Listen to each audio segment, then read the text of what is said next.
respect them a lot more. It makes me appreciate a lot more of what they go through, which maybe, we were only seeing the cute and cuddly side most of the time. So to be able to appreciate what it takes for these animals to survive at this depth is quite life-changing.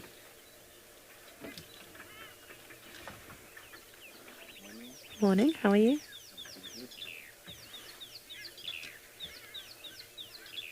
So we are going to try and reposition again just now to see if we can see the cub and figure out who it is, which cub. Oh, nearly dropped it. Nearly dropped it. I can now see a bit of the head hanging down. You can see he's kind of let it slip a bit.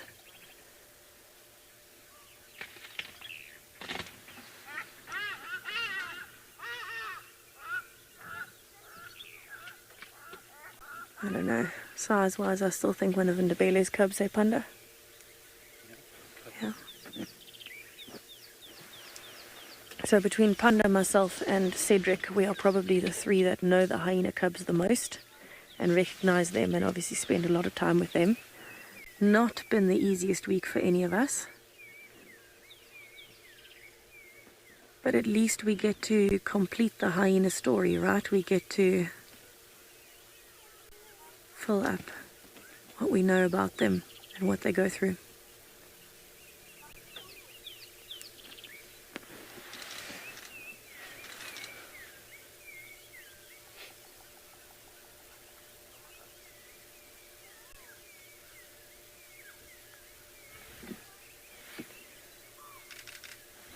Brett, can I try and pull a little bit forwards? Of course you can. Thank you. We're going to go back to breakfast soon anyway. We're late Fair enough. Oh, Wendy doesn't want to move. Wendy has decided she's not moving forward. She doesn't want me to know who this cub is. Okay, so we're not moving, everybody. We are not going to figure out who this cub is. I will be back here this afternoon, though. Best you believe I will be back to try and figure out who it is. I still think, gut feel, this is one of Ndebele's cubs. Ndebele is more relaxed than Swazi, which is fascinating, but maybe because now her instinct is not, let me try and sort it out. Swazi has the ability to try and figure out what to do because Swazi's cub is not in this equation. Masingita is on Little Gowrie. Ndebele has another cub here, and Ndebele's priority now lies with keeping that cub safe. So I completely understand Ndebele being at the entrance to the den and Swazi doing the groundwork. They're sisters, they support each other. Swazi's got a little bit of a clearer mind because she knows her cub is not in this area.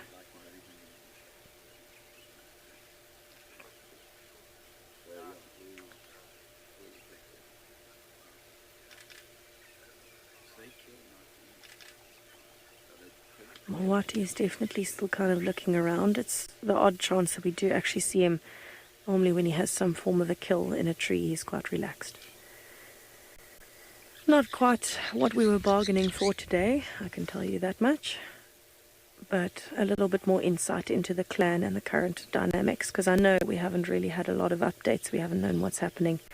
Now we at least have a little bit of a better picture and we know what's happening and we can move forward from there, I suppose.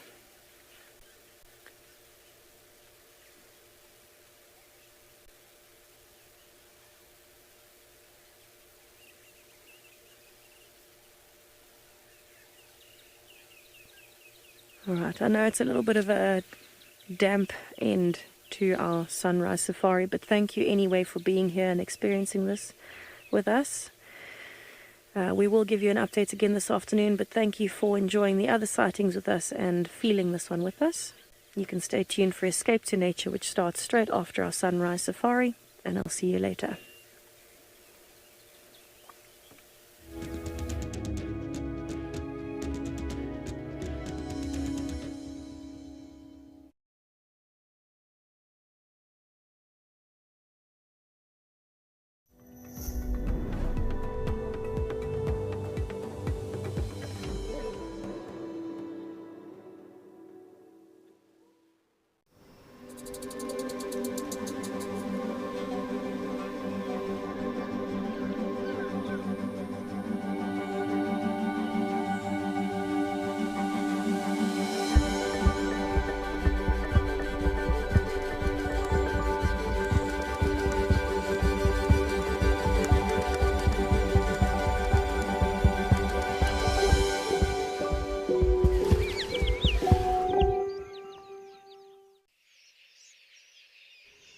Good morning, everybody, and welcome to Escape to Nature. We are currently at Mashatu, having a beautiful morning.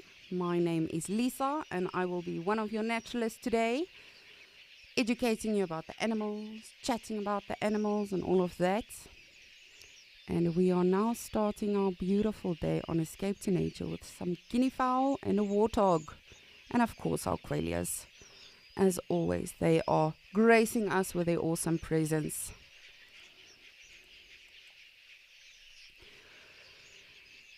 Now, I do want to mention we had a bit of a rough morning on Sunrise Safari. Unfortunately, Malwati, our beautiful leopard, was at the hyena den again, and unfortunately, he did get a hold of a cub and hoisted into a tree. So I just want to say my heart goes out to Tess and literally all of the naturalists at Juma that have to see that. But yes, of course, Panda as well, Tess. Guys, my heart goes out to you.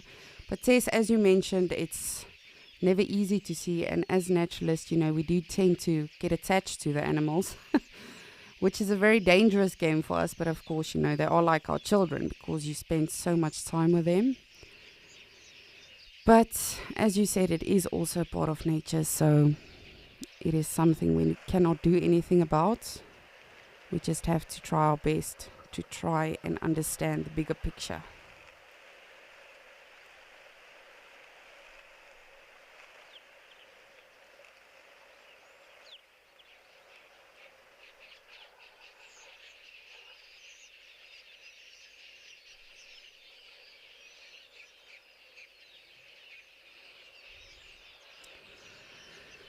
But on a lighter note, I am hoping we see a lot of beautiful things today. Animals, interactions, behaviors, reactions. I'm wondering if our hyenas are still around. I did have a glance around. I have not seen them yet. But hopefully, you never know. As always, I'm hoping for some elephants. And yes, literally anything we can see on our various dam cams at the waterholes. Okukuyo, Mashatu, and then of course our beautiful Juma as well. But please do get in touch with me. If you have any questions or comments or anything during the day, please let us know, whether it's for myself or any of the other naturalists. You're more than welcome to shoot us your questions, because at the end of the day, this is your safari and we are live and interactive, so we love hearing from all of you.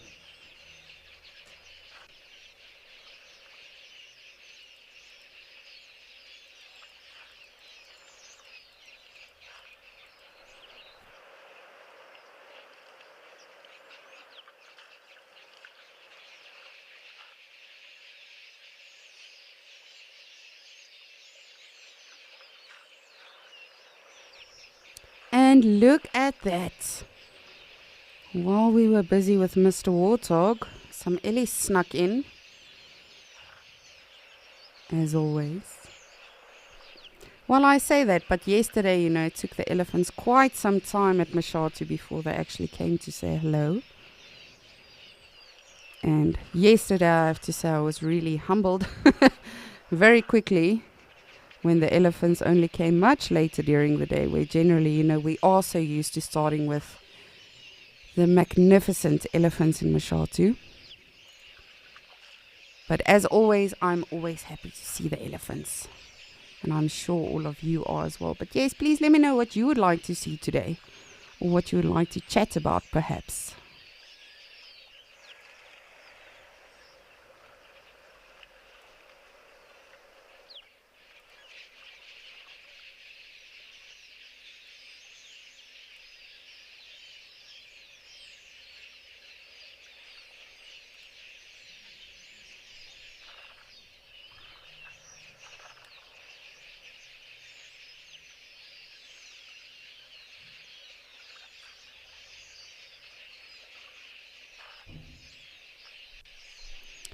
I almost got very, very excited when I saw those legs from the bush. But it is a warthog.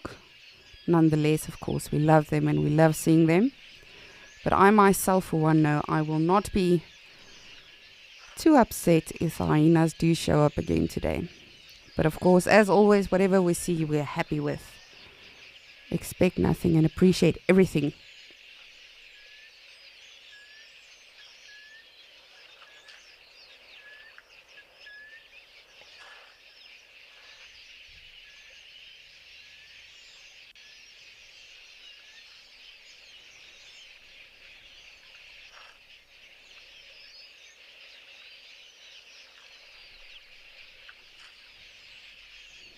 Oh my goodness, elephant, it's just a warthog. The waterhole is massive. Calm down.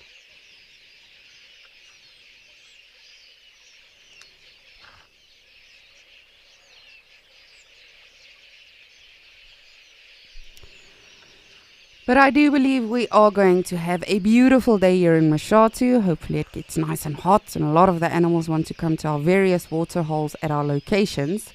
But speaking of which, let's have a look at today's weather and see what's going to happen.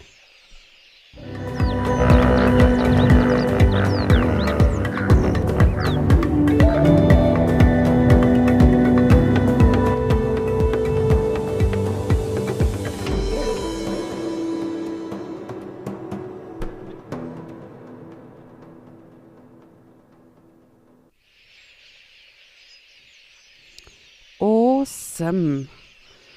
Again, as I've said many a times, sometimes you can think, the weather is going to do this, so the animals will probably do this. Not at all the case. I have had so many safaris where it's scorchingly hot and you think, the animals might hide, and you see so much.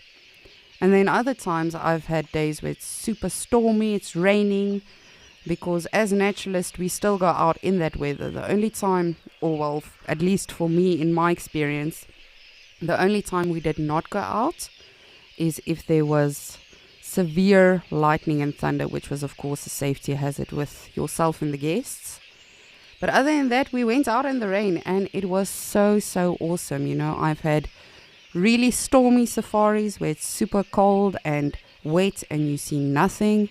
And then I've had safaris where we got back to the lodge, we were drenched, but we had the time of our lives and saw so many things. So we will see what happens today.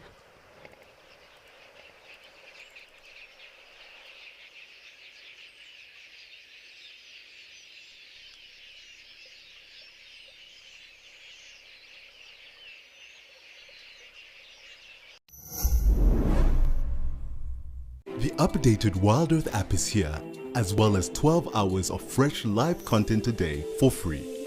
You can watch repeats and highlights of shows you have missed, and if you have subscribed to be an explorer, exclusive access to the behind the scenes channel, access to rehearsals for new locations, a chance to give us feedback, and explorers also watch totally ad-free. Download the app today.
I just want to have a look because interestingly enough, they seem to enjoy the higher and bigger trees today.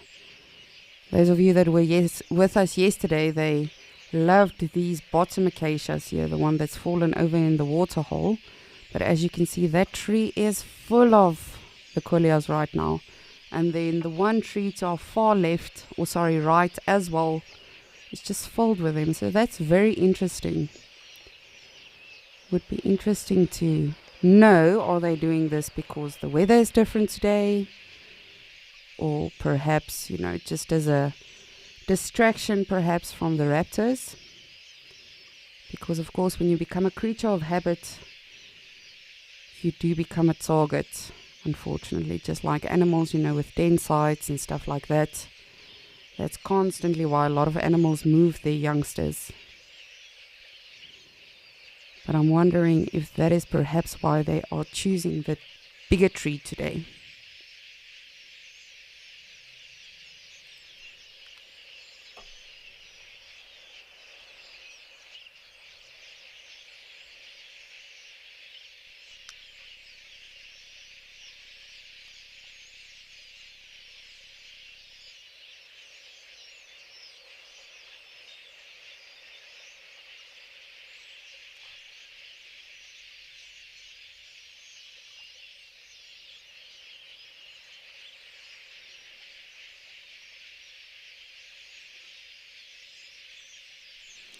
And there far in the back you can see some waties.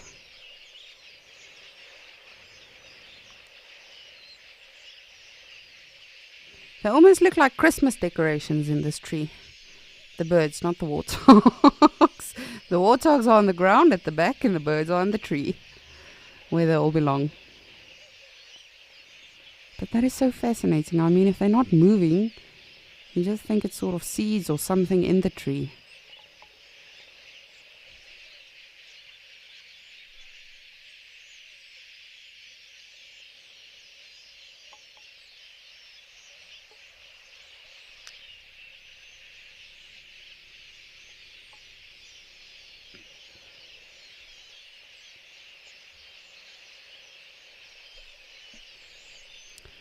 Just absolutely amazing.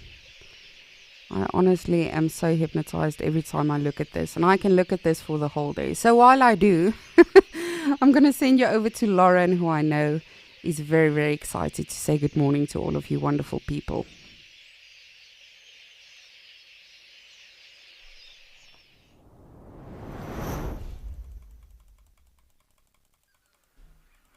Good morning, everyone.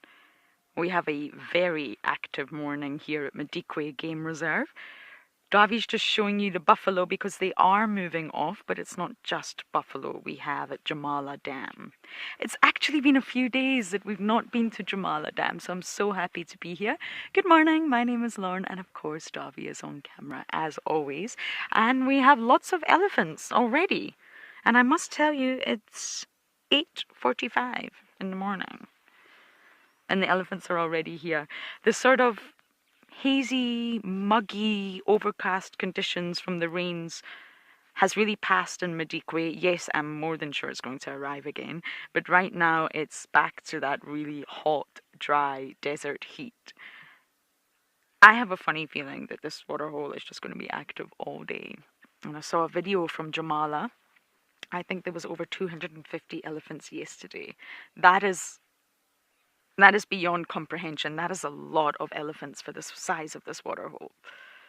So our plan is just to sit and enjoy it. It's been a few days since we've been able to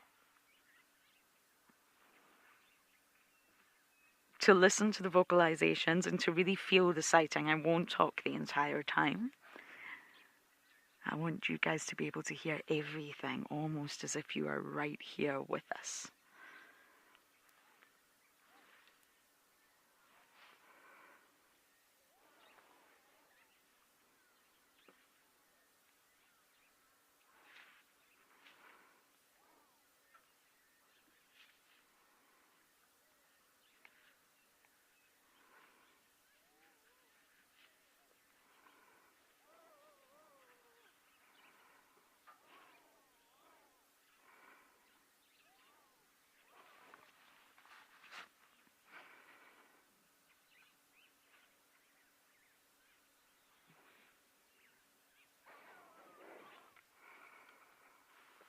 there's an interaction of two different herds here. I am speculating because I've just arrived, but I think the grey ones are interacting with the darker ones. Maybe kinship groups, maybe relatives, maybe friends. But you can see that these two herds have been traversing different areas, and that's why they're different colours.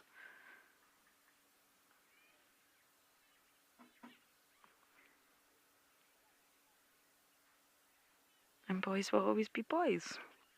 Oh, there's a kudu in the background. Hello. This waterhole just never ever fails to disappoint, ever.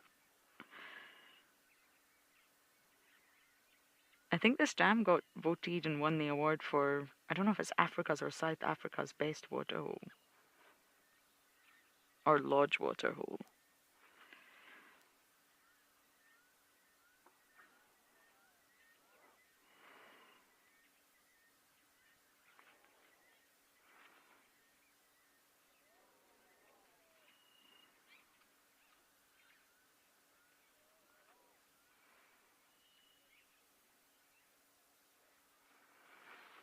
Oh my goodness, we've got more coming.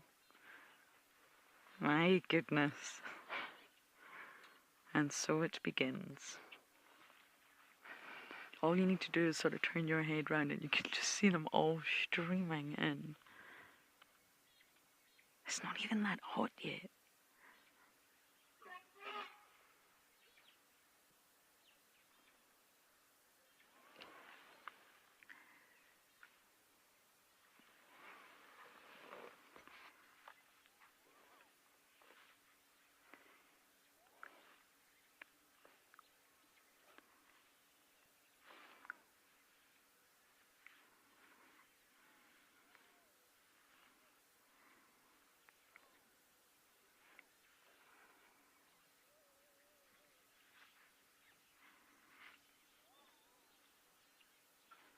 Jenny, me too.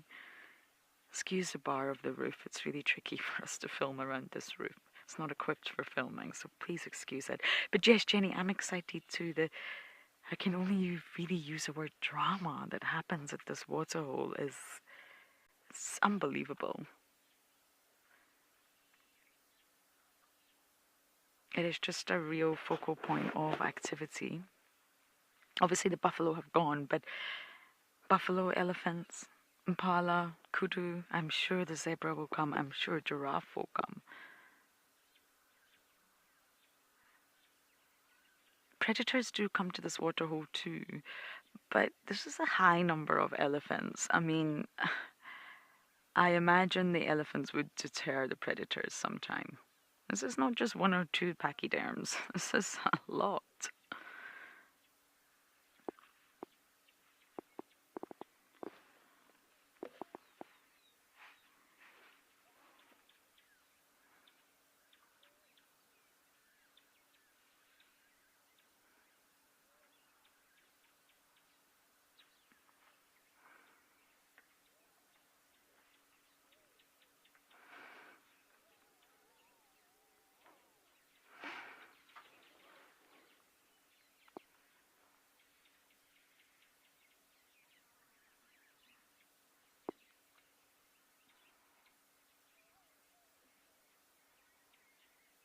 Oh, what's happened here?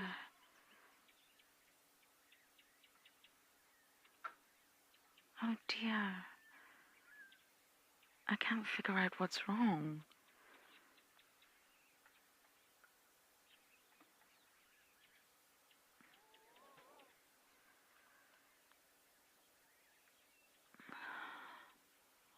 They're all sticking very close to her. Do you see that?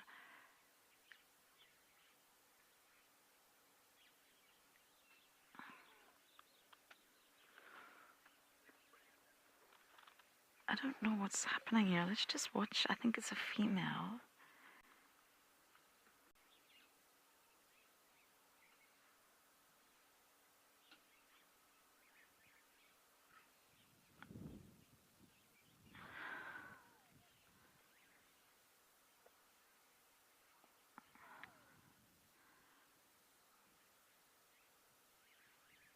I thought for a moment she could be pregnant, but she doesn't look particularly pregnant, but she's not walking okay. Her back and her hips are sloping down.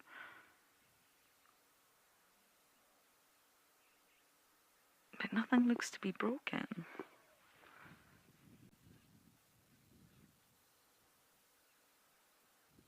But the other two are staying very close to her.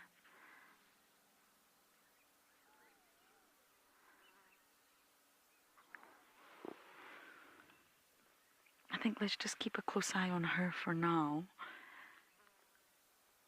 See, elephants' hips sit quite high, and there's a real curvature to their spine.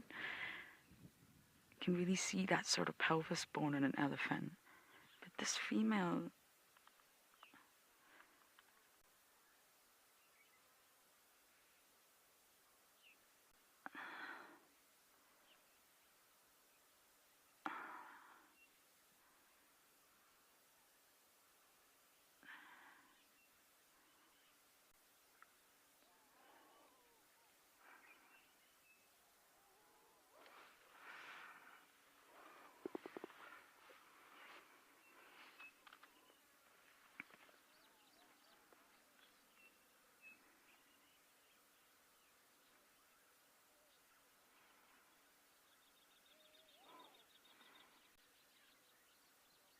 zebra have arrived, by the way, but I just want to keep watching this female.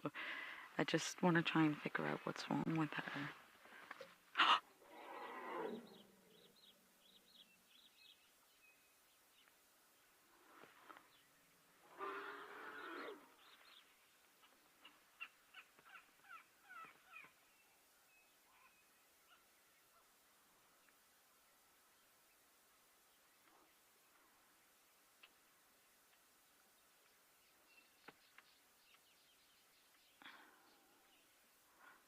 Her tummy is hanging very low. It's possible it could be something to do with pregnancy. Very possible.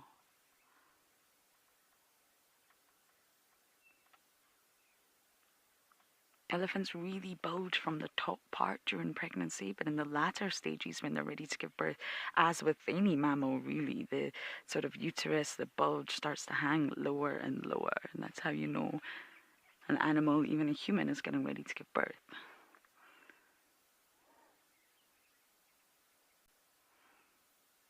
I'm really not sure, I'm just speculating, everyone.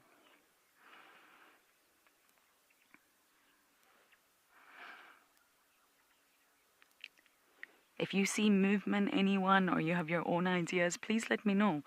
That's what it's all about, discussing, sharing ideas, getting it right, getting it wrong. Darby just signaled to me that he thought he saw movement, so she is pregnant. I didn't see that through my monitor, but if you guys did, please let us know.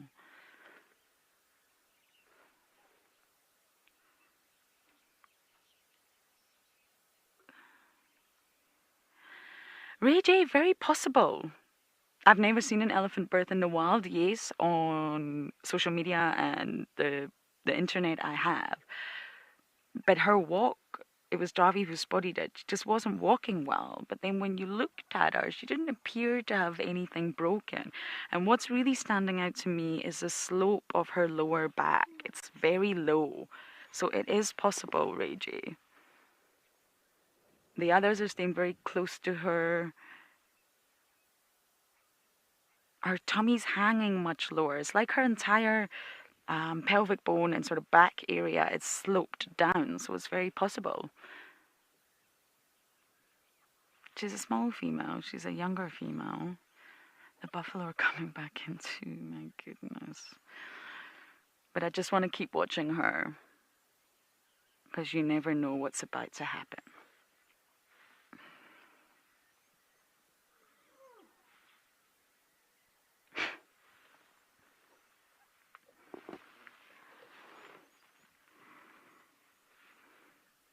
Lots is happening here. Zebra, buffalo coming down. But I do just want to keep that female within our frame.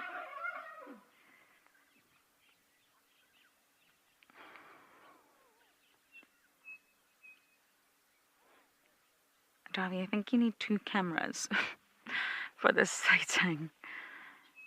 I do, because if I lose track of this female, I'll lose where she goes, and might not be able to pick her out again because there were that many elephants.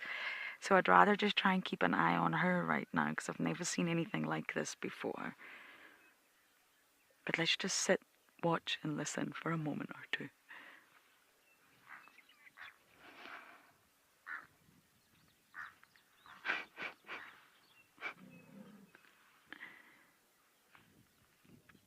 Oh, hello, Pied Crow. You always have to get on camera, don't you?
Now I see that female from the side. She does look pregnant when you see her side on.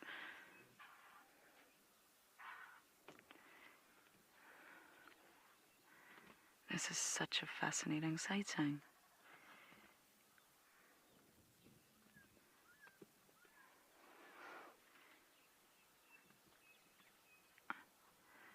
There is so much happening here, everyone. I know I've said that. I don't really know where to look, but I want to keep my eye on this female.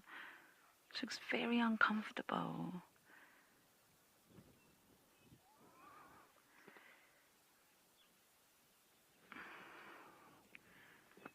Merino, you think that she's avoiding bending her knee. Okay, let's take a close look. I've got a monitor so I can see what you guys can see. So you think it's a possible leg issue. You could be right, Marina. It's very strange, and I am honest enough to say I'm just speculating.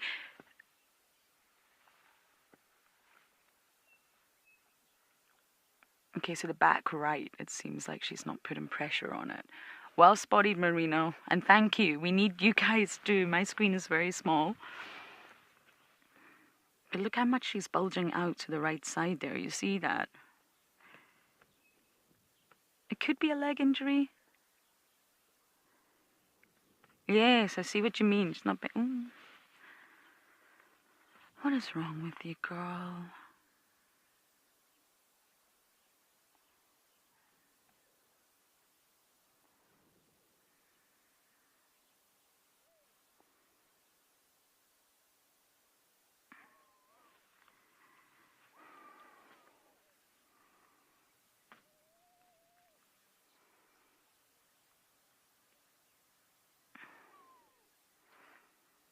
Yes, I agree. My director's pointing out that the back right leg looks slightly thinner.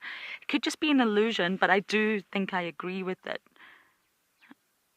It's hard to tell, but that back right leg is looking very strange.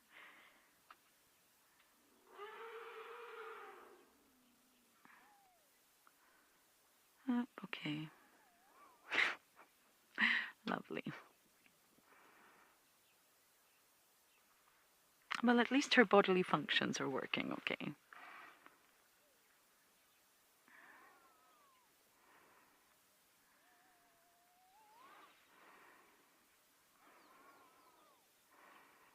It does look slightly thinner. She could just have a bad leg.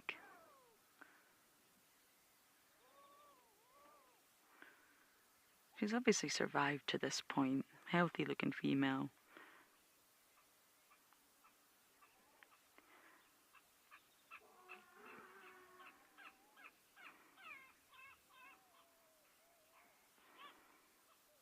Excuse the lodge in the background, everyone. That is Jamala. I just wanted to keep my eye on the female.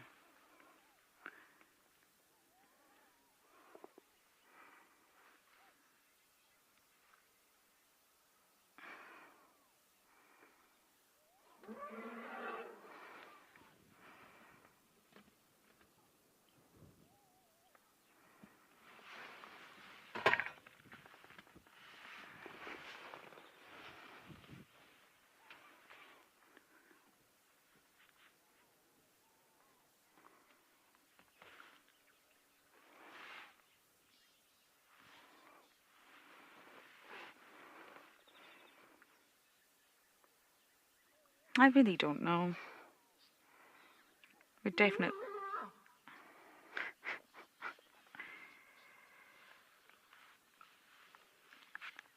Bundu Bash, I also noticed that, and that's what made me possibly think pregnancy. She is really bulging out more so than as a male. No way, is it a young male?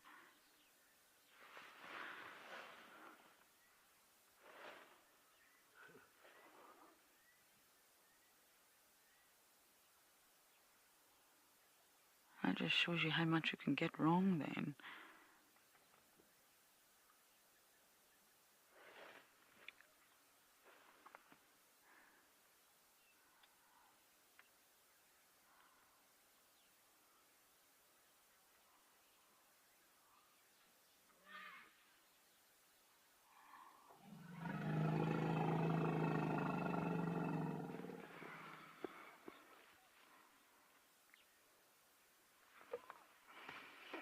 I really thought I saw mammary glands to start with. I apologize, everyone. It could just be a really injured elephant.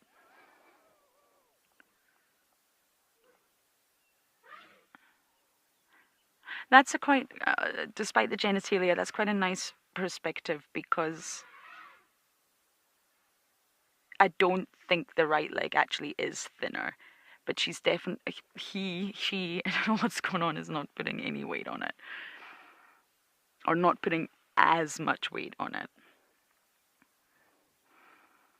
And Bundu Bash, you were saying the elephant is really bulging out at the back end, and I also saw that. It's very bizarre. I've never seen anything like it before.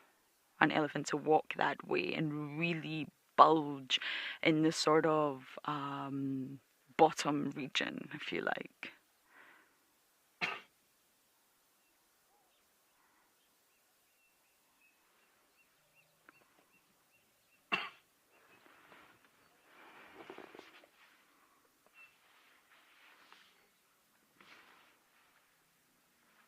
How bizarre.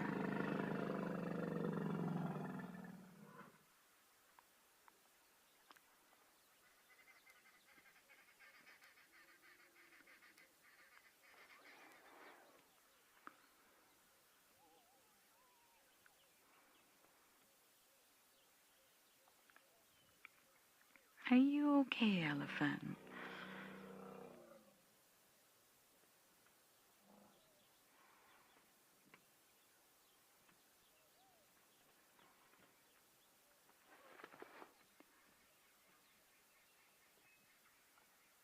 So I still feel like this is female. Sorry, I feel like I really did see swollen mammary glands, and the fact that that youngster is very attached to it. I'm still not 100% sure.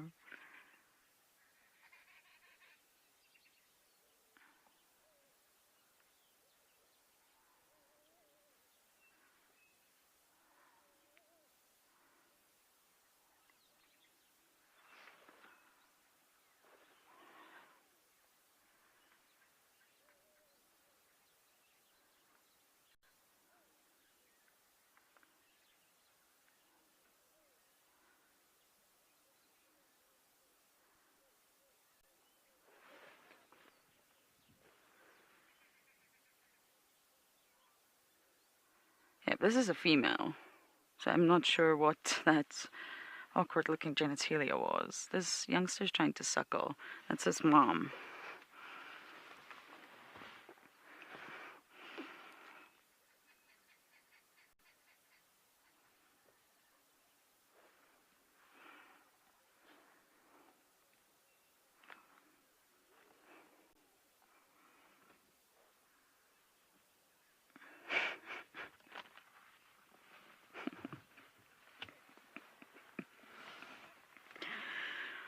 Animals can be confusing. It's not quite clear cut and as linear as it is in the human, or we think the human world is.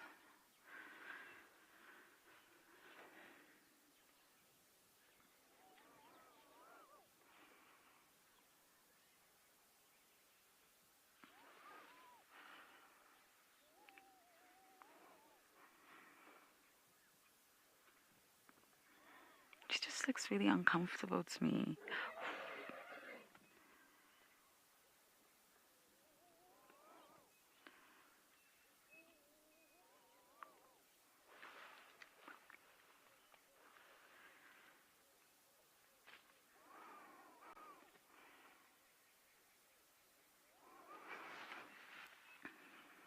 I saw that too, Dovey. Did you see a sort of contraction type movement?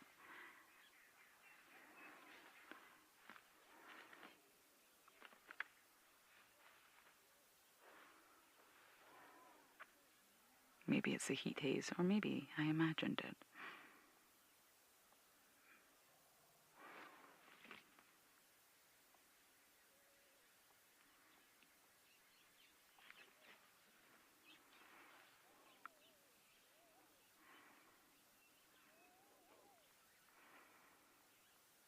Just to me, and I am possibly anthropomorphizing a little bit, she just seems uncomfortable. Yes, there seems to be a bit of a leg injury. Oh, excuse the faints, this is not ideal. Maybe we can go forward a tad, or are you happy here, Dov? Go forward.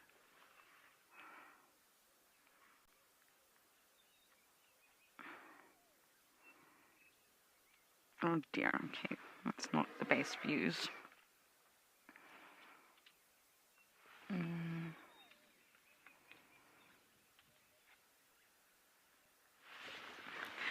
Okay, let me just try and reposition a little bit. I'm intrigued as to what is going on with her.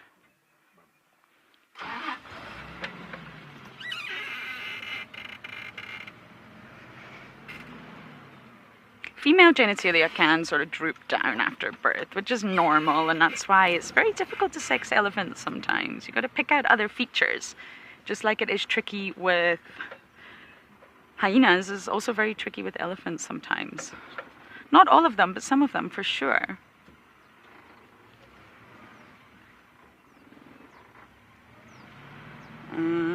Just thinking how to do this.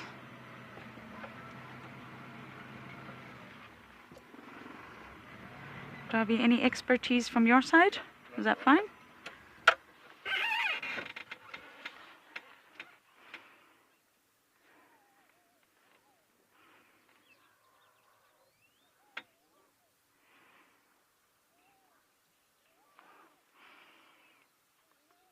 Okay, we are going to sit and just watch this female for a little while.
And now the males are fighting. He was the one that was trying to mate. Oh my goodness, what's happening at this water hole?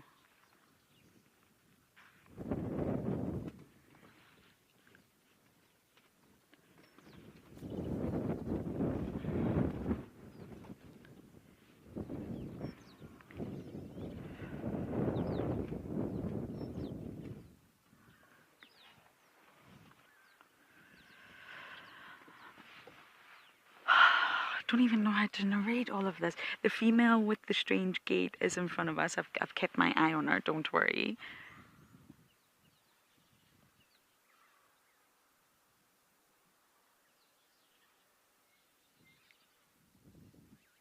Fascinating. When you're surrounded by this number of elephants, there will always be something happening. Males fighting, males trying to mate, females in estrus, youngsters taking tantrums.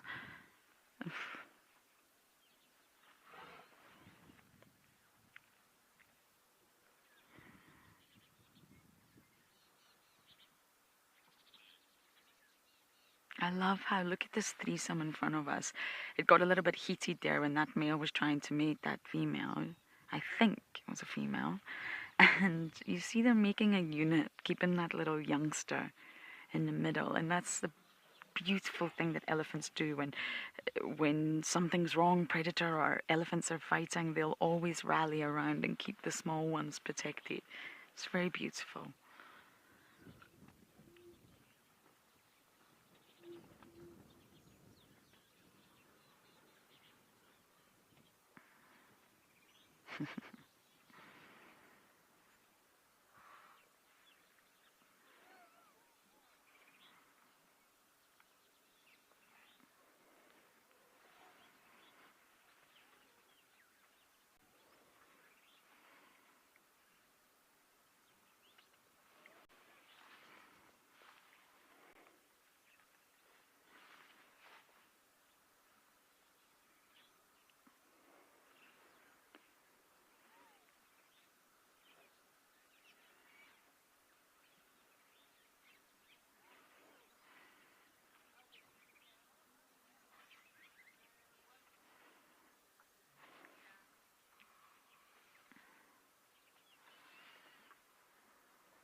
Very suspicious of this female. I don't know. There's so many different things going around my head right now.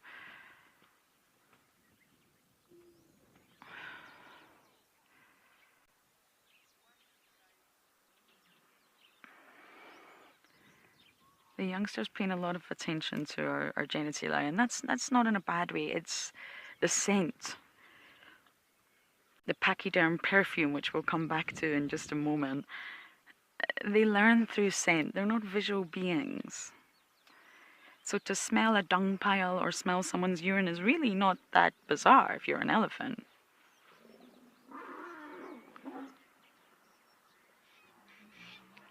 Earth lava, I know. This waterhole, the elephants are freaking out at the buffalo, the kudu are lining up. There's so much happening, and I don't even know where to start. I just want to keep an eye on this female. Something's just...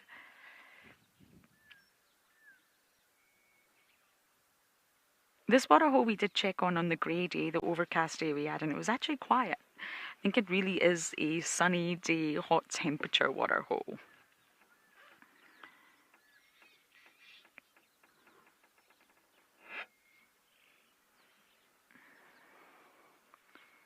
I've never seen this many elephants in my life altogether like this. I saw large herds in the Masai Mara, but not like this. Multiple herds, you know, over 5 different herds all coming together, small water hole.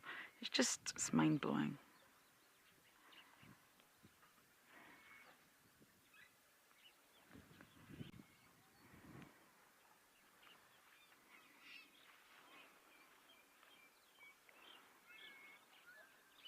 There may be nothing wrong with this elephant. She could just have an injury.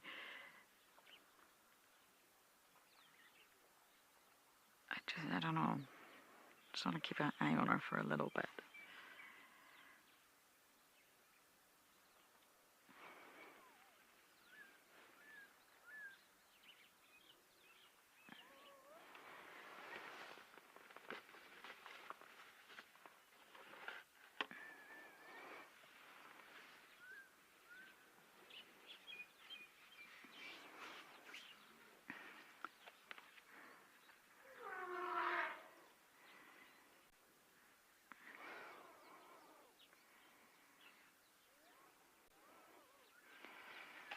Look at this.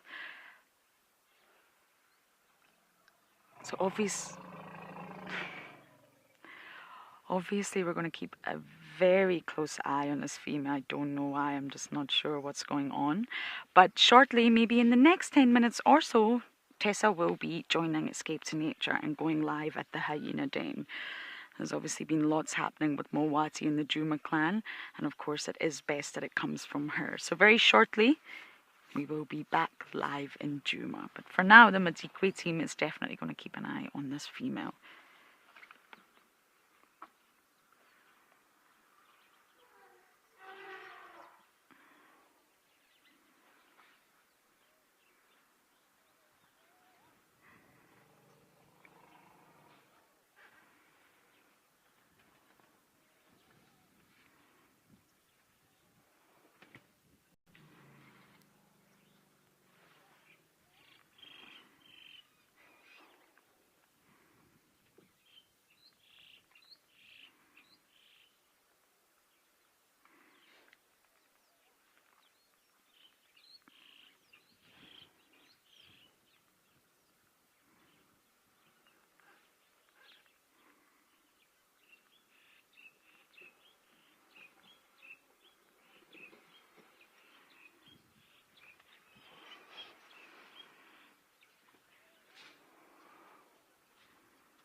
Kathy Lee, I highly doubt that. Just like other reserves, nature must take its course. It must. And human intervention will take place from a management side.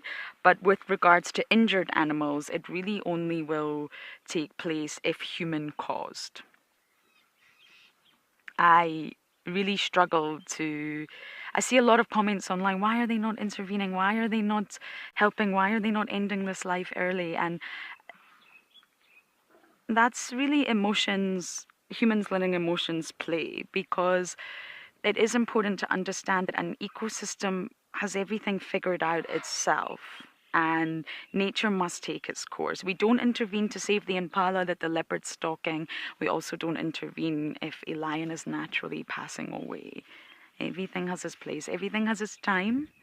And intervention will only take place if an injury is human caused and it needs to be sort of human rectified. So I highly doubt there will have been any cast on an elephant, Kathy Lee. Can't say that for sure, but I really doubt it.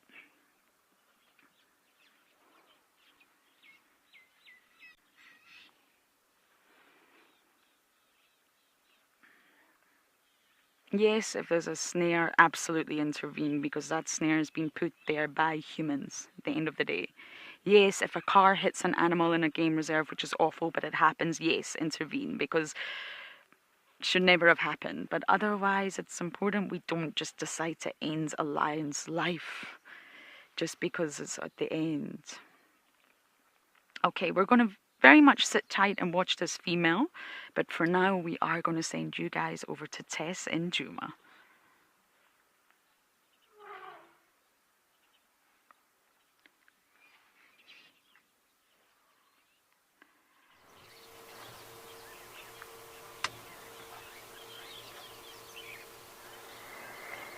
Thank you so much, Lauren. I could not agree with you more. We're really privileged to be in the position where we get to let nature unfold in front of us and see that little window into it. We are still here at the hyena den. Up in the tree is one of Ndebele's cubs. Molwati is no longer here, and just like that, in the flash of an eye, in the flash of an instant, in a split second, everything at the hyena den changed. Swazi and Ndebele have been here, and they've both just left, so we're going to be patient and see if they come back. If you don't remember me, I'm Tess. Behind the camera is Panda, and we are going to wait and see what happens with Molwati and the hyena clan. It's been quite an interesting morning, but we are going to sit here and see what unfolds, because I don't think Swazi and Ndebele will be gone for too long. I don't know if Molwati is going to come back, but because he's hoisted this cub up in a tree, perhaps he will.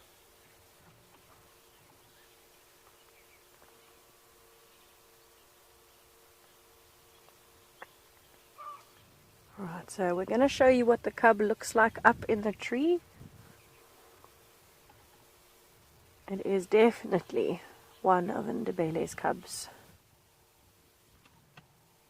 So he positioned it kind of over the fork on that right-hand branch. If you are a sensitive viewer, luckily there's not too much blood, but we are going to go a little closer for you, just so that you can see. It is definitely one of Ndebele's cubs, and it looks like Molwati's mode of choice was potentially a bite to the back of the head or the neck again. And I say this because I can't see any obvious markings on the bottom of the cub's neck, only some blood trickling down next to the ears. So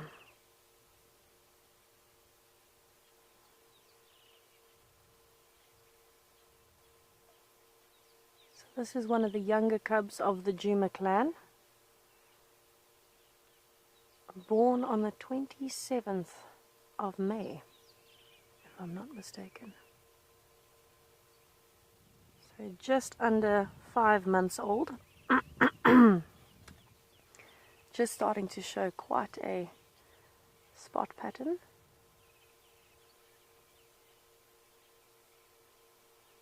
And definitely has a sibling, but we have not seen the sibling, and I think that's purely because if Molwati has been here, the June bug that we saw here and the other one of Ndebele's cubs will be very safely tucked away in the den.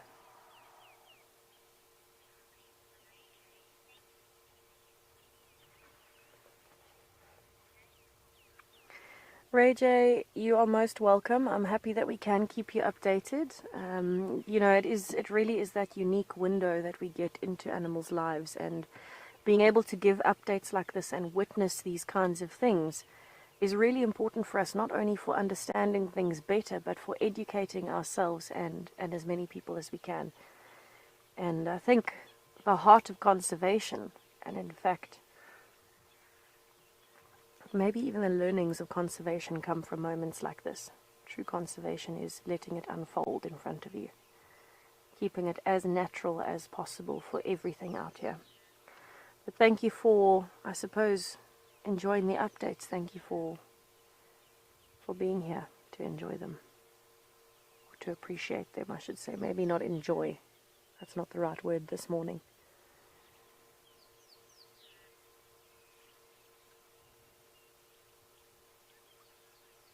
Now the sun is starting to come out. The rain has stopped. We have still got the rain roof on, so we are a little bit limited on how much of everything else we can show you because of the roof, but luckily we have found a gap that if Molwati does come back, we might see him. And if we sit here for long enough, I know he is a shy cat, but he might come back, especially since Swazi and Ndebele are no longer here. They ran off towards the drainage line as though they were chasing after him, and then we heard alarm calling. And so perhaps he'll come back a little bit later, but I think the adults definitely will at some point.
haven't heard any alarm calling in a bit. Based on the direction that Swazi and Ndebele disappeared in, it looked like they were going back towards the drainage line from Philemon's Dip, close to Ingwe Alley. That's exactly where they were going to this morning. When Panda and I first glimpsed them, they were running up to the den from Treehouse Dam side. Didn't come here, they went just over the initial part of the 2 track and straight into the block, straight towards Philemon's Dip. So in that direction that you can see behind the tree. And straight away Panda and I went, something's not right. They're upset about something. They can smell something or hear something they're not happy with. And remember, on quarantine even, this morning, we heard some strange, what sounded like hyena interactions, so it all makes a little bit more sense now. But we're going to continue waiting to see if Swazi and Ndebele or Molwati come back, or any other clan members. And for now, I'll send you over to Lauren to see what her elephants are up to at Madikwe.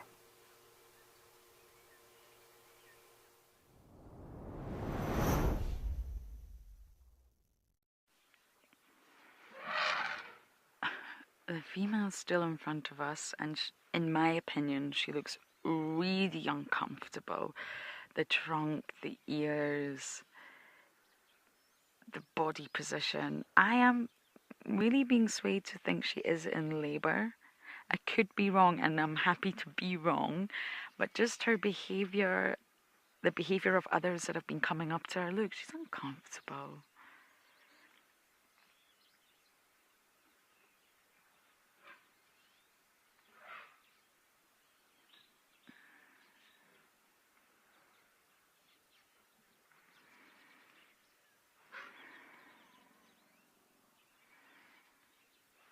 I think we do just need to sit and watch. It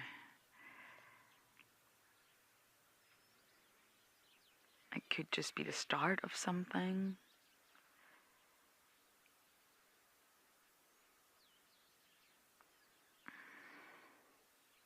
And obviously when I thought I saw a penis earlier, that was clearly the genitalia opening.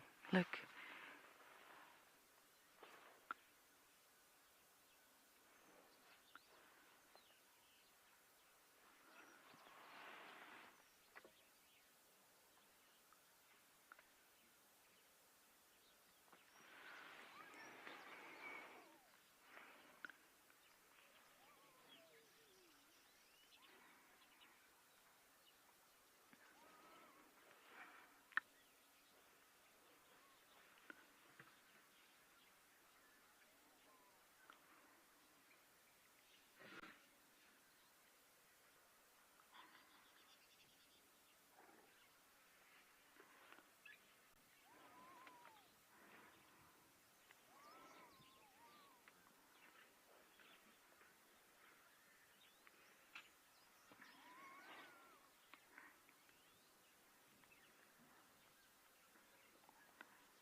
That male next to her is smelling. See, he's understanding something. They'll understand immediately.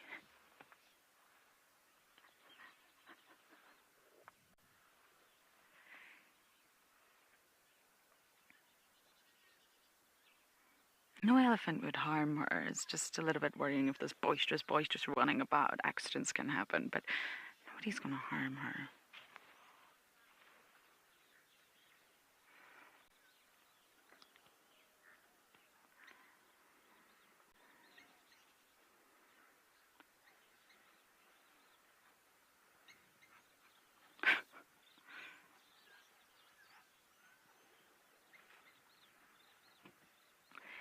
Earth lover, you're asking about labor, and I honestly have no idea. I would imagine that it differs across the board in that, just like humans, it can be very, very short and easy and sort of smooth, and some people can have really difficult labors. I would imagine it is very similar to that each female, it differs. But I would guess that it's maybe not as long as what some humans go through. Some human labors can be days and days and days. Oh,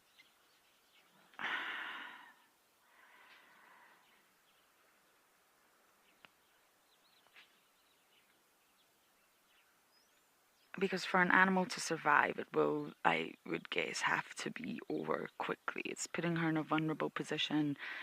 The smell surrounding her right now, all the hormones being secreted and being released, it's going to attract unwanted attention. And that's why she wants to be around elephants and not on her own. But Earth Lover, I honestly don't know the figures, if that makes sense.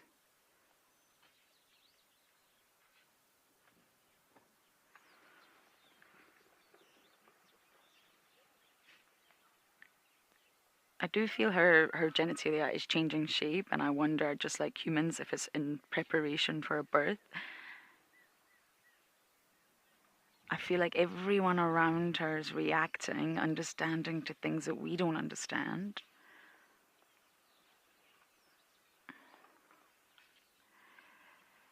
See, her ears are very close to her head. She's showing, in my opinion, a lot of signs of discomfort.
Really not flapping her ears much considering the heat.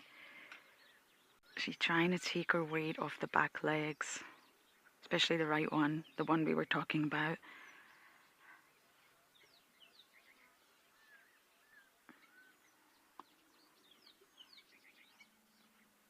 She almost looks like she's sort of getting ready to squat.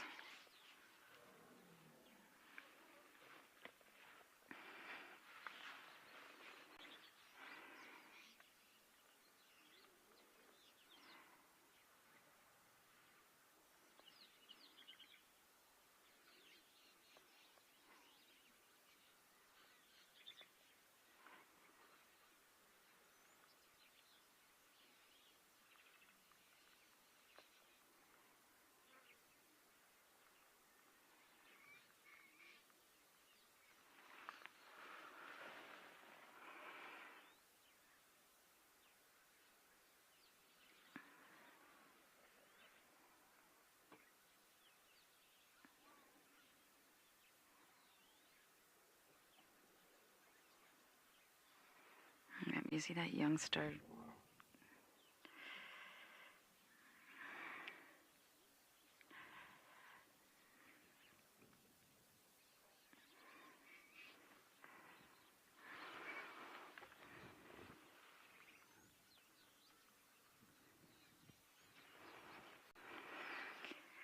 Yeah, something's very much changing here. Her position, her movements, I feel, are becoming a little bit more erratic. The youngster's really hanging around.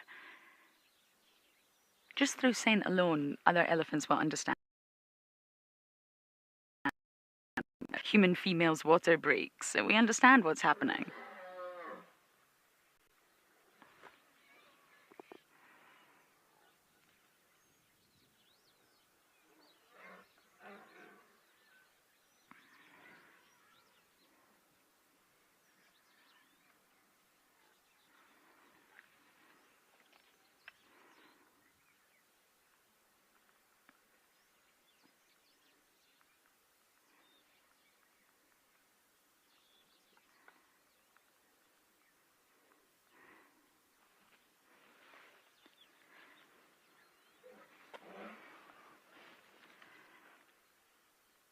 Sorry, I'm just listening and watching, taking a quiet moment. There's so much going on here.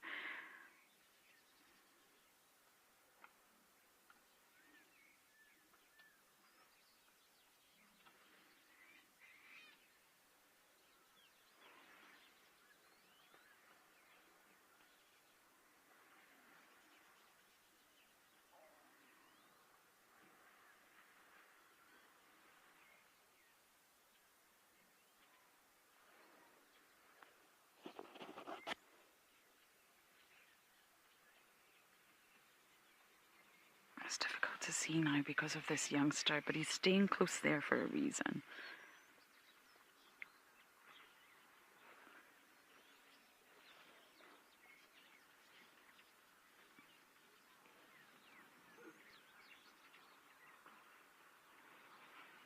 Buffalo in the background. This is just madness.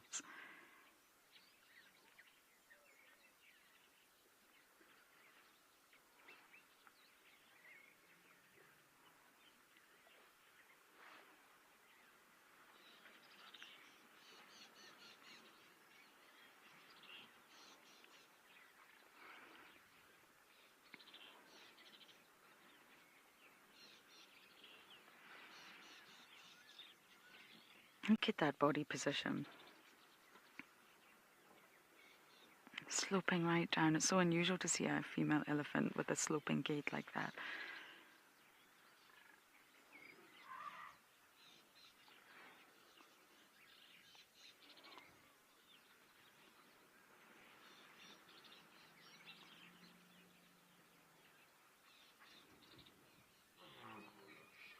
Davi, you spotted her immediately. Well done.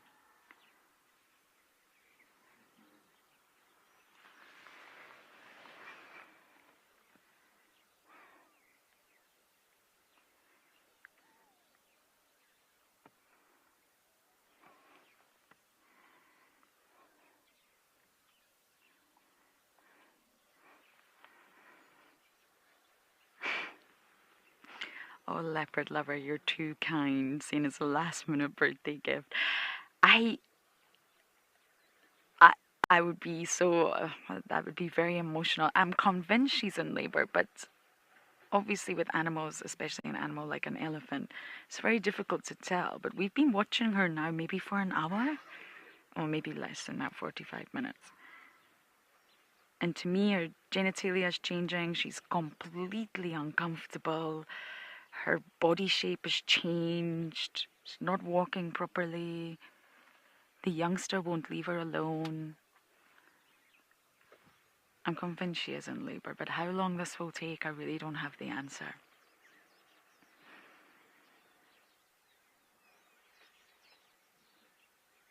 It's very heavy on that back end.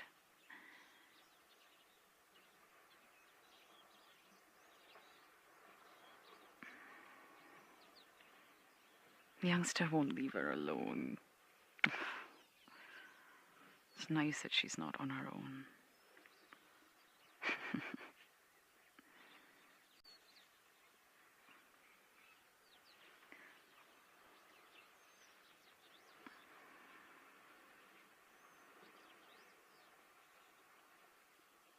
I didn't think my sightings could get any better after yesterday. I really didn't. I was very lucky yesterday. My dreams came true.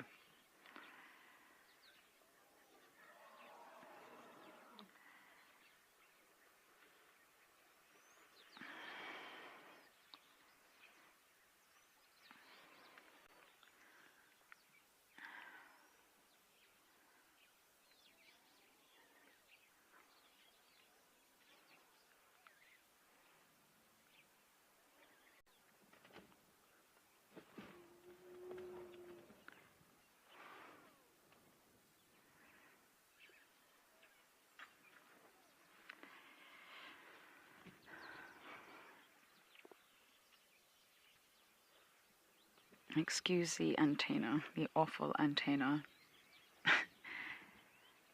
Sir 50 is not rare at all. It's very common. They are diurnal animals, remember. Although they move a lot and are active at night time, I would say elephants are slightly more diurnal. And it's very common to do it around other elephants as well. You'll notice no one else is around her apart from her other youngster. I can't tell if it's a boy or female or not. Sorry, I'm concentrating so much on this. Mom, a male or a female? So it's very, very common. I think it's more common to give birth during the day. All the sort of footage I've seen and literature I've read on elephant births has been based on during the day.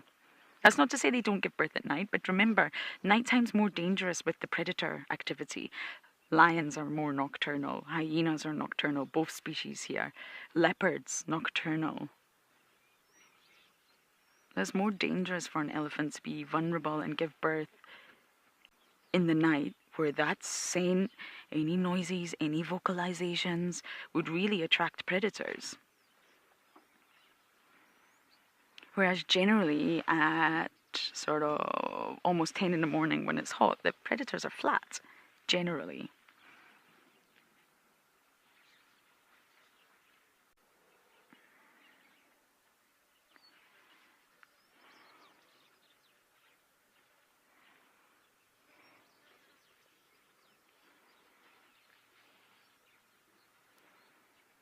I just hope we don't lose sight of her if she sort of walks into this big wall of elephants.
She's getting a dust bath from that youngster behind her.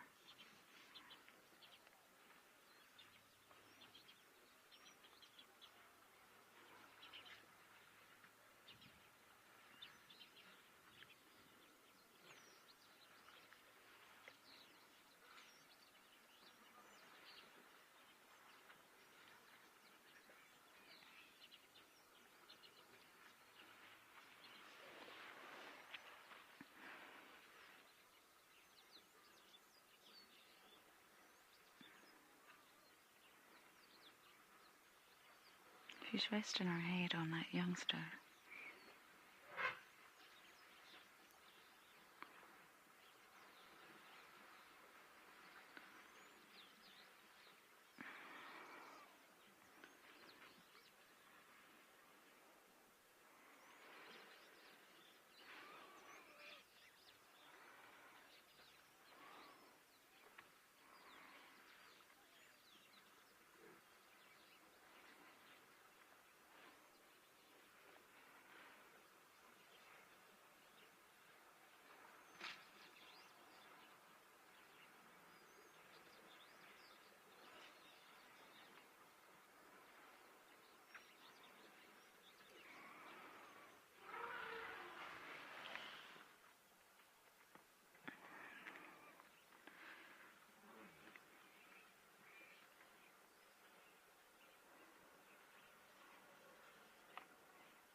So I have just had a message from the general manager here, a wonderful man called Nico, who allows us to come here, and he says he actually knows her, and they do call her Peg Leg. It's just a little nickname. So she has got a deformed leg. So now we know that much. But I feel the behavior, everyone, all the other elephants' reaction to her is just, this is not a normal female elephant with just a deformed leg, in my opinion. But she is known to them. She obviously frequents this waterhole, and she has got a deformed leg. So that sort of solves that mystery. But to me, there's so much more going on than just a deformed leg here. Oh, Davi, now I've lost her. Ah, this one, okay.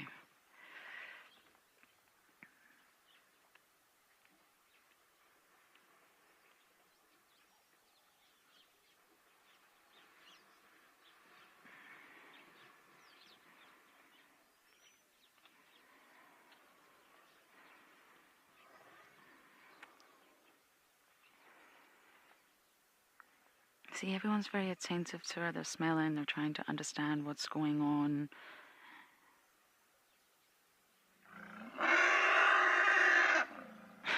That's just a youngster, by the way, taking an absolute tantrum.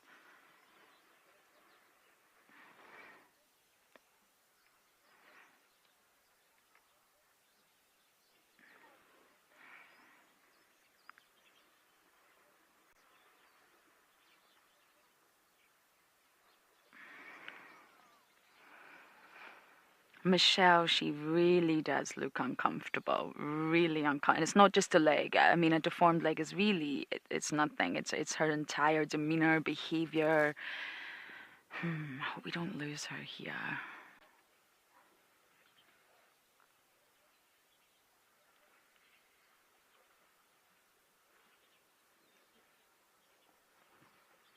I wonder if,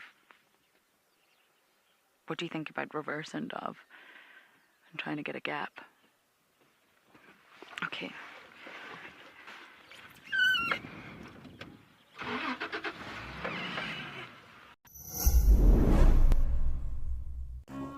It's that time of the year filled with tricking and treats.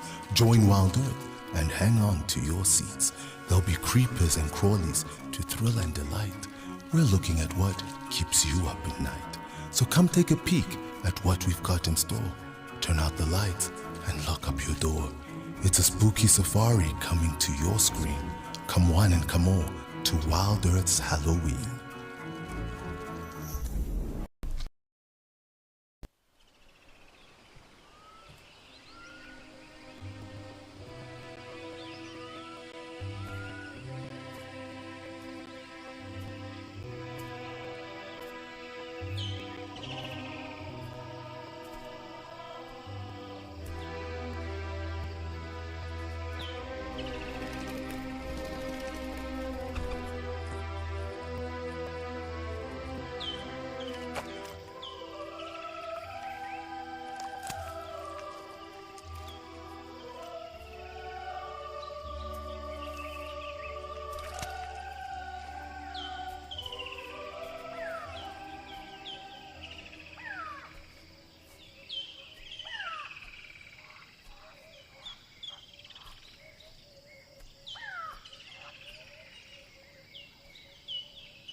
do think we're going to need to try and make a plan here, just to see if there's any way we can possibly view her from afar.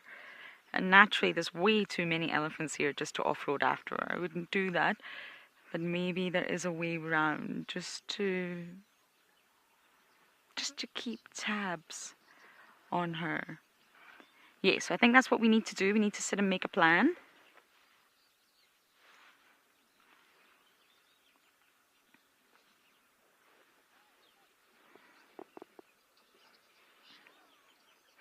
Okay, a plan shall be made, everyone, but for now we're going to send you back over to Tess for an update.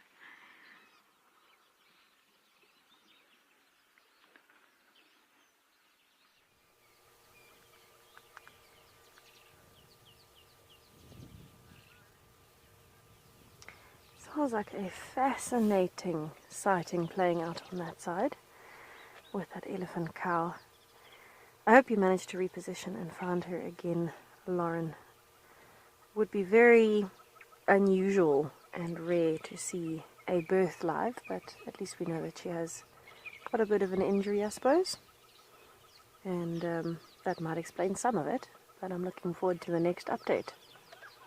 On our side, not much has changed other than me being given more information by one of the other guides that was here a little bit longer than we were. So we briefly left and came back. We went and grabbed some supplies and things and came back. And in that time, it seems like Molwati tried to come down the tree.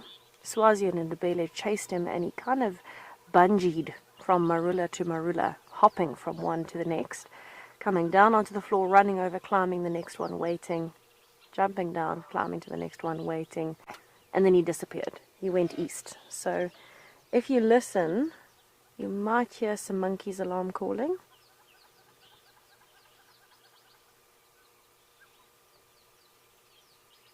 It's stopped now. But they're alarm calling almost straight east of us. So not as close as Weaver's Nest, which is a few meters in front of us, not as close as Twin Dams Road, but I think the Mulawati. Somewhere close to Gari Dam in this general direction. So just in front of us here would be Weaver's Nest. If you keep going into that dip where the thick greenery is, the Mulawati drainage line is there. And that's where we've been hearing a monkey alarm calling.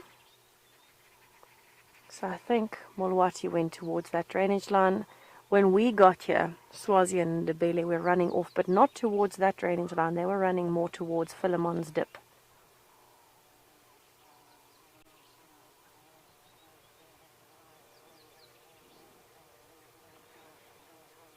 You can hear a buzzing sound. There is a carpenter bee that has come to make friends with us. Also incorrectly called a bumblebee. We don't have bumblebees in South Africa. We have carpenter bees, but they look very similar. So nothing else has changed here.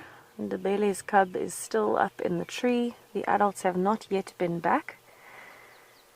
But we are going to use the opportunity to have a decent look at the cub. From what we can tell, no obvious external injuries, obviously lying at a bit of an awkward angle because of how it has been draped over the branch. It's facing upwards, so its back is kind of bent over. And I think with what we can see, the only part where we can see some form of injury is just behind the head, but against the tree, so on the back of the head.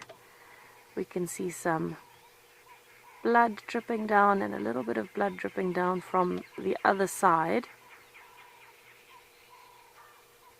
There are flies already starting to come in.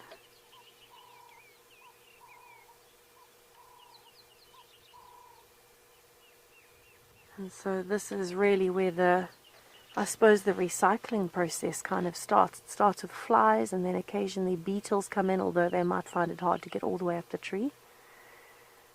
And then from there it keeps going. Whether or not Mulwati will come back, I have no idea. My theory is that he came in, and Swazi and Ndebele were close by, and out of a combination of instinct and panic, because what would you do if you were a leopard threatening a hyena cub and two big adult hyenas came along? You would try and get away, but still try and achieve what you came here for. So I think he's been watching the dens. He knows where they are without anybody having to point it out. There's tracks, there's signs. I think in that moment, as he grabbed the cub, his immediate instinct was to escape everything, let me climb the tree, with the cub still in his mouth. Now that he has achieved the purpose, he didn't feel the need to stay and feed on the cub. He has moved. I don't know whether he'll be back. What I can tell you is almost every single day since he initially went to the elephant carcass den, when Ali was there, we have found male leopard tracks in this area every single day. So I think he's been kind of mapping it out in his head. He's been watching and figuring out where it is easier to find a vulnerable position for the hyenas. And I think he was just lucky in a sense that this marula tree is right next to this den site at Taxons Road. There's an open enough area at the bottom where he can get to the hyena den from multiple angles and then make a very quick escape. And then wait it out patiently until he can leave the area altogether. Now with Ndebele's cubs and June's cubs being the youngest, you probably find Ndebele and June were not so keen to move them all the way to Little Gowrie. You will hear me repositioning, sorry. I'm just moving in my seat. So I think what happened was they decided, okay, this den site is safer than the elephant carcass den site. Let's bring them back here. And I'm sure the others are still here. They're in the den, just really well hidden after all the drama. It's not safe to move them now. But the older cubs, being able to follow and move very well, have been moved a little bit further away to a den site that they haven't used in a while on Little Gowrie. Actually, I don't even know if they've ever used it before. So I think he knew that this was probably going to be his easiest target.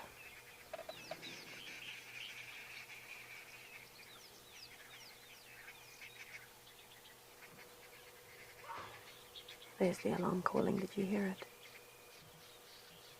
That sounded closer, hey Panda? Interesting. I wonder if he'll come back. Let's just listen for a bit. Maybe we'll hear the alarm calling again.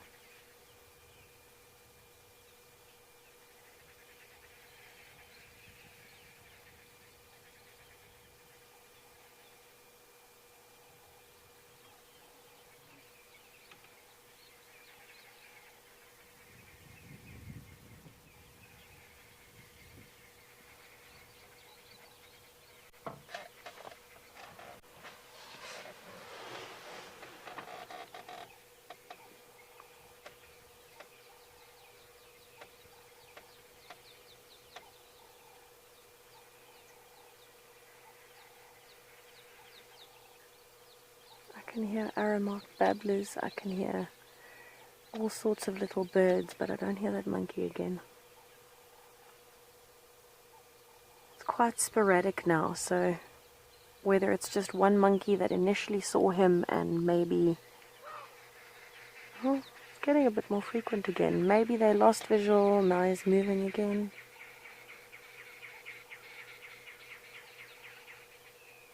Monkeys are very well known for disliking leopards, so they are unrelaxed for a while after.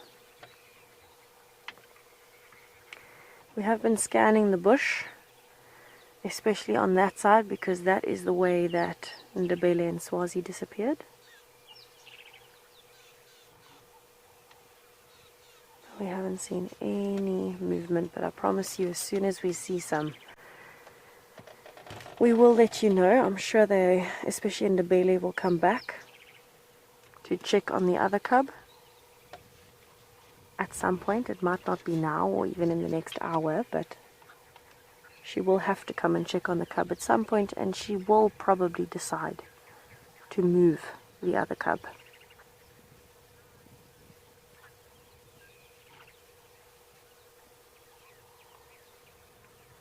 it would make sense for her to move the cub.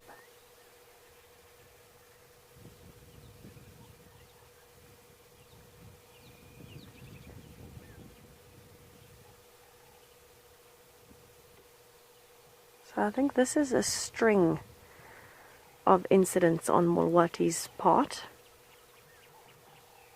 As a big dominant male leopard in the area, hyenas pose a threat to any of his future offspring. With 11 cubs in one clan, imagine what the clan will look like in 2-3 years' time if all 11 had survived. What that means is his best option, if he wants to keep his bloodline going, is to try and control that competition as young as he can with the cubs.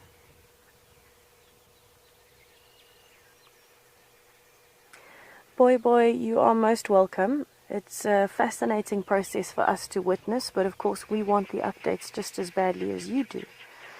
So for us on this side, it's a really unusual opportunity for us to be able to, I suppose, witness it, but also see what happens. It's a first for you, hey Panda? Definitely a first for Panda.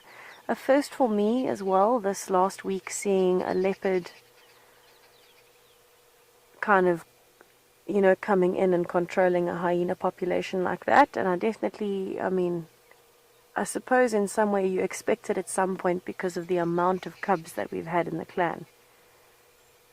Knowing animal behaviors, knowing how it works, and seeing how many cubs there are, it's kind of a matter of time. But I don't think we were expecting it this week, and I don't think we were expecting it, the way we got it. And it's really interesting for us to witness because it keeps everything in check, but at the same time it educates us and it changes us as people. It changes every single person that sees something like that. It deepens your understanding, your respect, your empathy, your sympathy, your knowledge. It adds to everything.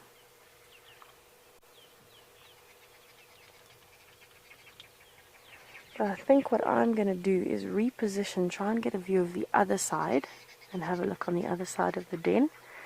For now, I will send you over to Lisa to see what her elephants are up to at Mashatu Waterhole.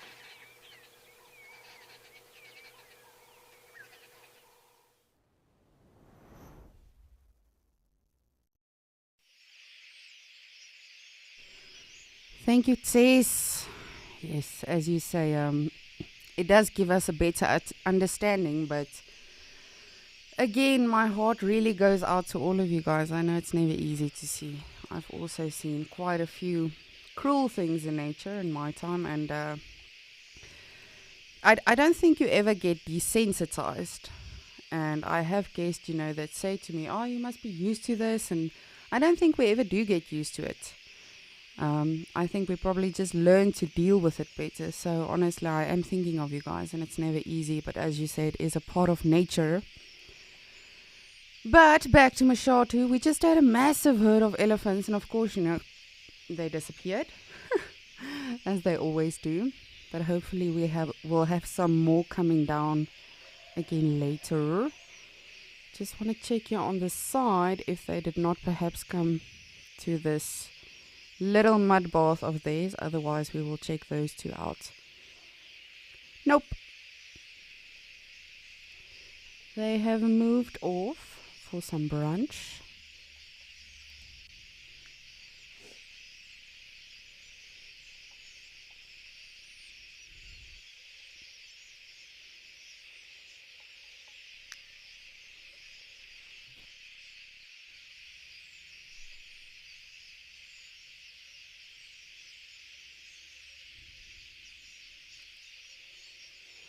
However, I did see two hyenas. They were on the other side of the dam, and of course, they too disappeared.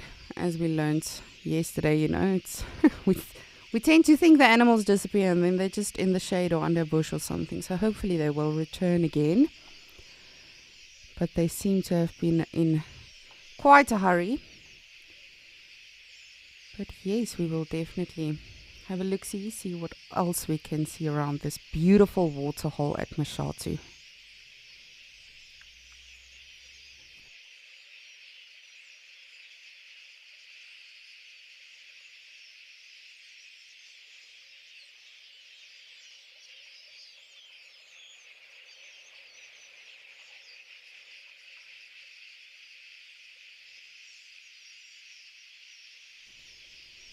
You can see our Quellias are quite busy again this morning. Some of them are in this acacia and the water. And then others of them, oh, that's also another thing I wanted to show you guys.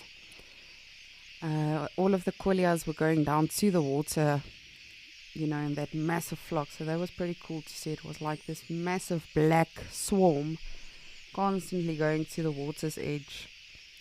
But of course they will do that a couple of times today, so hopefully we will see that again.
And I have to tell you, I'm very, very intrigued by that sighting of Lawrence as well.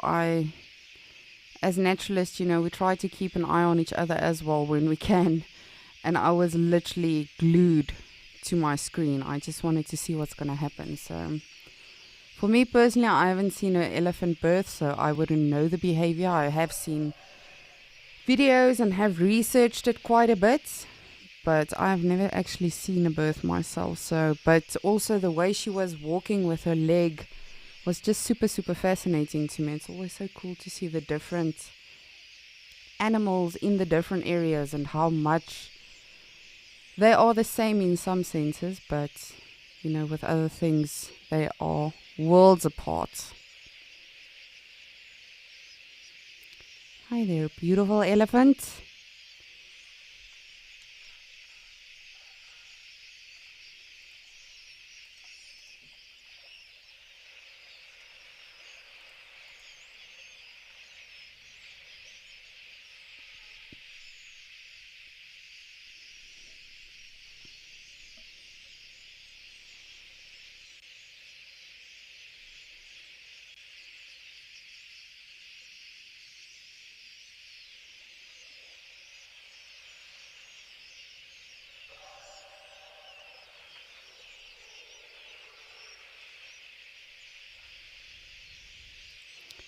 And I did also see 2 of our Kori bustards earlier.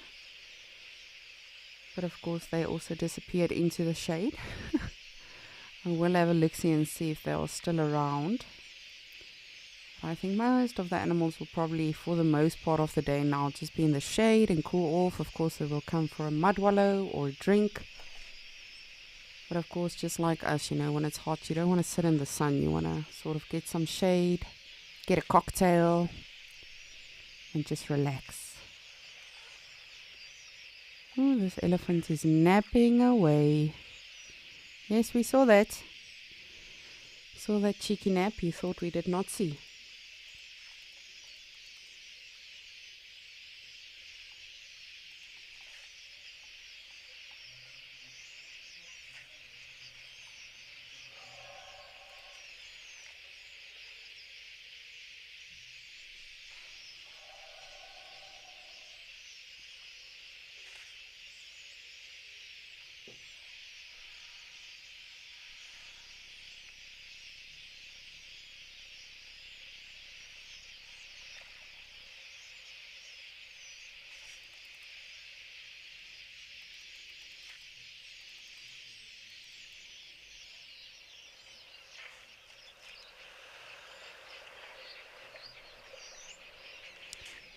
Just want to have a look-see and see where this elephant's going to go off to, because the herd, literally, it might have been two herds, but they literally split. So the most part of them with little ones went off to the right, but they've already wandered into the bush, and then some of the other individuals also went off to our left.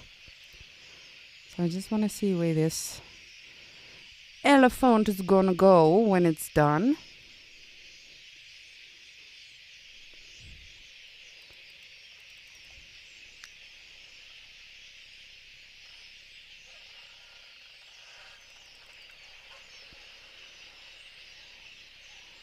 No, elephant, I can see you napping. So, of course, it's not full on napping. He's just sort of switching off while he's busy with something else. And he's off.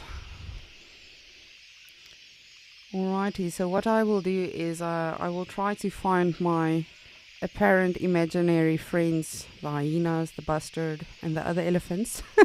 But while I do so, I will send you back to Tess to get another update. The side of the marilla tree, just behind the den, if that makes sense. And we finally got a view of the right-hand side of the cub, which is obviously facing us. And we can see there are a few more injuries than we could see from the other side. So this is good. This is educational.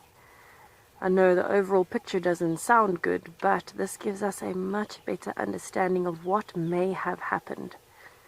Because that's important to this hyena cub story, but also to Molwati's story and the clan. And it looks like maybe some form of a bite mark to the side of the neck. And I think in that same bite, you probably find where that blood is coming down the neck.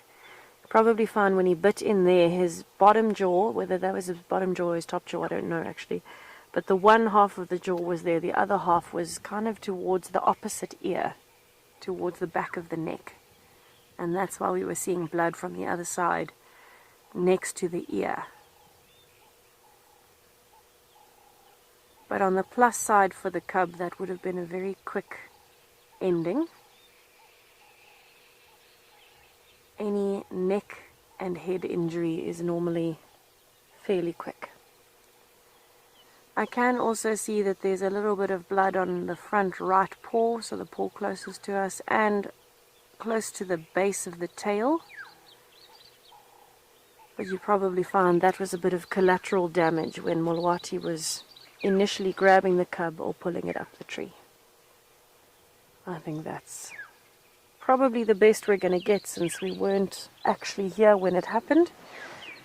Now, this cub was not up in this tree this morning when Panda and I came to have a look at the den during sunrise safari.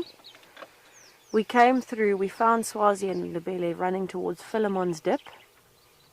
There was no leopard here that we noticed, nor was there a dead cub up in the tree. What we have noticed is that there is a new entrance to the den that we had no idea was in existence at all. No idea. Because we never come to the side of the den. But it is a bit of an extreme circumstance having a leopard around. Things change a little bit. And so for the first time we are seeing there is quite a decent entrance at the back of the den, and I would not be surprised if Molwati chose that entrance. He would be able to reach into the den, and he might even have come around, pick the cub up, and then run straight up the tree. But I don't think anything is going to change here. I don't think anybody's coming back for now, so I think what we are going to do is come back this afternoon to follow up and see if anything has changed. But for now, everything looks like it's going to stay the way it is, and I don't think much is going to change. So what I'll do is send you over to Rolf to see what he's up to in the Eastern Cape, and we will say goodbye to the hyena now until an update later on.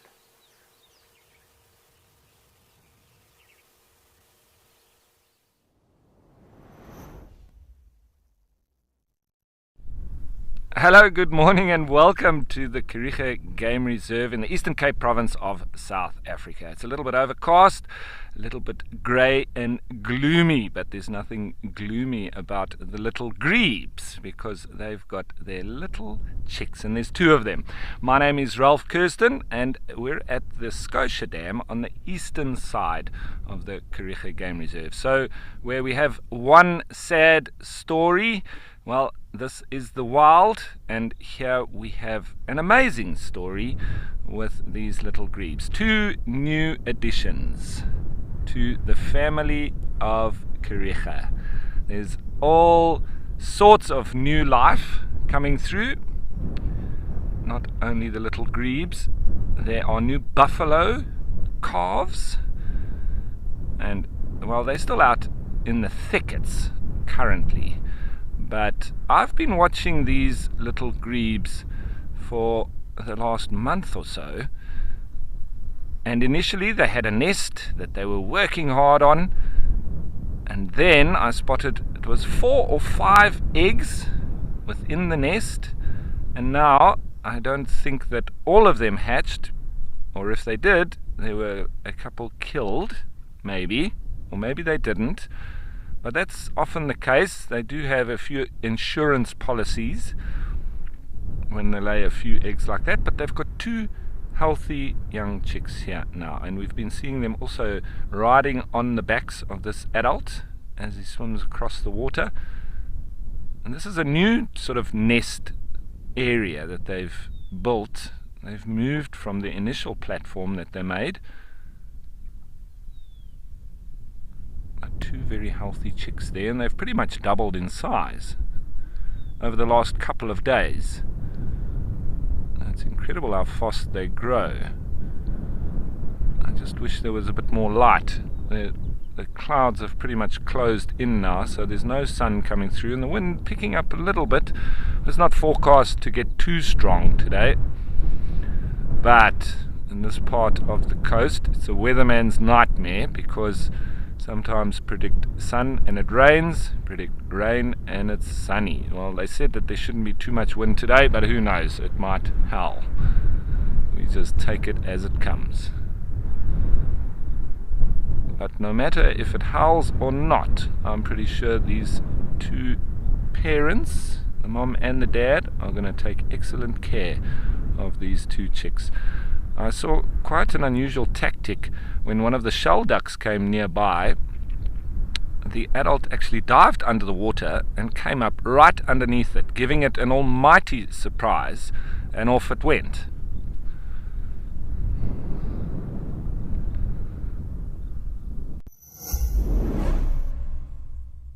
A battle of the ages has begun. Now one guide reigns victorious, the rest covet his crown. Now, backed by popular demand, it's Animal Bingo. It's time for a shot at redemption to become the safari king or queen. Scores will be kept on a leaderboard, and the ultimate winner will be crowned on Christmas Day. Catch the chaos and contention on every Saturday Sunset Safari. Bingo Saturdays. Soon.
that one individual wants to go and catch up with the other adult. Maybe it's the first hatchling. It's grown a little bit more, not only in body but also in mind, and it's wanting to see what the world is all about.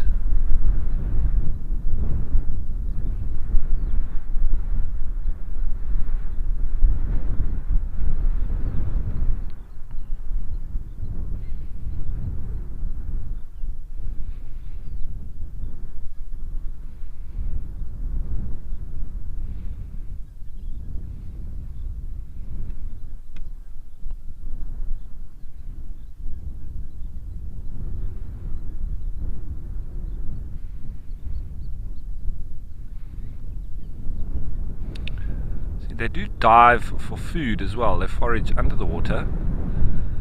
Pretty much herbivorous birds are the little grebes.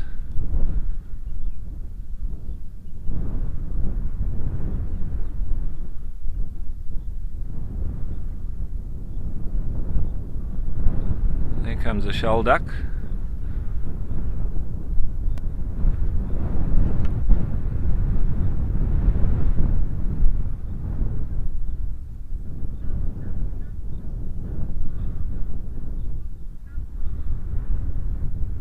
So, from spending time with the little grebe family and with the wonderful news of the new additions to the Kariega wildlife family, I think it's time to go back to Tess for an update. Very special to have little grebe chicks, Ralph. That is awesome. We have come to quickly check on Swazi and Ndebele. They are at Treehouse Dam. Ndebele having a bit of a mud wallow rest next to the dam, and Swazi tucked away underneath the guari bushes, half coated in mud, so she's already had a bit of a mud wallow and now having a nap. So it definitely does not look like these two girls are going anywhere anytime soon, and I think that is probably a good idea. And I say that because predators attract activity from other predators. So if Swazi and Ndebele go back and make a fuss at the den, chances are somebody somewhere is going to hear that, they're going to smell it, they're going to sense it, they're going to come and investigate why the hyenas are upset. And that could result in a further incident.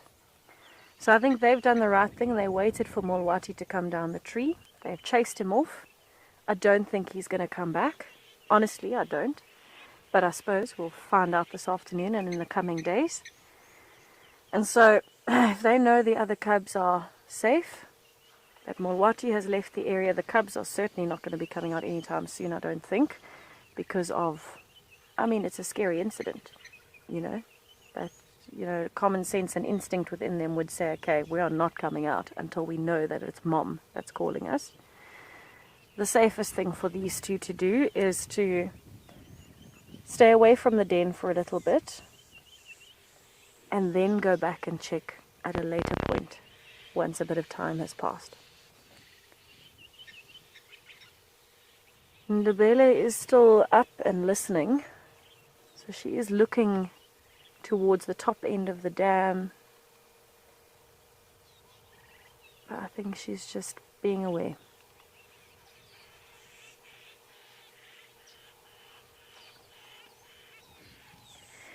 Whitemane, yes, I can do my best to update you on which cubs are left.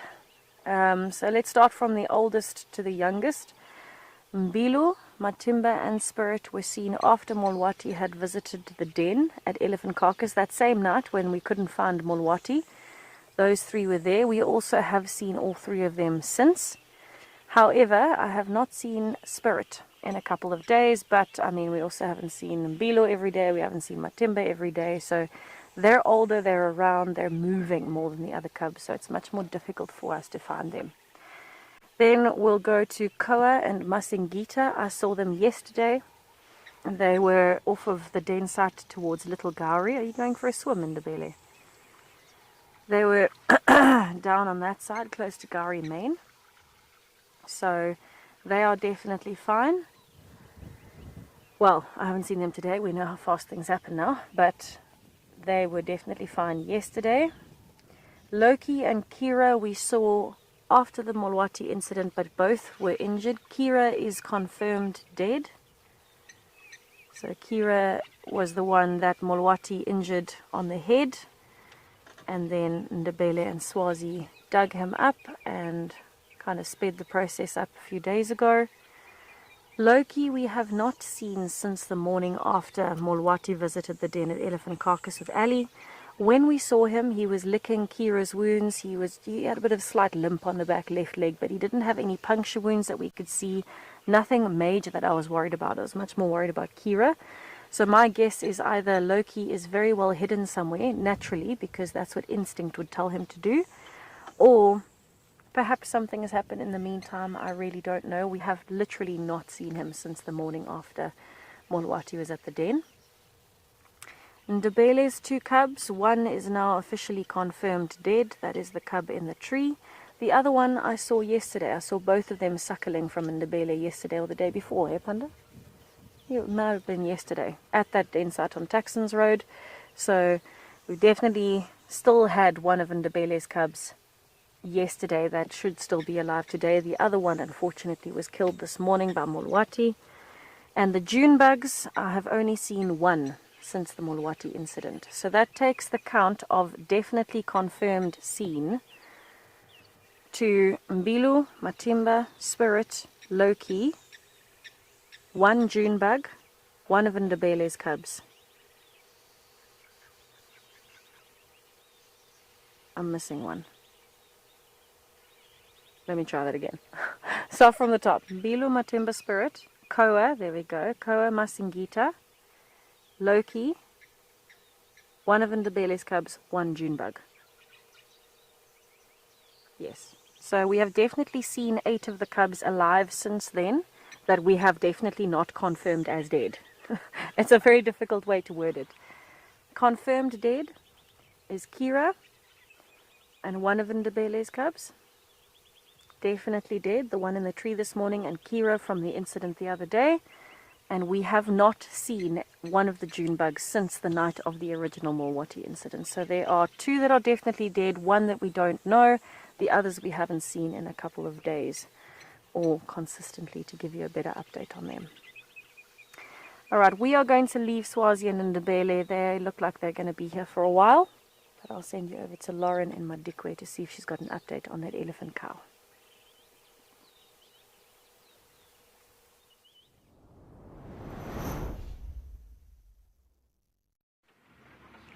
We just had the most wonderful sighting of an antelope I have never put on camera. There they are, Davi. I don't know if you need me to reposition. This is so lovely and really unexpected. I think we're looking at Sesebe.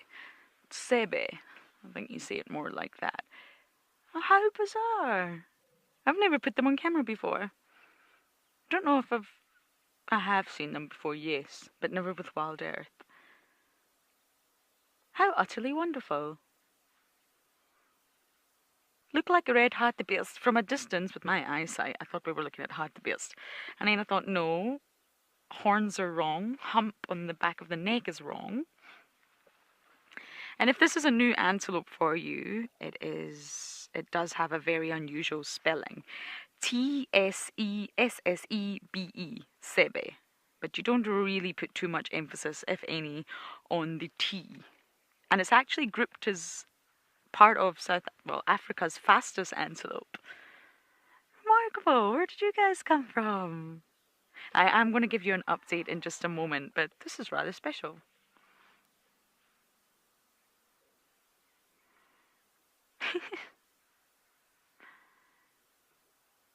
I'm sure they've been on camera before in the Masai Mara, but I personally have never put them on camera.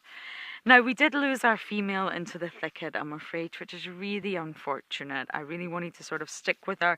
I'm convinced that she has got a damaged leg, and we now know that from Nico, that she does have a deformed leg, but I'm also convinced she's in labour. And that's why it was just all so bizarre to put those pieces together. So, Jamala Dam is obviously pumping with action always, and that's because it is the closest waterhole for quite a bit. So she may return, she also may not, but we can't follow her. It's a very difficult terrain here, lots of rocks, and we could end up seriously damaging the car and getting stuck, which is not okay. And if she wants privacy to go off into the thicket, then that is absolutely what she must get. But what an unusual sighting, just putting those pieces together like that. Her leg, something was wrong, we were drawn to her. She's definitely in discomfort, and I don't think it is a deformed leg, because from what I can gather, she's always had that. She's known to people around here because she's easy to identify. So she does have a deformity, which is absolutely fine, but there's definitely something else going on there. So, you never know, we may see her again with a little one. Hello, Sebe. You guys are very unusual looking. You got the white bottoms. I'm pretty sure it's Sebe. You do have the white bottoms of the red hartebeest.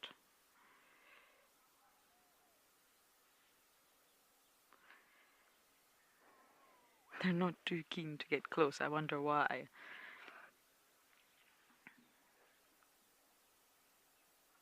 We also have 1, 2, 3, 4, 5 giraffes, 6 giraffes, sorry.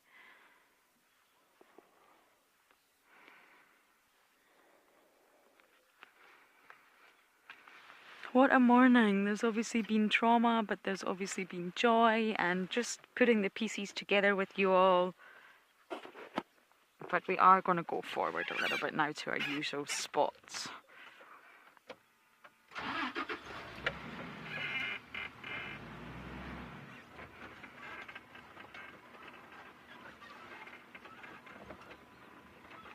We are just getting closer. We stopped way back from our usual spot just to give you the view of the Sebe.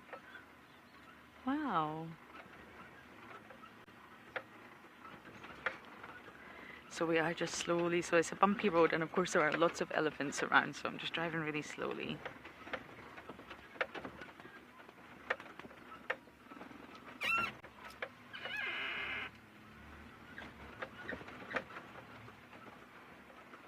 Cannot believe the number of animals around this waterhole. And of course you will see the fence line. We do get special permission to come here from Jamala and just sit here. Oh, the buffalo are here too. What you going to possibly film first, Darby? How's this?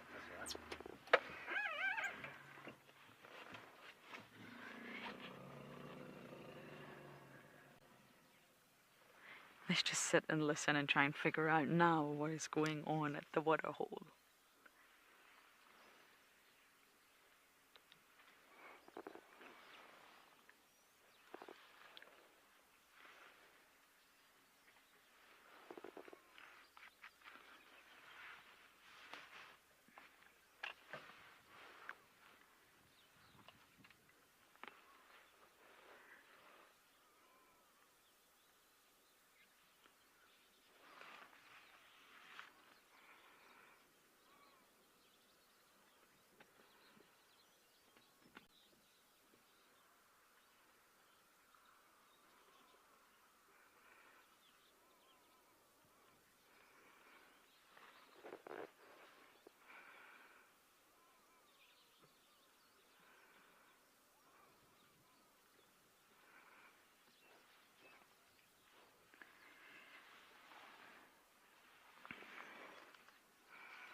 Isn't this just so incredible? Non-stop action at the waterhole.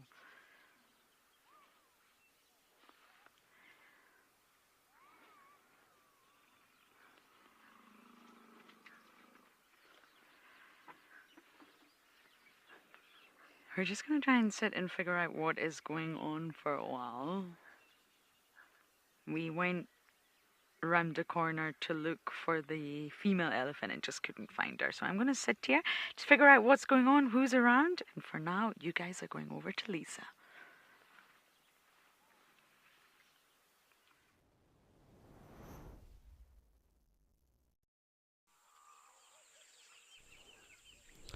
Thank you, Lauren. Sheesh, what a busy day you are having there with the buffalo and the elephants and the giraffe.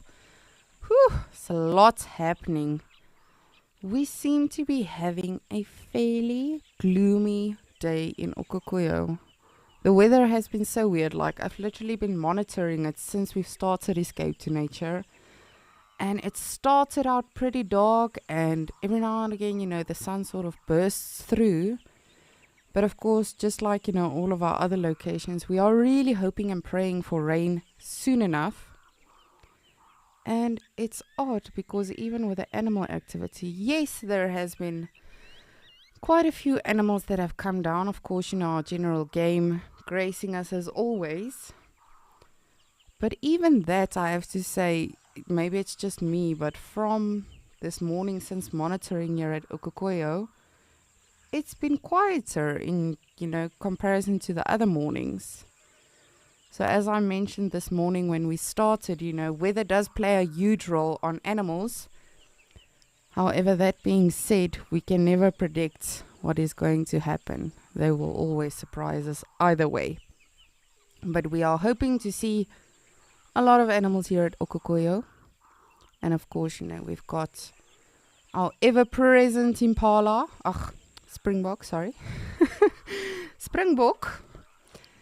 And of course, at the back, there's some wildebeest.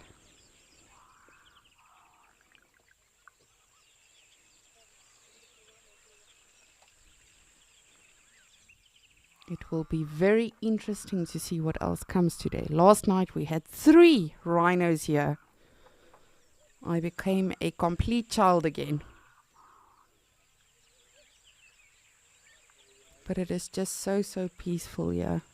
But as I say, the weather is fairly gloomy today, which is odd because the weather prediction was not really, you know, it said it's going to be nice and hot, and I do believe, you know, the temperatures are probably hot, but in terms of it being a nice sunny day, it does not seem the case.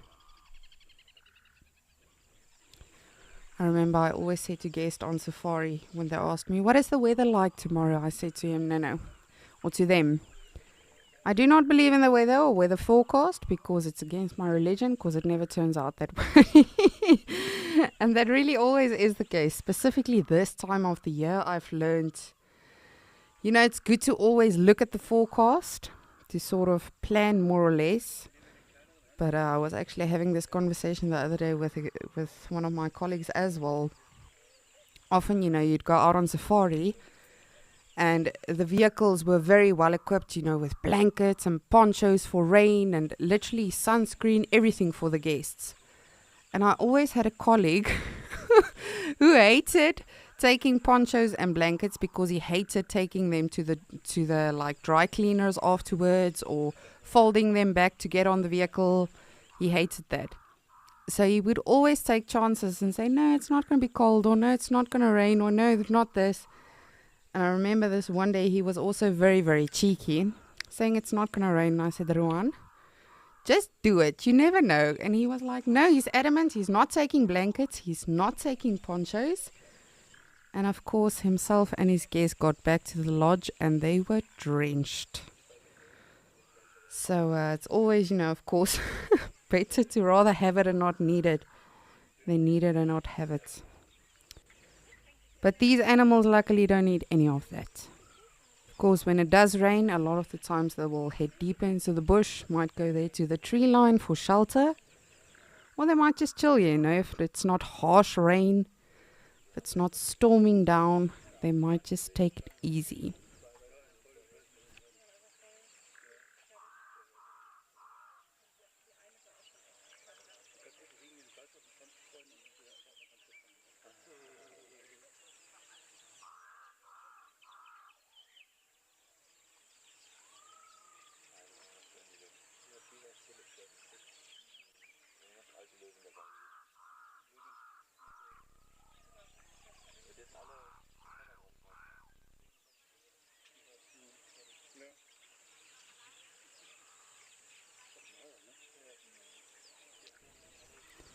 Now remember, as we are watching all of these wonderful animals, whether it's the beautiful bokkies here in Okukuyo, or Lauren and all of our many animals at that watering hole, or whichever location we are in, we are live and interactive. How amazing is that?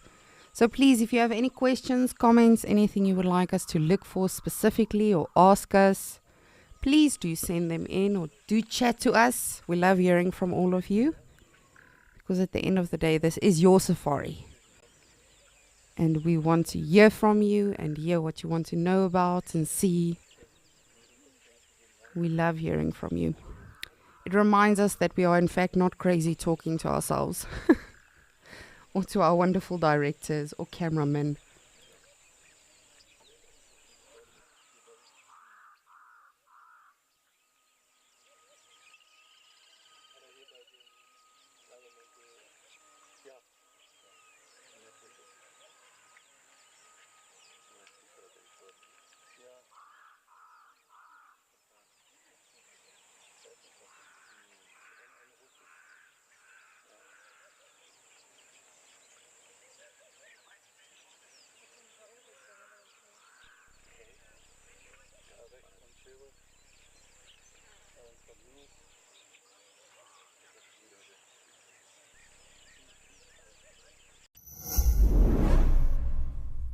Wild Earth is excited to announce the launch of our massively updated app.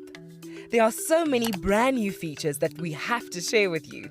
Tune into our live channel, and if you are an explorer, you can now watch completely ad-free on the app.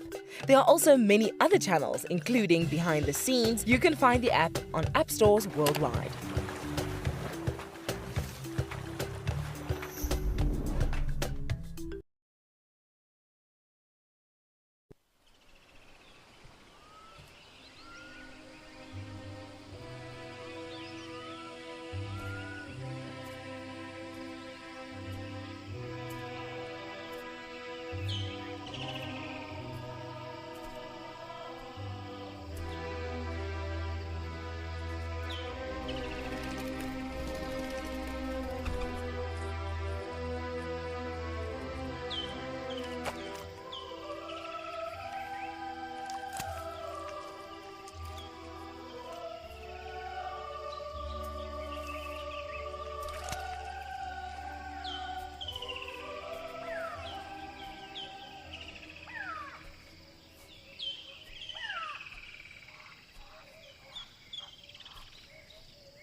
That one stick there in the background always just gets me so excited. I always think it's a giraffe. But it is not. It is just part of Mother Nature's way of tricking us.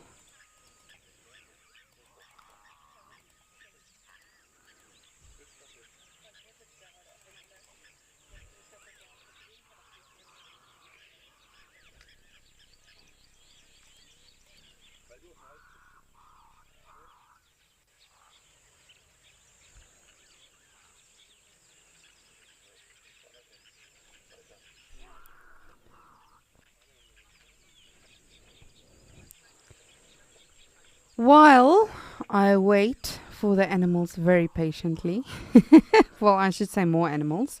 We can never be greedy. This is wonderful. But while I do that, I will send all of you back to Rolf, who is with some ostriches.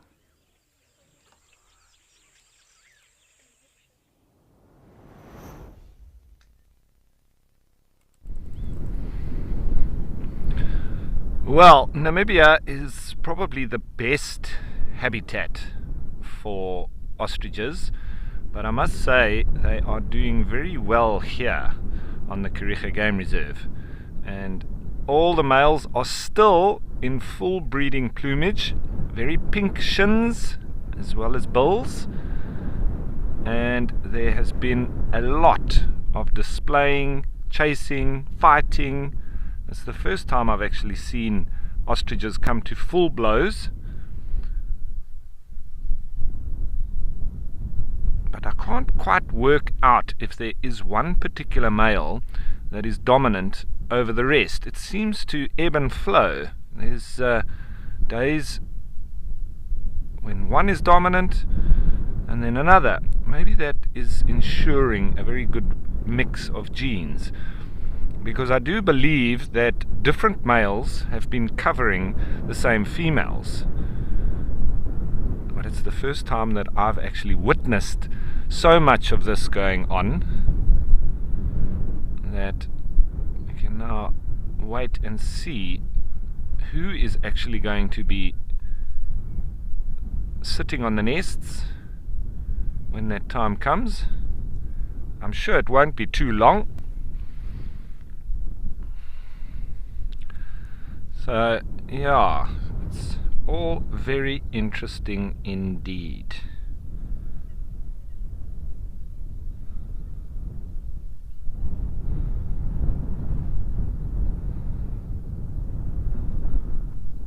And the females sometimes following up behind the males, other times being chased by males, and it's really just wonderful to watch. Now, something on a different tack as we're heading into the weekend. A reminder about Animal Bingo, which is back. And it was just recently that there was a battle challenge, should I say, a battle challenge with Animal Bingo, and the competition was fierce. There was so much that was going on, and the Animal Bingo will be back on the weekend. So that Wild Earth has decided that Djuma, Providence, Amakhala and Madikwe will have their own bingo cards where they'll mark animals off of the cards during the Saturday sunset safaris until the end of the year.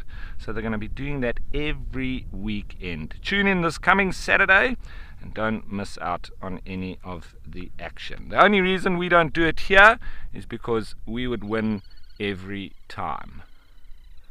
So we'll have to give the other locations a chance.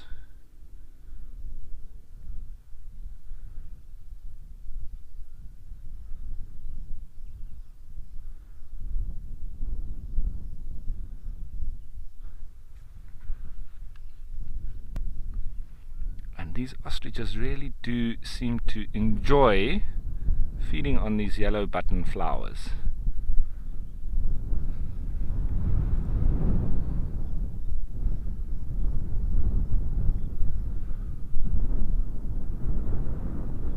And it's the typical way that ostriches do feed, how they grab, throw and then swallow.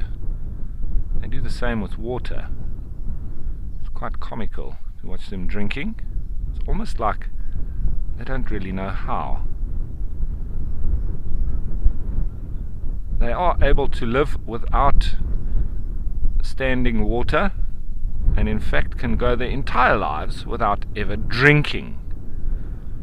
Maybe that explains their awkward nature when they do drink. And as you saw it pooping there as well, that's the kind of thing that in Namibia, you might see it a little bit in areas where there is standing water, but more so like in the northwestern wilderness where it is very dry, and particularly this time of year, if you go there, you won't see that runny slop that was just produced by this female. You actually see actual dung, and it's just got a sort of white coating on it, which is the urea, remembering that they do defecate and urinate from the same place. Hello, there's Tundi. That ostrich led us to her. She was hiding behind that bush, and she's obviously just gotten up. That's a nice surprise. And there comes the ostrich. Thank you, Madam Ostrich, for showing us that Tundi is standing up. And that's actually really cool. I'm going to grab a quick photo. It is a rhino bush.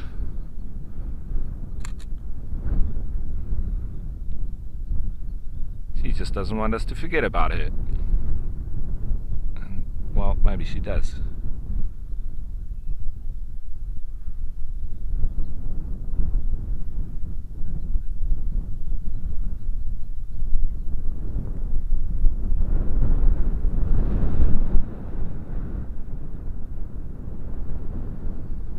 She's gone again. And so have the ostriches. Yeah, it's one of those days. She's got the hump. So Tundi, maybe she doesn't want to be seen today. Maybe it's because the other day I did get her birth date wrong. Now I've just chatted with the ecologists and the head ranger, Wayne, here on the reserve, and they informed me that Tundi in fact was born in 2008. So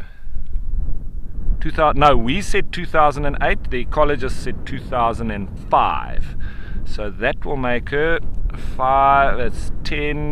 17 years old. She was poached in 2012, and she had her first calf in 2015 and has had every 2 years since then. And it seems she is pregnant once more. Not sure when she was made pregnant, but if it will go on what she's done previously, she should give birth any time soon. And she is rather large, looking very heavy. Maybe that's why she doesn't want to be seen today. She's having an off day.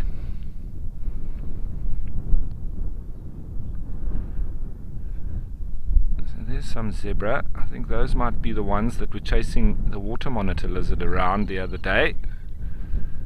And this here in front is our resident Blesbok ram.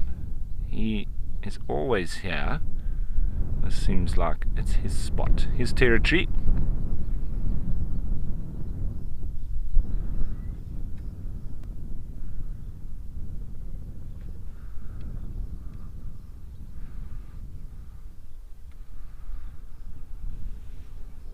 Righty, so we'll just have to sit here, as always, as I have for the last month or so, and see what amazing things are going to happen here on Kariega. I'm on my toes because you never know what's going to happen. And while I'm saying that, I'd love to know what's happening with that elephant with Lauren.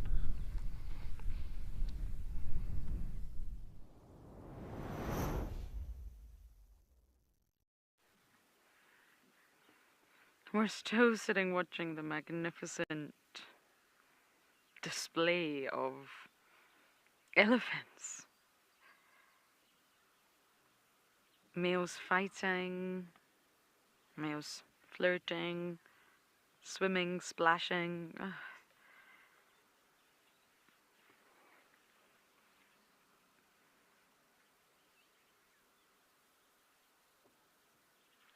I'm just watching this pair, yeah, those Darby. They're having a bit of an interaction. It's a huge bull.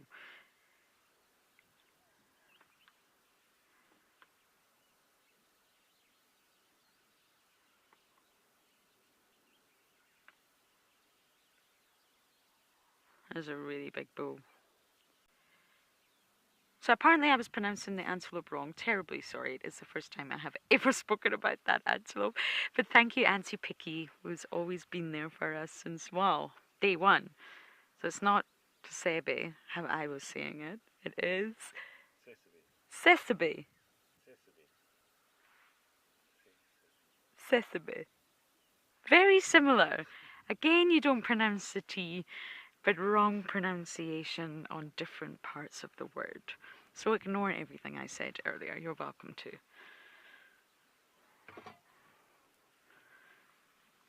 Did you see them in Namara, Dove? Don't think so. I only remember talking about Topi up in Namara. Either way, it was wonderful to see them. Thank you again, Picky.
There's another big bull coming in on the far side. Looks huge. See him? Yeah, that's the one. A lot of big bulls here. Of course, they need to drink too, but it just creates a different energy than if it was just all females. And this female, I think we've seen before. Do you see her ear? She's not quite floppy ear like in Juma, the one we see, but there's definitely damage to the cartilage there, and it is a little bit flopping over.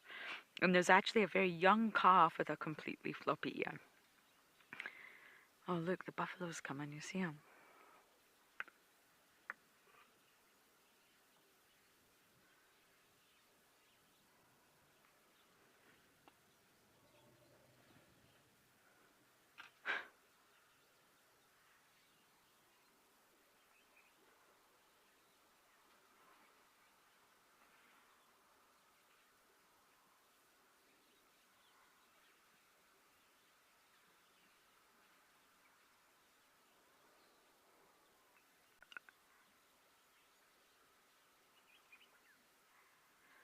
Francis, this water hole is man-made, and because of the climate conditions here at Madikwe, many of the water points are man-made. Not all of them, and elephants can definitely change the shape of a natural wallow. A very, very small wallow like the ones sort of just off Twin Dams roads in Juma. Chelapan, for example, those are very natural pans and little wallows that have been brought about from erosion. And sorry, I can't stop looking at these. See, I don't know what they are doing to each other. They're all fighting from different angles and clanging horns. I mean, tusks.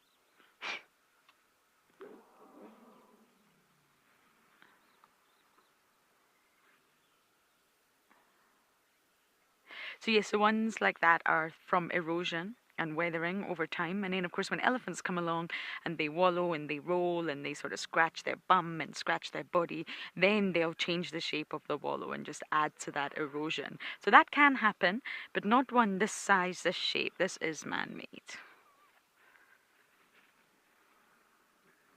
Water points are integral to supply water in really drought conditions. I mean, we were reaching 45 degrees last week and it was very difficult to be on drive-in, I can tell you that.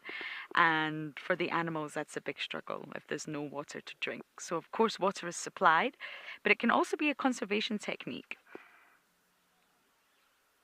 Possibly not in Madikwe, but in areas like the Kruger and the surrounds, you can actually close off water points, empty it, drain it, and therefore there is no water for the elephants, so they won't come. And it can just give that specific area and land a bit of a break from elephants, control their movements so that elephants go elsewhere for water. And it's a real non-invasive, non-aggressive technique to sort of conserve the area a little bit if the land or the soil or the terrain or the trees just need a bit of a break from the elephants.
It's a nice gentle breeze. It is just so lovely.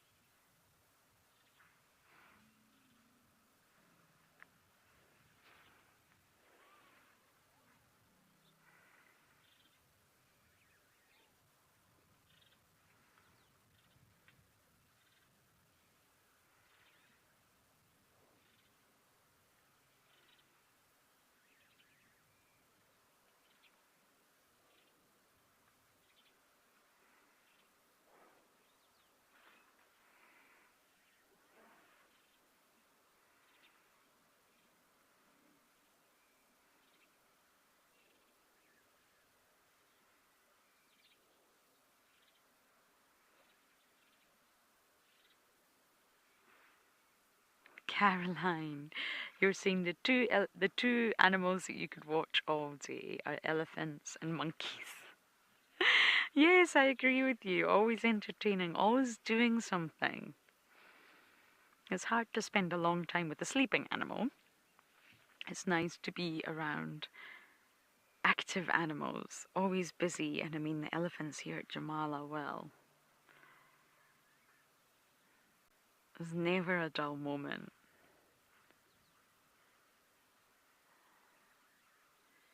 Even today with that female earlier, I don't quite know what was wrong. It did feel a bit labourish. It could be a miscarriage. It did feel that to me, but again, we don't have the answers. We may see her again, we may not. She's obviously easy to recognise from that leg. But that was just fascinating. And she's clearly, whatever it is, she's in discomfort. That much I can tell you. I think she's in pain. It's obviously not nice to see another being suffer.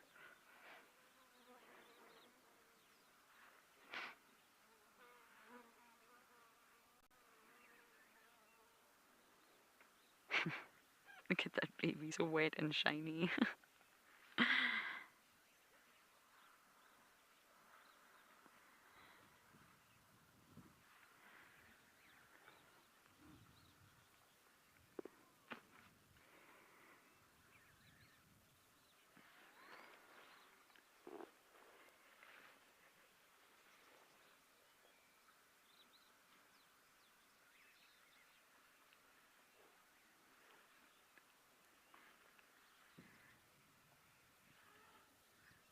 Now we look at that youngster just over to the... Oh. Show everyone what you were just doing there.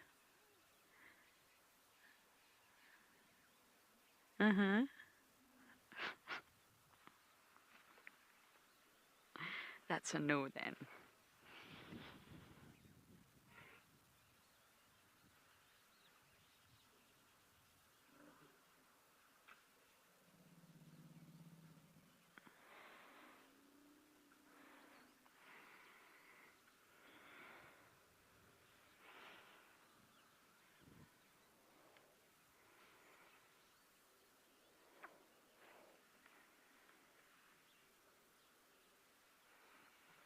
I actually just spotted that youngster with the floppy ear. Do you see him, Dovey? Just a little bit to the right. Just coming out of the water. Yeah, this one. There's quite a few elephants here with floppy ears. It's interesting.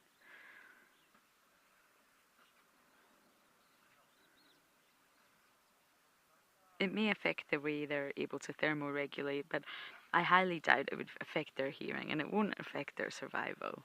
But it is a sort of tool for us to ID them.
This is just truly wonderful. I don't think it's possible to ever get bored of this.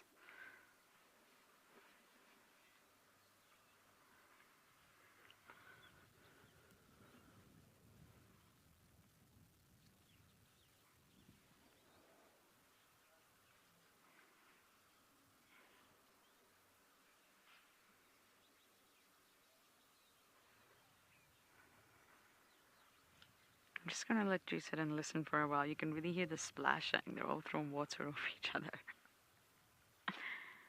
A nice summer sound.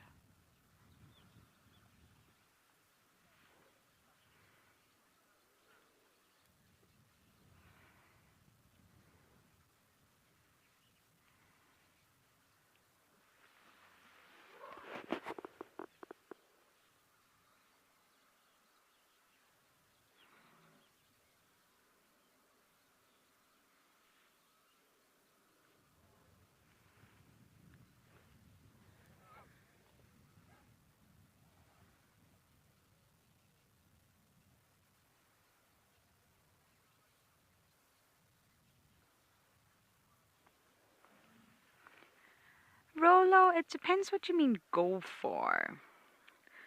Angry bulls will sort of chase everything out of their path when they're really when they see red, if you like, and they are angry. But I don't think they would intentionally harm a calf. So I don't know if you mean sort of go for by like chasing them away or really, really hurt them. But I don't think a bull would intentionally hurt a calf. But if it was angry and displacement anger or just in the wrong place at the wrong time, they could hurt a calf. They can definitely chase them away. But calves stay, especially small ones, stay very close to mom. Really, it's even difficult to film them because They're always so tightly tangled in amongst mum's legs. So yes, it's very possible that the bull could sort of chase a calf away, get a bit angry with it, show no tolerance, but I don't think it would intentionally try to kill a calf, if that's what you mean, Rolo.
Leopard lover, 100%.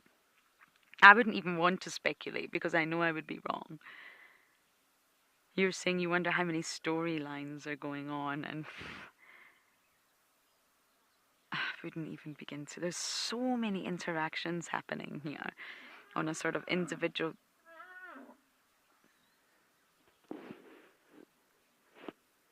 On an individual to individual basis, then on a herd to herd basis, and I honestly couldn't even begin to imagine.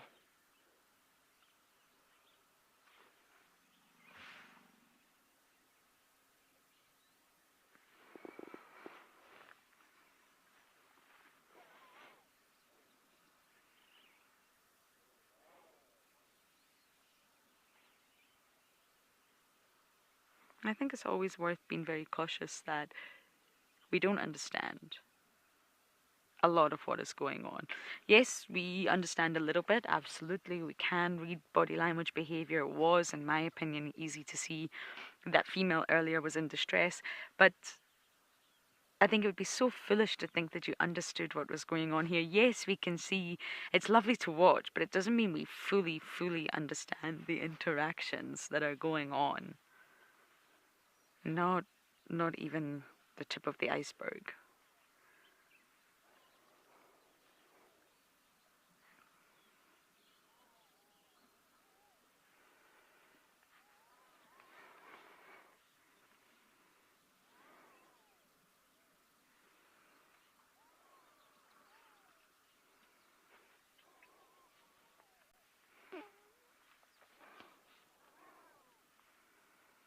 They love these little dust, sort of little sand bits. They love them.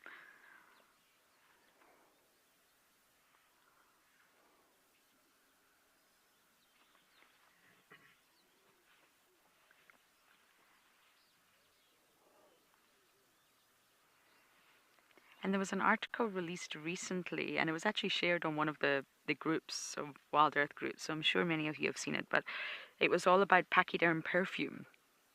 And it's a scientist that's been studying African elephants for a really long time. Davy, look. Oh my goodness. It's not her, but look.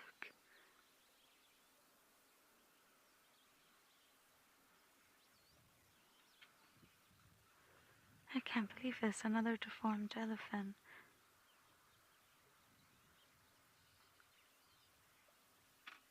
I don't know if it's a he or a she right now, possibly a young boy. The back right leg looks very short.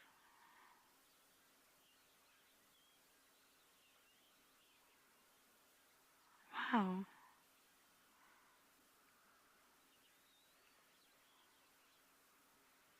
It's not even putting it on the ground. Excuse the antenna.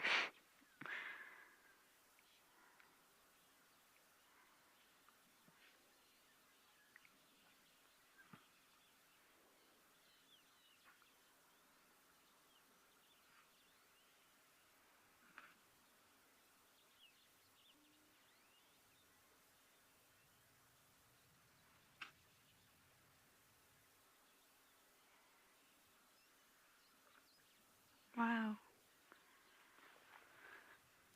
It just shows you it's sad to watch. I can feel my heartstrings being pulled here, but it just shows you what individuals will do to survive out here.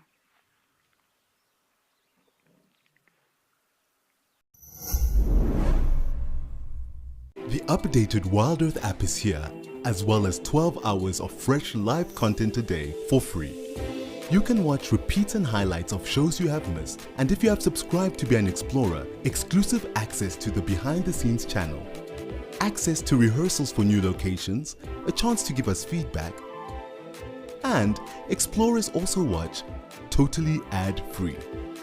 Download the app today.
Here we have a cuddle puddle.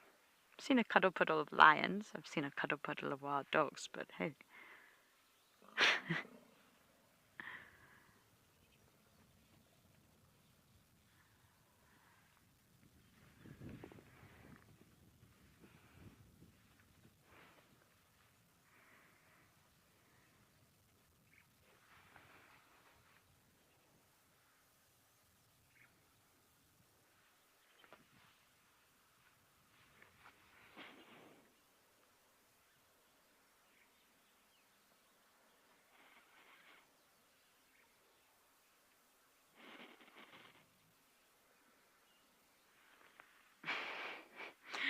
Yes, Sir 50.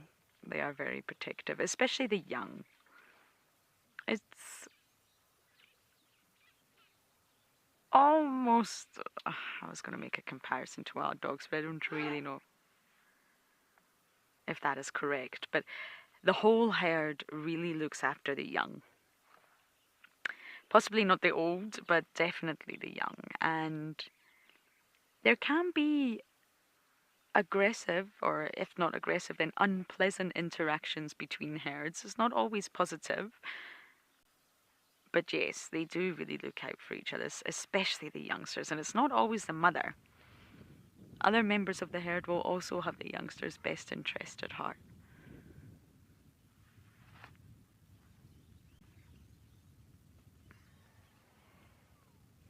And it's very sweet to see.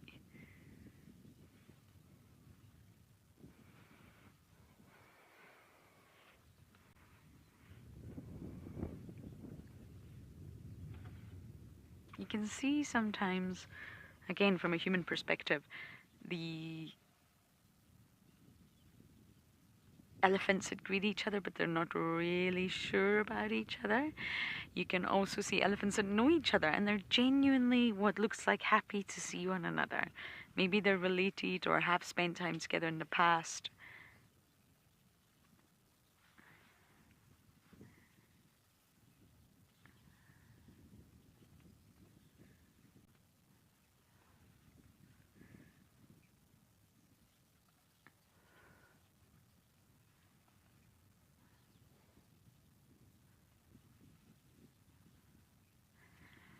That's that bull and female just come back. He's still trailing her.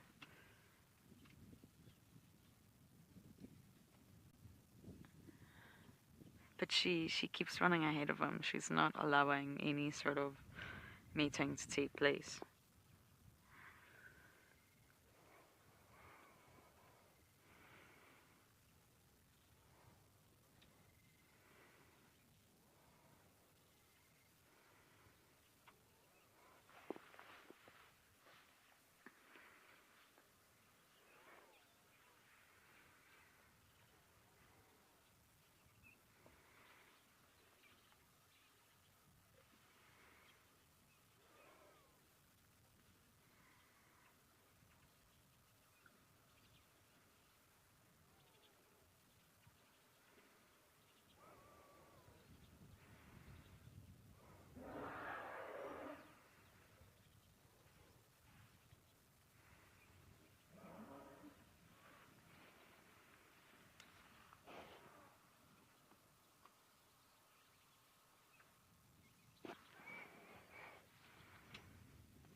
Trevor, honestly, no. But I always remind myself that anything can change at any moment. We sometimes think animals are predictable and we can read their behavior to a T. I think that's a foolish approach. And during my training and my learning, it was very much James Hendry and Stefan Winterboer that were my mentors when it came to elephants. And I'll never forget them sitting me down and just saying, don't think at any point that you are in control. You're never in control in a situation like this. And it was Steph who said, yes, you may be able to read an elephant's behavior because they do display signs that we can interpret to a certain extent. You can tell when an elephant's unhappy. Generally, they do give you warning, and you should be able to always read that and respect it. Never push it. But don't ever think that because an elephant looks like it's happy and it's fine with your presence, that could change at any given moment, because it could.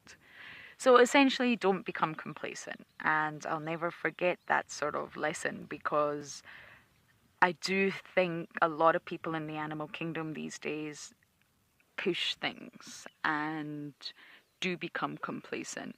And they do tease that in the Sabi Sands you get the complacency syndrome. I can see why and how, and I always try to avoid getting into that. But I'm talking more on a global scale.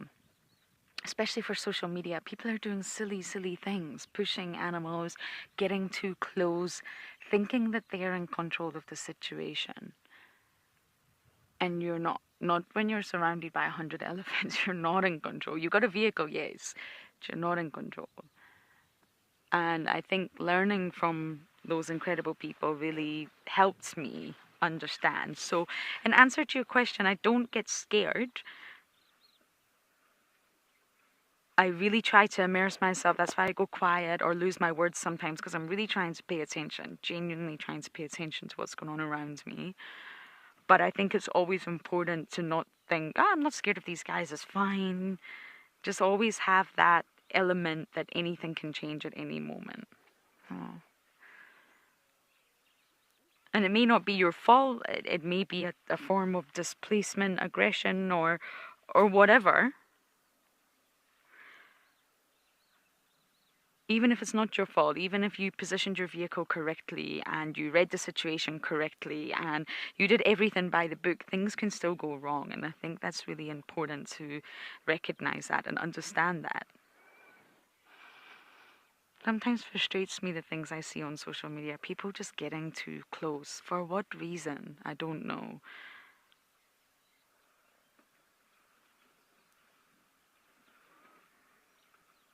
But I'm not scared of them.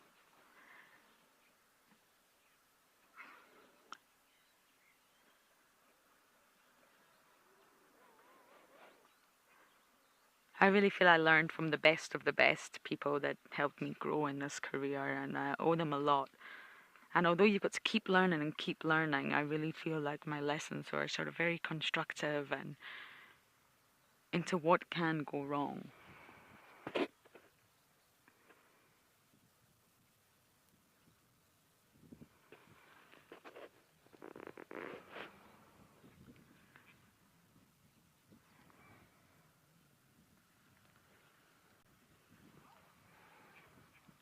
Meeting.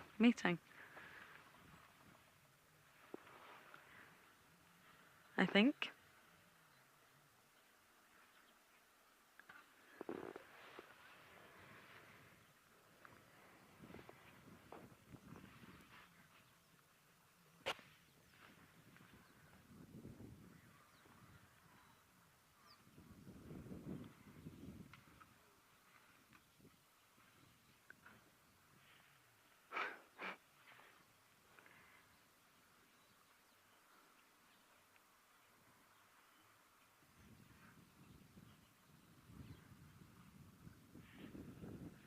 It's hard when you're trying to view and there just are so many elephants in the way.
I love it when the little babies just plunk down like that.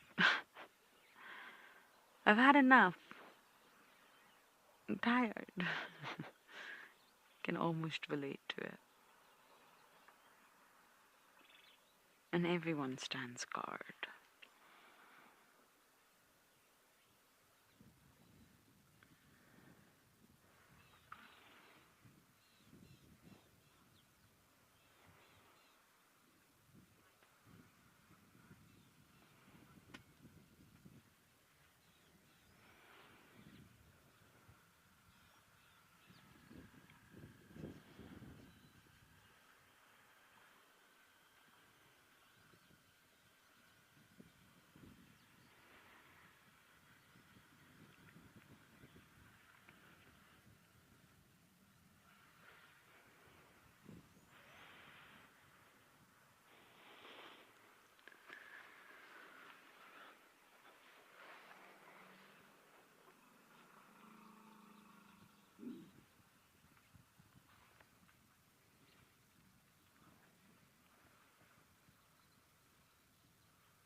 When they throw the dust like that, it ends up getting blown into Davi and I. Well, Davi's actually wearing sunglasses, but it gets blown into my eyes.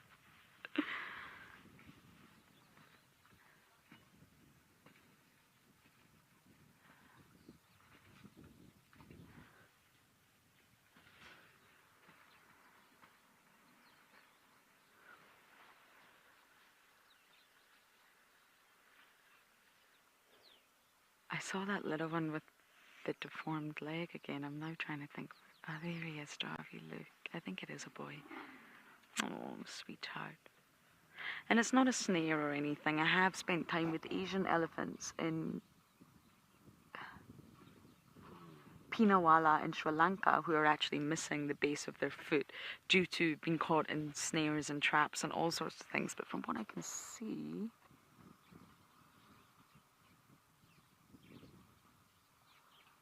this one has his toenails in the base of his foot. It's just not the right length.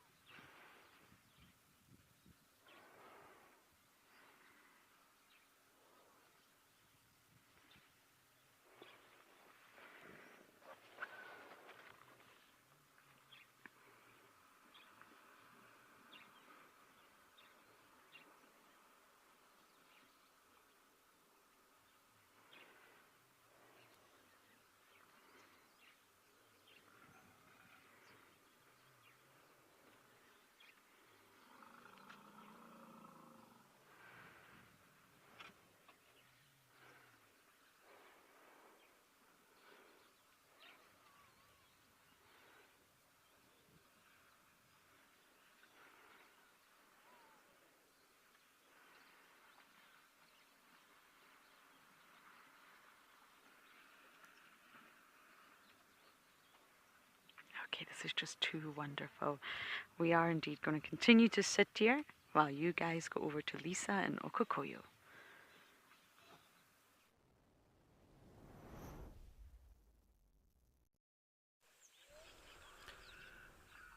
Lauren, I will definitely have to make a plan to go on safari with you because you have literally experienced, I think, every elephant behavior under the sun there is to be experienced. Wow, I'm very jealous. But I'm still observing all of our animals in Okokoyo. As I mentioned earlier, it's mostly just been general game, you know, the zebras, the antelope, the wildebeesties, and the birds that have pretty much just come and gone today. but as always, we are still hoping for some elephants and rhinos.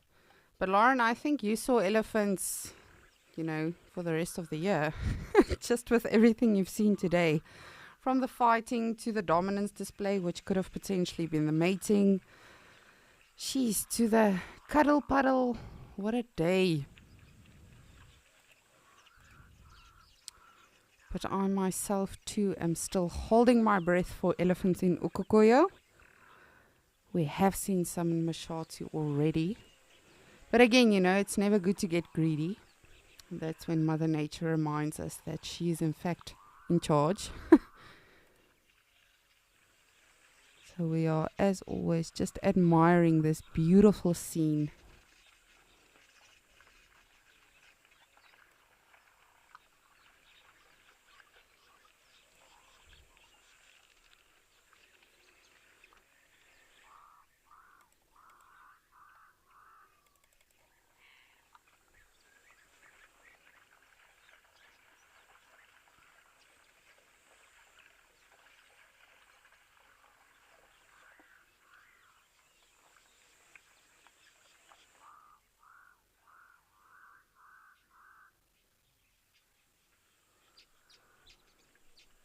Of course, the beautiful smaller birds next to the wildebeest, those are the lapwings, the blacksmith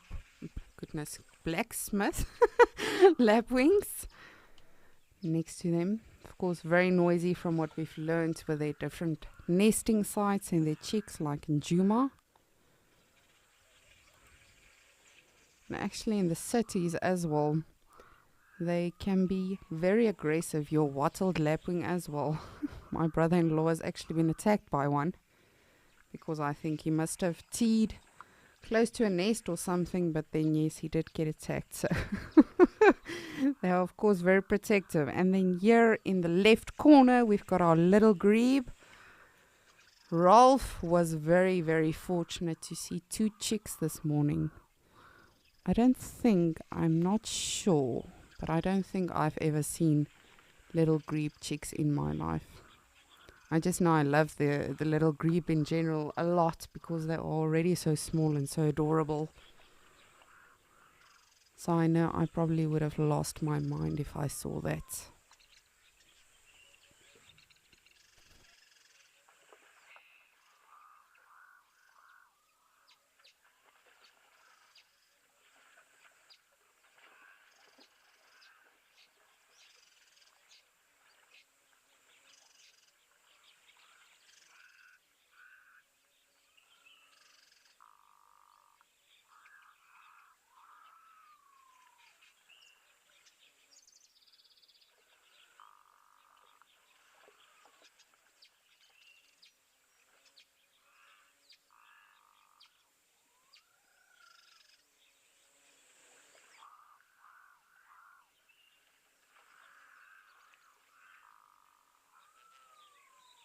It's just incredible how well those blacksmith lapwings actually camouflage. So if you look just above the zebra's heads, just on the edge of the water, you can see all of the blacksmith lapwings there in between the rocks. And that alone just shows you how much we probably miss, not just at Okokoyo, at most places in the bush, because of course they were designed for camouflage and for protecting themselves. So that's a massive defense mechanism. So just to us, the human eye, they already blend in so well, just like these zebras. Of course, when they feel threatened or when there is a potential predator in the vicinity, of course, they'll all group together, which we call also a dazzle of zebras, but that is also the collective name for them. But if you look at them now, that to me alone, I don't know about any of you, but that's confusing. Yes, you can single them out, but you have to pay attention. Now imagine to a predator that just sees like the stripes and the shapes and the shades. Look at that! How confusing must that not be? That's insane.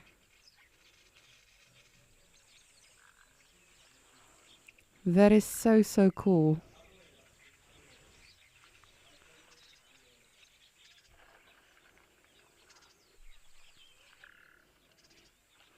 And And then, of course, your zebras, when they are born, the foals. So they gestate, or they carry the young for about a year long. And then when the foals are born, I'm sure many of you have seen, not necessarily live or for yourself in person, but I'm sure you've seen either on photos or videos.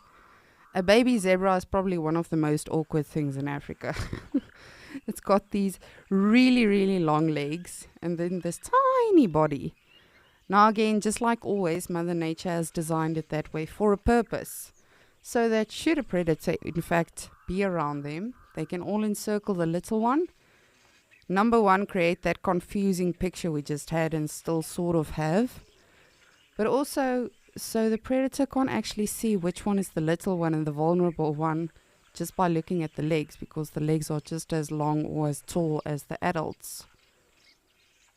So it's really so incredible how everything is just perfectly designed and thought of and just perfectly worked out with all of these animals.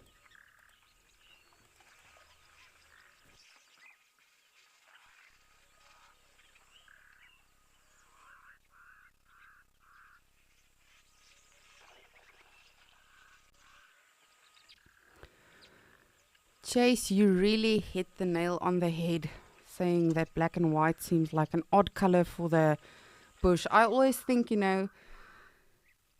especially with the zebras, but even giraffes, leopards, yes, it's a pretty animal and they camouflage so well and everything. But if you take that animal just as a singular, it's so odd. It looks like a fashion statement or something that's just randomly been placed into the bush. But yet, as I say, of course, animals see in shapes and sizes. That's why they have that. So it camouflages even better. And then, of course, it is for the temperature regulation. And funny enough, I do just want to point out, as a naturalist, I've studied, a lot why the zebras have their stripes, and a lot of people have different hypotheses. But no one in their life has ever been able to explain it as well as Ted tasted the other day on Sunset Safari, I think, with regards to the sort of how the wind flows, and then the zebras are able to actually cool their bodies down. I've never understood it until Tess actually explained it, and I was like, oh, all right.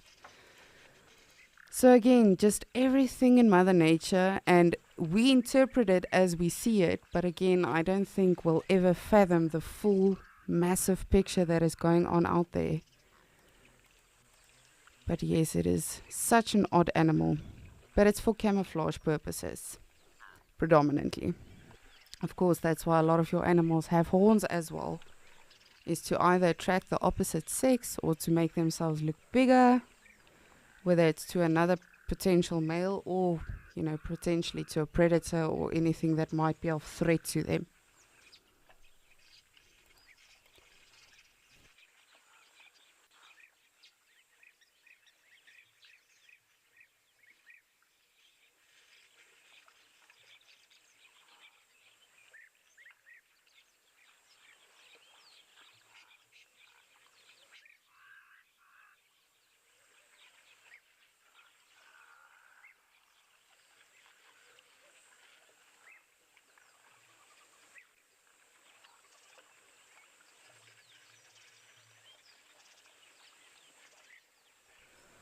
Just want to have a look at this tree, because the other day there was a raptor, as well as yesterday evening there was also a raptor in this tree, but I don't see anything big right now.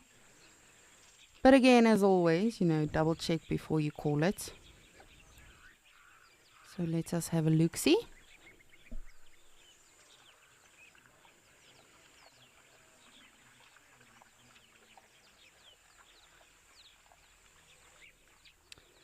There are some swallows around. I saw a couple this morning as well. It is a little bit tricky to see them, obviously, whilst they're flying, but also, just with the camera we have. But I would speculate that it might be the pearl-breasted swallows. But again, I can't say for certain. I just want to see what that bird is that just landed in that tree.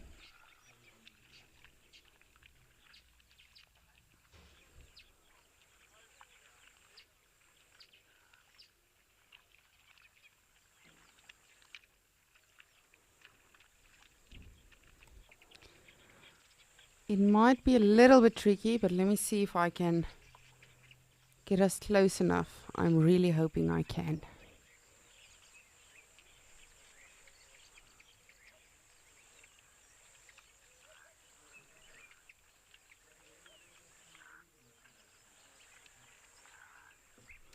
I didn't even see that. If you look to the middle as well as the left. No, right. Goodness, what is wrong with my left and right today? Right, there's 2 herons in the tree as well. If you saw that, well spotted. I only saw it now. So there's one just in the middle of the tree that's preening itself as well to the right on one of those outer branches. I'm not sure what this blackbirdie is to our left. It seems like it's a crow, but it's a little bit tricky. We have already taken a look as close as possible.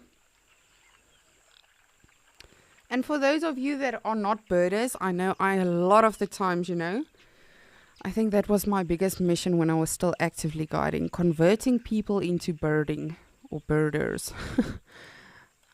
It's honestly such a, I don't want to say hobby because it is a hobby, but it also becomes a sort of lifestyle when you are a wildlife enthusiast. And the thing with birds is, animals, they're either in the bush or they're out in the open for us to see. And that's how it is. But with birds, you can literally go anywhere and there will be birds around, whether it's a water hole, whether it's a tree. So birding is super, super fascinating. And also the other thing about birding is you can never stop learning. I'm yet to come across a birder that knows absolutely everything. There's always, just like nature, there's always something to learn. Sorry, that was a bit of random info. I just really wanted to know what that blackbird was.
And then my other awesome sighting I had as a naturalist of a snake. As I say, I have seen many snake sightings, big, small, doesn't matter.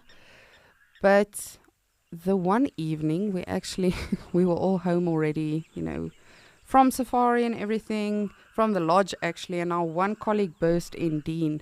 And he was like, come on, let's go. And I'm already in pajamas. I'm on the couch. I'm chilling. I'm not going anywhere. And he's like, no, really, I want to go show you guys something. And we said, Dean, we have to get up early for game drive. What's happening? So we all get onto the vehicle and we stop next to a fence line. And he's like, come on, jump out. So us as naturalists, willy-nilly, woohoo, jump out in the bush. And the next thing, as he took out his flashlight, we had been standing next to a python that had swallowed a fully grown bushbuck. Now, bushbuck is not one of the massive antelopes, but a grown bushbuck is quite a large antelope if you compare it to a snake having to swallow it. And this python was huge. So the next morning we went back, wanted to show our guest.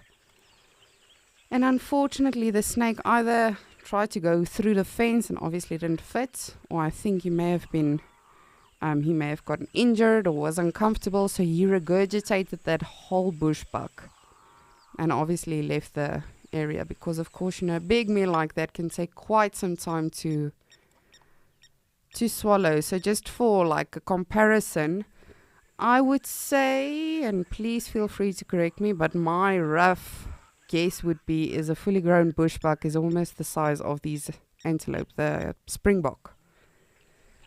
So imagine if a python swallows that. It's fairly impressive.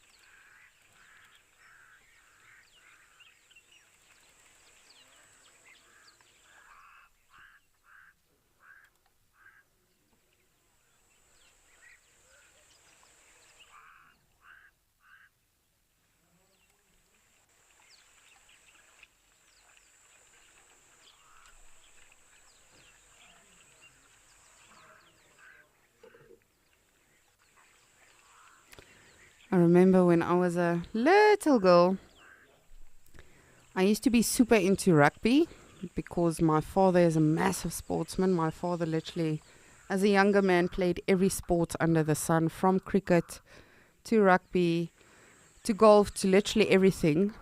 And so when I think I was about 4 or 5 years old, I could literally sum up the whole Springbok rugby team at that age. I can't do it anymore.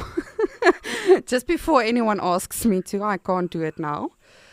And I remember, so I was very fond of Springboks, more so because of the rugby. But when we did go to Sabi, I always said to my father, Papa, kan ons asseblief die spookbokkies soek? And that means, can we please look for the ghost antelope? Because I always call them the ghost antelope because of their white faces. But yes, that was many years ago in my younger days. But ever since then, of course, I've had a massive, massive love, and I almost want to say addiction to the bush and wildlife and animals and just everything that goes with it.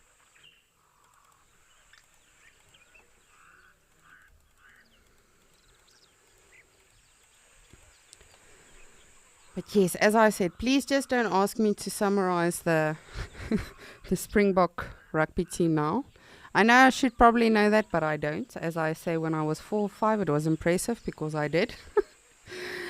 But if you have any other questions for me or any comments, if you want to chat about anything specific, please do send them through. We love hearing from you guys, honestly. If you have anything you would like to discuss or know, please let us know and send through those so we can reach out to you. Because at the end of the day, this is your safari and we are live and this is interactive, so we would love to hear from all of you.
You can see at least it has cleared up a little bit here in Okokoyo, as opposed to earlier on it was just one big grey sky. The sun has at least come out a little bit now, so hopefully that will promise for some elephants or even the rhino. I don't want to say it too loud. I don't want to jinx it. But of course, anything, we are happy with anything. I know I am. But if you have anything specific you would like to see, let me know.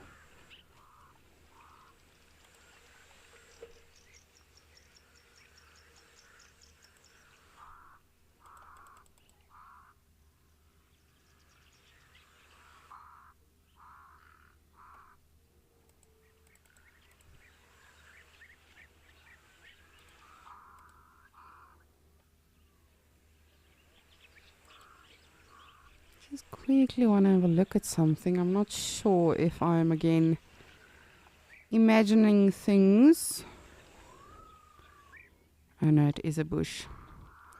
So if you look if you look to our left, that smaller bush where the zebras are crossing now, I thought that might be a rhino or something, but when I see the comparison now I realize that's absolutely silly, because must have been a monstrous rhino or something lying down. But you can just see that beautiful herd of, ooh, it's a big herd. Or a dazzle. A dazzle of zebras, hopefully coming for a drink or a cocktail. Sheesh, that's a big herd. But I do think there are wildebeest amongst them as well. And again, it's incredible how tiny those animals are, you know, in comparison to the actual water hole.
Ruth, you are 10 years old. Thank you so much for getting in touch with us. Wow, 10 years old. What a time to be alive.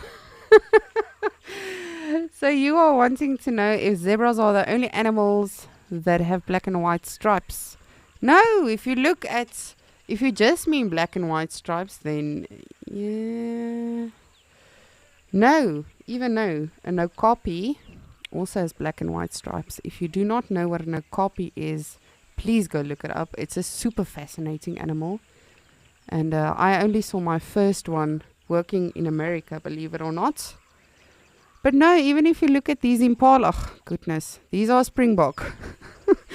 If you look at these springbok, they also have black and white stripes.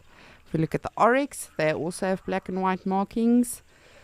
So black and white essentially is a good marking to have on your body as an animal, whether it's in a big section or small section, because of course it does help with a camouflage, just like kurus that have the white stripes. I don't know if that's what you meant. Did you mean just black and white stripes? But that is a brilliant question.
Jeez. Just look at all of them zebras. I think that's the most I've seen at Ukokoyo. That is super exciting. I'm having so many first experiences. Yesterday, hyenas. I wanted to think now it was yesterday. Yesterday, hyenas at Mashatu. Today, I have seen zebras before in my life, believe it or not. I have seen zebras at Ukokoyo. I have not yet seen this many zebras at once. So that is super, super beautiful for me right now.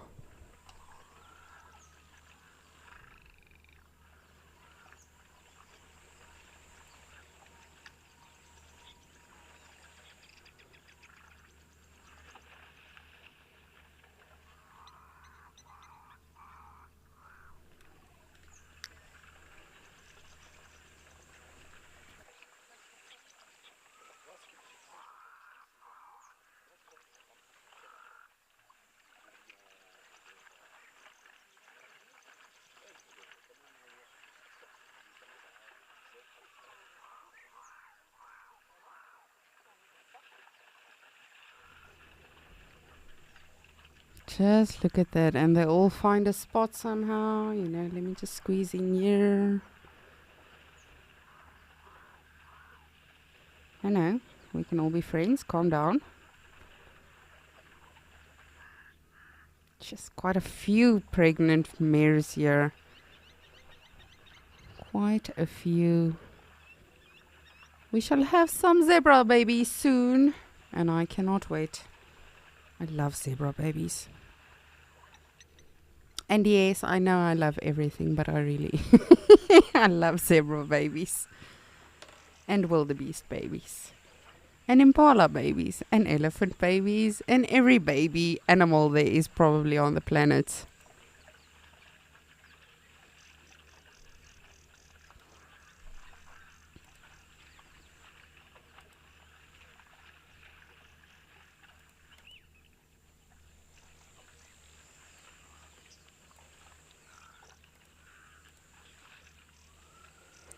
That is just so picturesque how perfectly lined up they are, and it's just beautiful. It's the first time I've seen this many zebra at Ukokoya. I know it happens, of course it happens, but for me personally as a naturalist,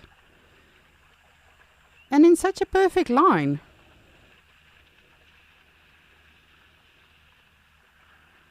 Never mind.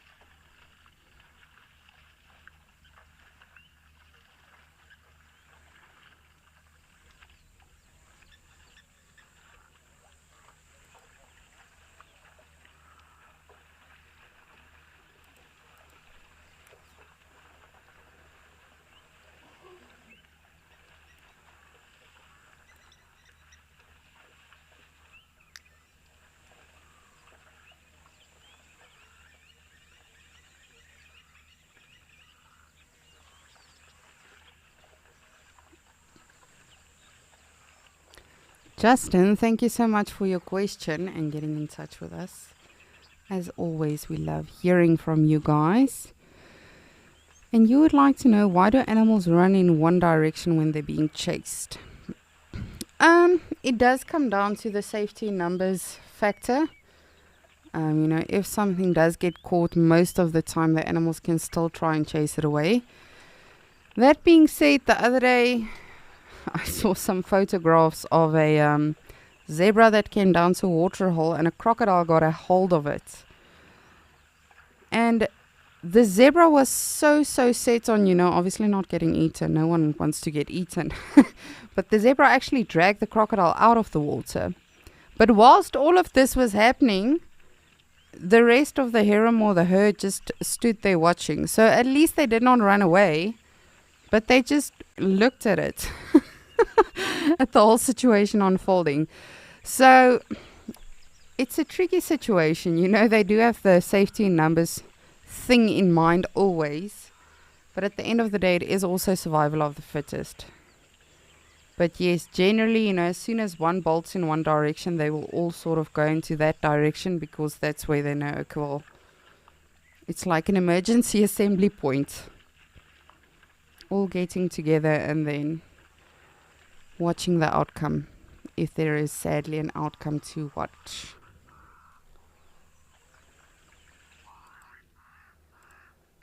But yes, that crocodile sighting was just so fascinating. Honestly, the rest of the herd, and you can see it, the rest of the herd just like literally stands watching. Probably don't have to run away because it's a crocodile. It's not a lion that's got that much speed.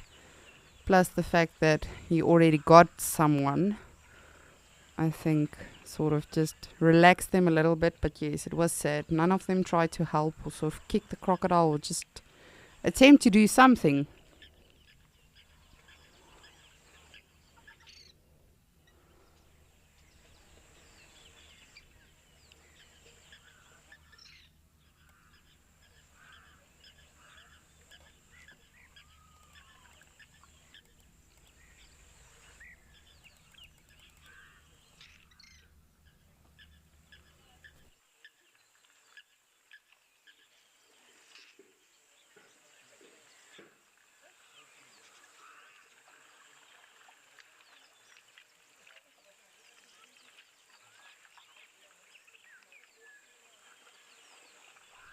But I could literally watch a scene like this all day.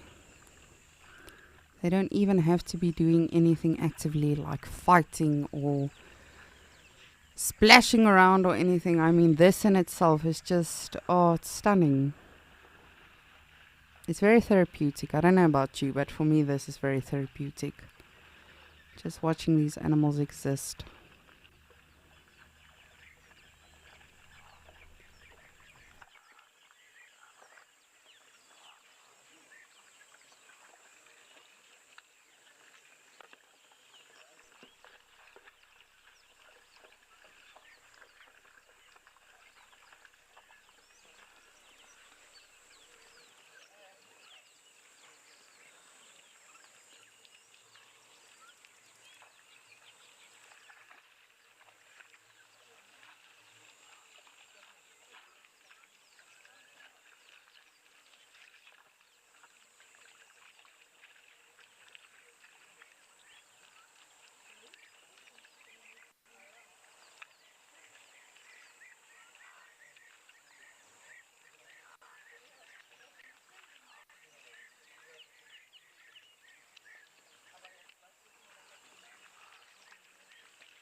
And here comes a wildebeest that wants to be a zebra.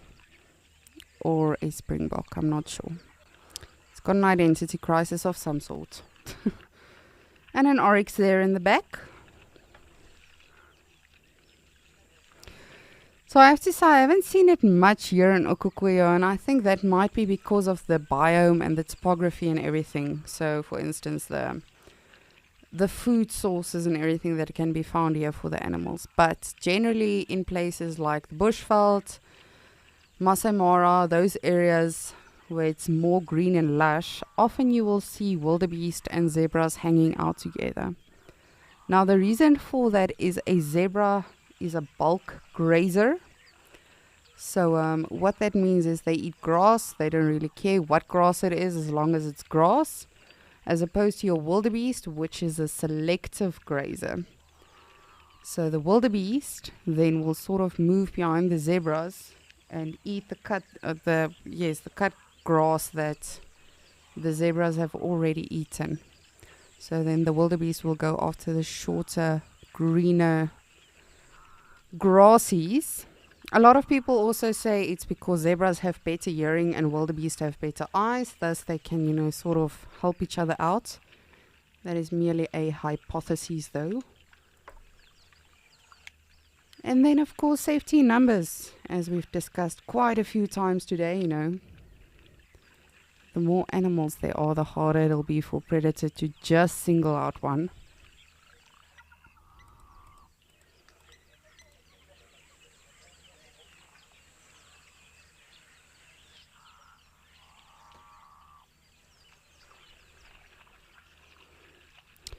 Nadia, good afternoon, and thank you for joining us on Escape to Nature. So wonderful to hear from you. Is it possible for animals to copy behaviors from other animals? Yes, of course. I think animals are creatures of habit, but we do have to bear in mind they constantly have to adapt as well in order to survive. So I think definitely they do learn from one another. I mean, if you look at just in terms of, let's say there's a lion to approach here, all of the animals will then look at it. Some of them will alarm call and then all run away. So I think in terms of those sort of things, they do definitely learn from each other. But if you mean in the specific species itself, like elephants, for instance, we all know that elephants, the babies learn from the adults. How to use the trunk, how to drink, how to move, how to eat. So, but yes, I definitely think that animals to an extent, just like humans, we're probably more like animals as opposed to them learning from us. But yes, just like us, we do learn from other people, whether it's behavioral things or things that you pick up that someone says. Definitely. Animals will do what they need to survive.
Just want to have one last look to see if they're actually gonna. Woo! Those two are busy. The two on the left. There we go. Smack them.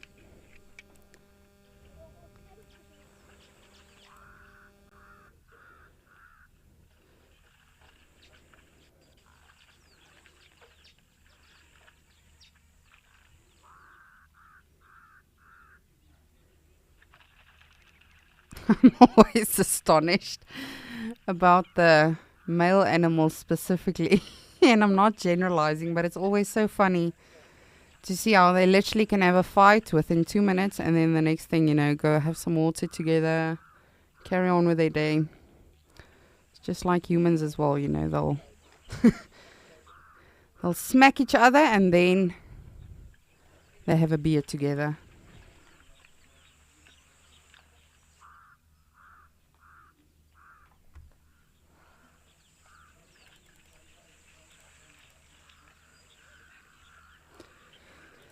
Alrighty, well, of course we will come back to our beloved Okukoyo. This was very fascinating now with all of the beautifully lined up zebras and the springbok, and then these two oryx. Says, well, I'm not sure if it was just the two that fought or the four of them, but it's always amazing just to see the different behaviors of these animals.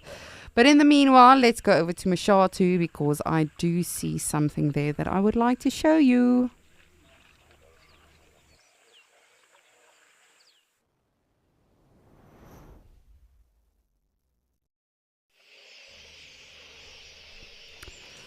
Surprise!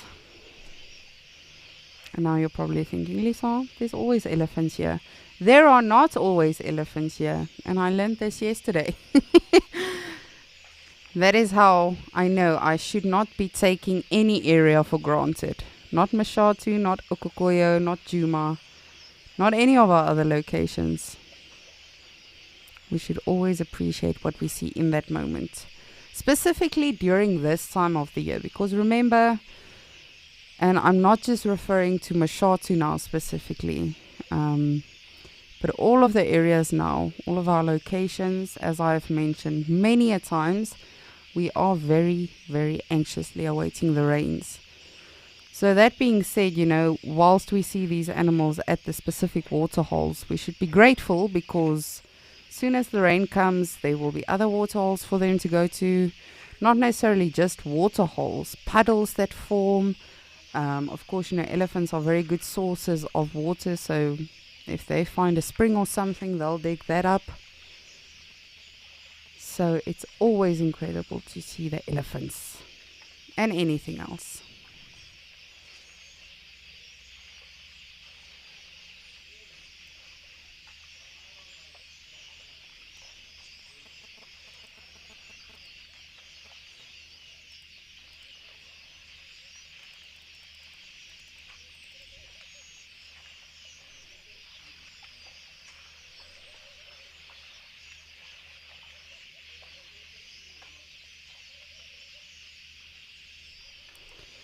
Very interesting tusks this one elephant has on the left.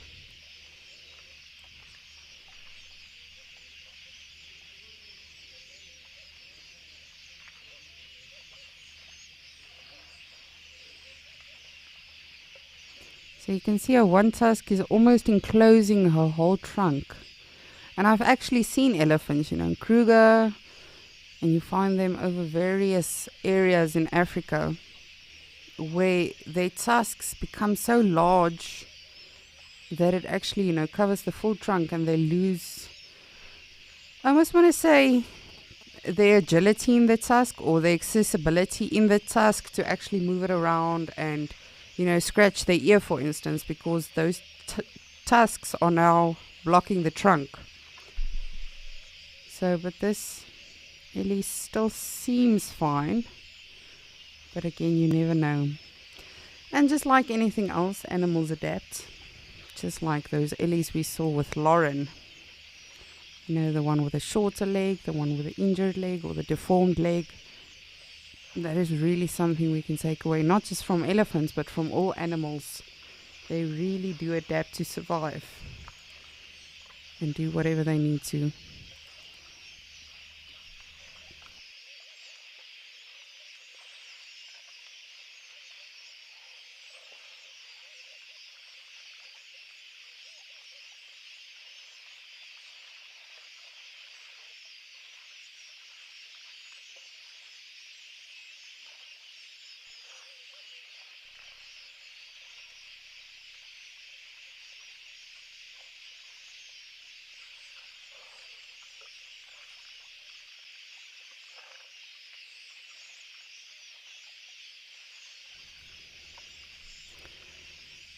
Mike, you are 7 years old. How amazing. Thank you for your interest in Escape to Nature and the animals. You want to know if elephants can smell underwater. See, this is a tricky question for me because I have observed elephants swimming for a long period of my career on a daily basis. And the thing is, the one thing I always wondered is, are their eyes open underwater? But you wanting to know now if they can smell underwater, that is a brilliant question. I don't know. I don't think so, though. Because, of course, you know, they smell with their trunk. And often when they are underwater, you see them lifting their trunks. So I think that might either be for some breath, or it could be to actually smell. So, but I'm not 100% sure. But in my guess and experience, I would say no. But again, I could be wrong. I do not know everything.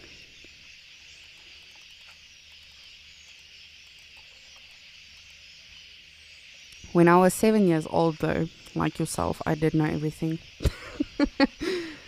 This is what my parents always told me.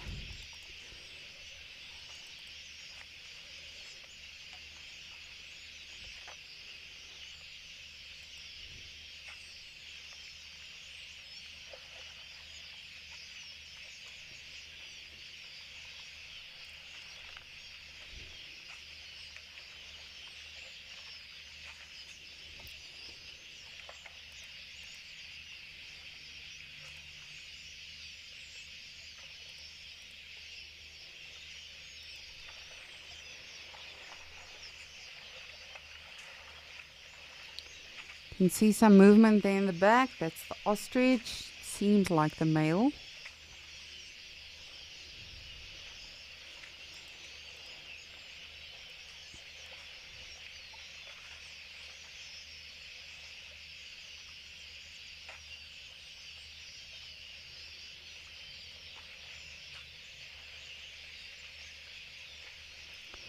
If this any second on the left now turns, you will see the tusk that I was referring to. That is almost sort of enclosing the trunk.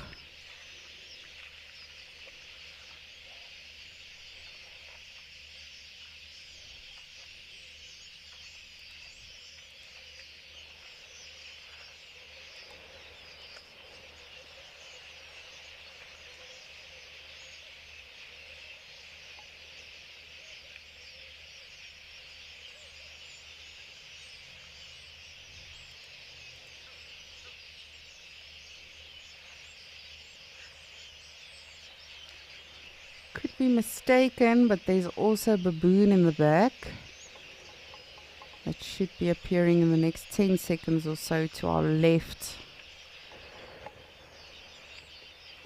But again, I could be wrong. Yesterday I was looking at warthogs for 20 minutes thinking it was hyenas. So in my defense, they were in the shade and they were lying down. So I'm using that as my excuse.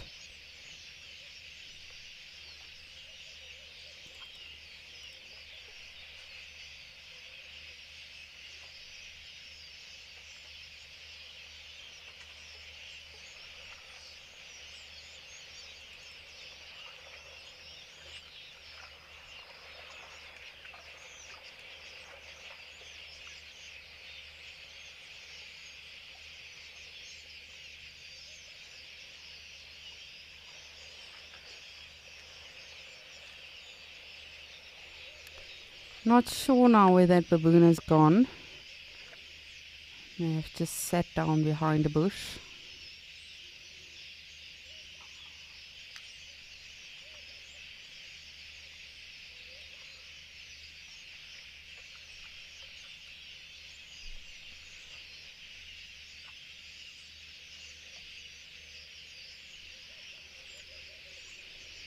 Yolanda, yes, definitely. Definitely. Those are the quillias. You want to know which birds are making that noise. I think that's what you're referring to, the lousy, screechy. There's the baboons. The loud, screechy noise there in the back. Those are the quillias, yes. So we will head on over now to the trees that they are flocking in, and I will show you how beautiful the flocks are. But yes, those are the... If that is what you're referring to, please correct me if I'm wrong.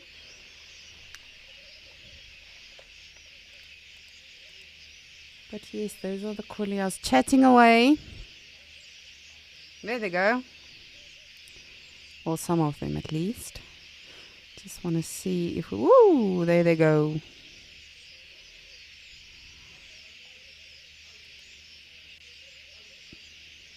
Alright, so it is going to be tricky to show you, but I'm going to try my utter best. If they sit still one day. Nope, not today. Let's try.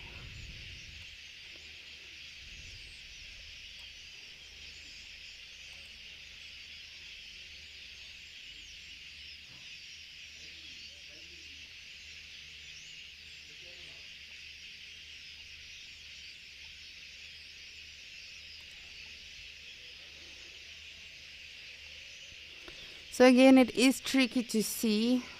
You can just see when they when they actually move around, because the acacias have not yet gotten their leaves back. As I said, we are anxiously awaiting the rains, and most of the trees will be revived. But they literally blend in so well with that dead tree. But hopefully when they take off again, because this is what they do, they'll land in one tree, stay for a bit, and then literally in groups they go down to the water to sort of get a scoop of water, and they all retrieve either to the same tree or go to another tree again. So these are the quillias that you have been hearing so much. Very, very noisy.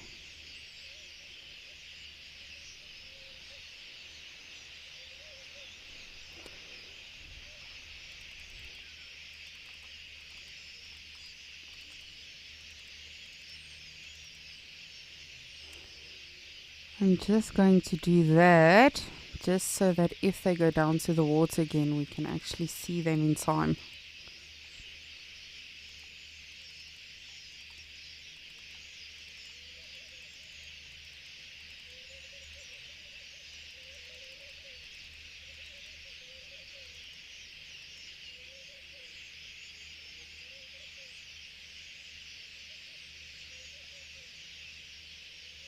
Oh. While we see this, I will quickly show you the Egyptian geese with their little ones.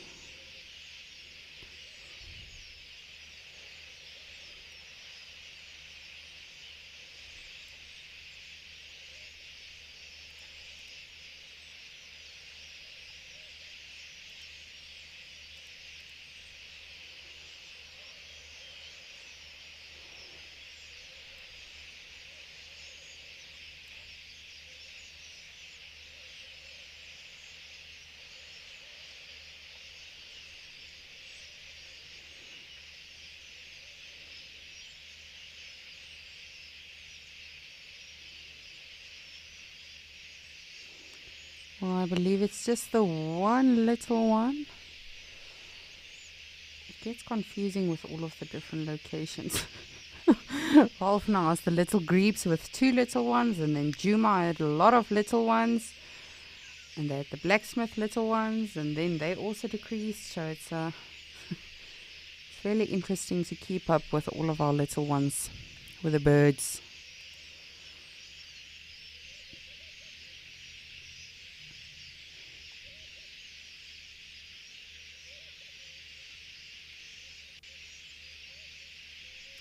So just keep an eye on this tree to the right. That is where all of the quillias are now, or a lot of them are now. Hopefully they'll go down for some water and we can... Oh, it's just behind the bush, you silly birds.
And again, it's just incredible if you look at how they fly in unison. They perfectly, know where to go, what the plan is.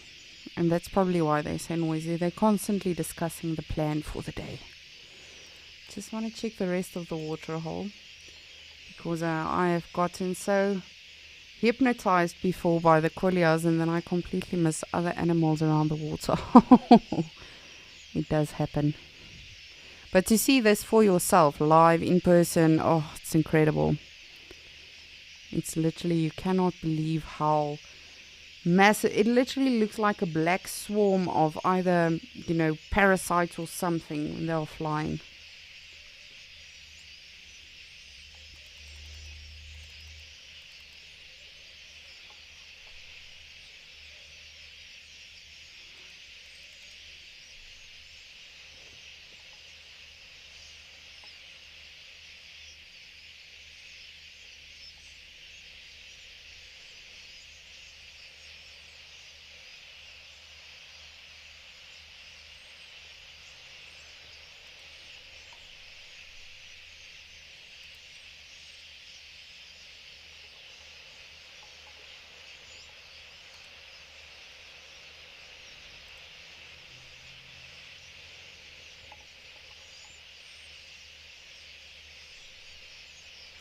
Oh, and then someone had a question yesterday, which I researched last night. What vultures can be found in Mashatu? So as I mentioned yesterday, the whiteback vulture, which is a fairly common species, the hooded vulture, your leopard-faced vulture. So a lot of the species that you would find more south in Africa, or in the bushveld as we call it, those are predominantly the species you would also find here at Mashatu. And of course, it is a bit of a different biome and topography and all of that. My apologies. I just thought I saw something and I'm going crazy.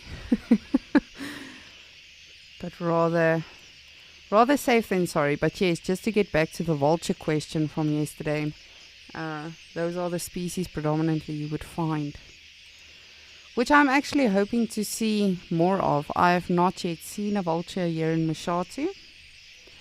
But again, there's always time for new things, just like the hyenas we had yesterday. That just completely threw me off. I did not expect that.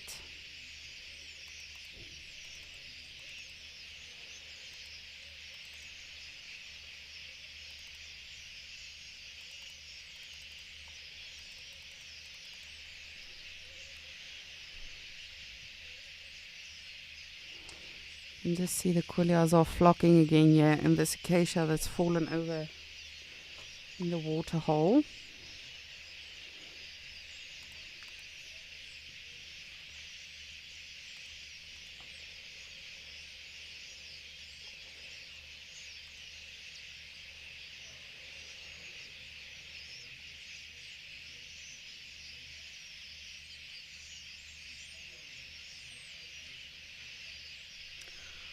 Alrighty, well, I will keep a close eye on Ukukuyo, Mashatu and Djuma for us. But while I do that, let's head over to Lauren and see what she and Davy has been up to.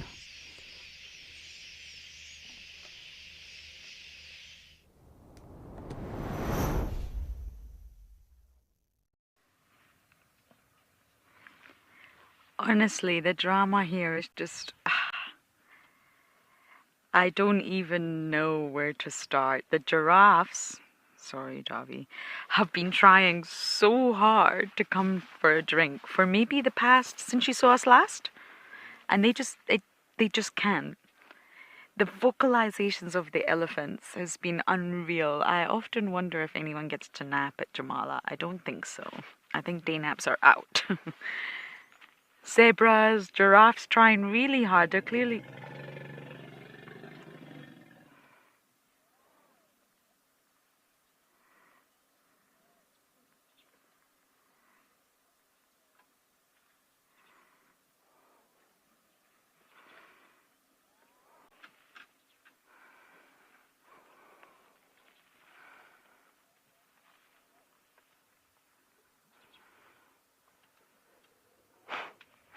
the vocalizations that we've been hearing are not the rumbles like that. It's been the sort of trumpets from the youngsters, just non-stop.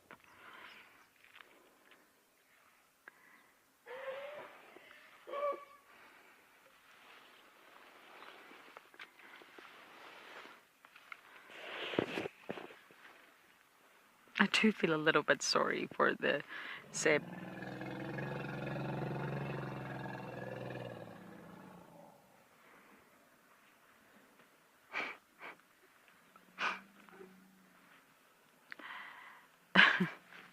So I'm just looking at the giraffes, feeling really sad for them. They just look perplexed.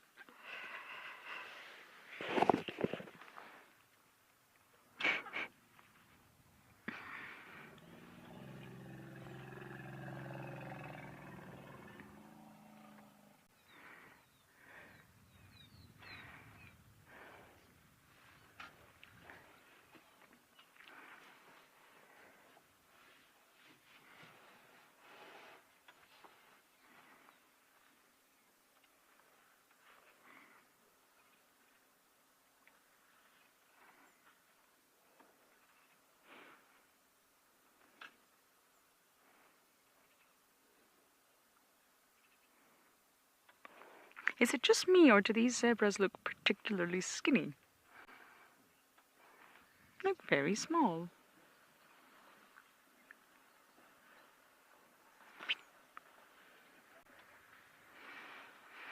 Kelly, I wouldn't be able to answer that question conclusively, but I would say without a doubt. That would be my feeling, without a doubt. And it will be through scent. It won't be through her saying, hey y'all, I'm pregnant. They'll understand immediately. I often feel elephant herds are structured the way that they are because it's all about motherhood. It's all about preparing the young females to become a mother, teaching the young females when they are mothers how to be a mother, giving support, raising the young. I really feel elephant societies, the herds, are all about motherhood. And I touched on this earlier, but I don't quite know what happened. I think elephants started mating or something. But this pachyderm perfume, it goes back to when we talk about the leopards and the scoosh scoosh and the chemical signature. Hyenas, spotted hyenas, are very famous for their greeting ceremonies because they are utterly bizarre. Let's face it, they are bizarre. But elephants also perform greeting ceremonies. They're just not as bizarre and strange to watch. And when they do get together and greet one another, and they greet those that they know, that's why it's such a warm interaction, they secrete, I guess, or emit olfactory messages in various different manners when they meet each other. So they will urinate or possibly defecate, because the scent is also in the dung, and they'll also secrete from their temporal glands. Just like leopards can also release their chemical signature through the scoosh scoosh or the defecating or even rubbing their sebaceous glands. There's a number of different ways to secrete and emit your chemical message if you're a highly chemical animal. And elephants are known to do it, and they call it the pachyderm perfume, which I thought is very sweet. But either way, they're sending information. So sometimes if they have secreted from their temporal gland or urinated, elephants, please just let the poor giraffes drink. Please, they've been here for hours. Sometimes they often change their physical behavior, their body posture, and they might spin their body around or waft their ears or even shake their head from side to side. And what they're actually trying to do is waft that perfume, waft that scent, which sounds really strange to us, but they're just trying to spread their information. It's just a way to communicate that humans are so unfamiliar with. We do not exist in that realm. It's not our fault. It's just not part of our world. And elephants live in a highly, highly chemical world, and therefore they will share, has been proven, a herd odor. So part of that message, that pachyderm perfume that they secrete, will have elements of which herd they belong to. Isn't that fascinating? This is quite recent science, and this just helps different herds understand, or if they get lost, or which herd is related to which herd.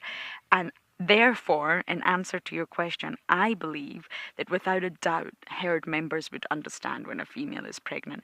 Maybe not immediately, so long gestation period, 22 months, but I think they will very soon understand. I think her odor will change, her behavior may change, even if we can't read it, and the chemicals that she is secreting will change. She will start to have a hormonal shift.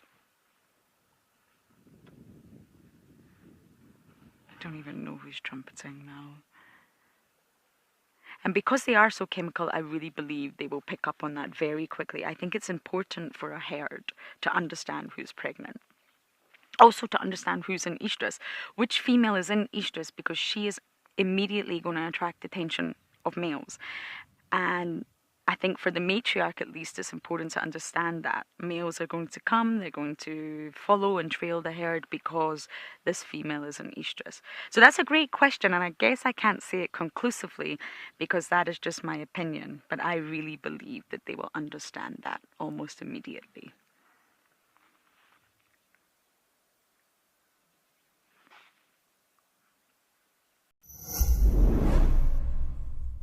Every day brings something new here on Wild Earth. Whether it's ostriches dancing at Amakala, elephants chasing wild dogs at Madikwe, or a royal leopard standoff at Juma. Now, you never have to miss a beat. If you are not always able to watch live, then download the Wild Earth app and you can catch up no later than 1 hour after the live show has finished. Wild Earth, it's in your nature.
So just to build on what I was saying earlier with regards to that herd odor, which is really interesting, it's actually not through genetics. It's not through I am related to you, therefore we smell the same. It's not.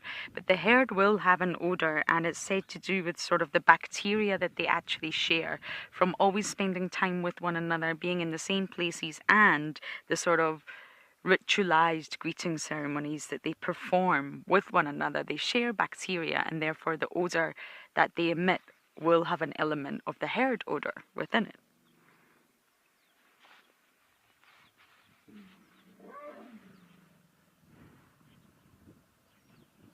And the urine trails and the dung piles, they are what they are, yes, but they have a secondary function, and it will be more like little communication hubs.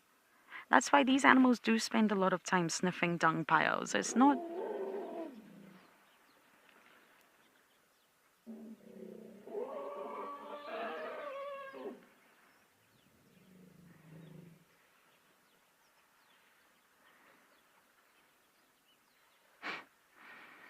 I honestly can't even tell which elephant that sound is coming from.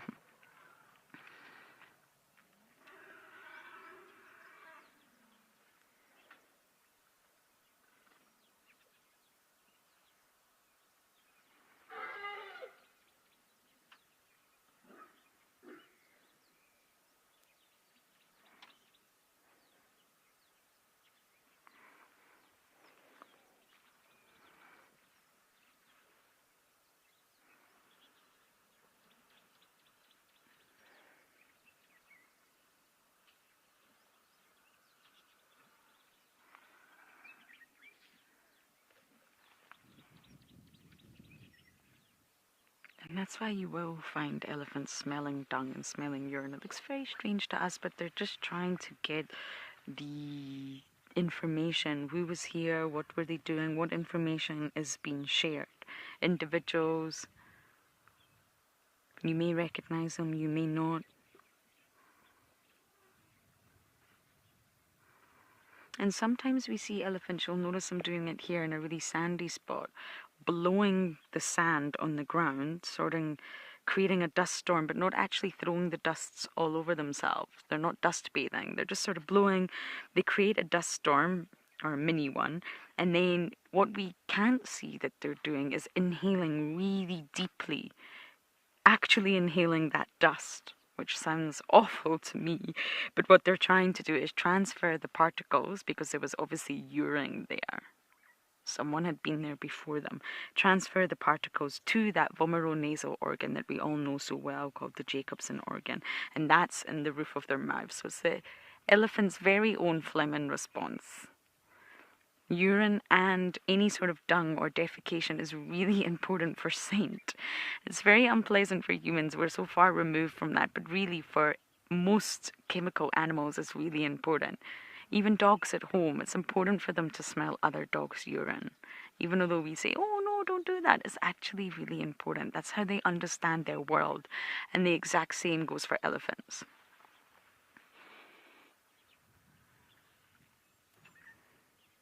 It's really fascinating stuff.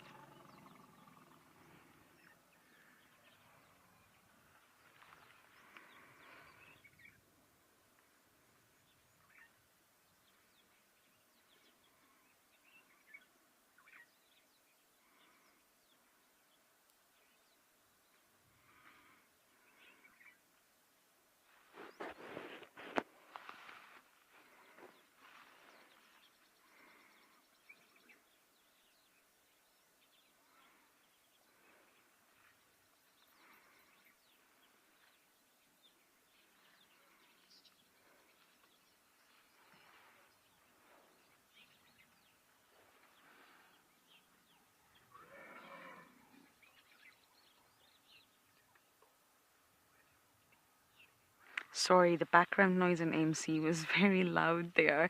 And there's a question from Ruby, something possible. Didn't catch it.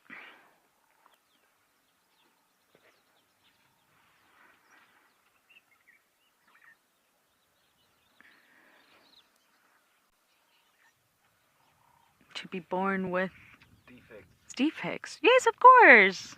Absolutely. We just witnessed a few, I think. The young elephant with the sort of shorter leg that we just watched possibly about an hour ago, I think that'll have been born like that. A genetic defect. Absolutely. In any species you can get genetic mutations, genetic defects. I'm not sure about that female we saw earlier, the one that they sort of call Peggy, shall we say. But she possibly was born like that as well. But absolutely is possible, Ruby. Nothing in nature is static or perfect. Everything will continue to change. Anything that doesn't work for nature will just sort of weasel its way out. Anything that does will stick around.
You know, fish actually have the genetic makeup or genetic machinery to make fingers. They just don't. Why? Because it wouldn't help them. A fish with fingers is a bizarre thought. Not fish fingers, but a fish with fingers. And our segmented sort of muscle structure, if you like, the rectus abdominis, the wonderful washboard abs that we would all like to have. And some of us think that we don't have, but believe it or not, we all have it, the washboard abs. Some of us is just buried under a little bit too much adipose tissue, aka fat, but it's all there. And this segmentation of the muscle, the axial muscle, believe it or not, was originally laid down by the fish. It comes from the fish. So some things in the wonderful evolution of life will remain and will stay within the organism, even if it's not being used, like the fact that fish have the genes to make fingers. Then some of it will hang around even when there really is no function. I mean, evolution is not perfect. Think of wisdom teeth for us. I have had the most horrendous time in my life with 3 wisdom teeth. Every single one was torture, traumatic, and gave me PTSD. But that's them gone now. I have no more. Men have nipples. Also, there is really no function when you think about it, as bizarre as it sounds. Appendix. Do we need our appendix? A lot of people get them removed in today's world. The blind spot. That spot where your optic nerve interrupts your retina gives us a blind spot. It's not perfect. It means we cannot see. So evolution is not perfect. So all of these things that organisms possibly have that they no longer need is still around. But maybe in another 100 years, we will have men without nipples. Or no one will have wisdom teeth.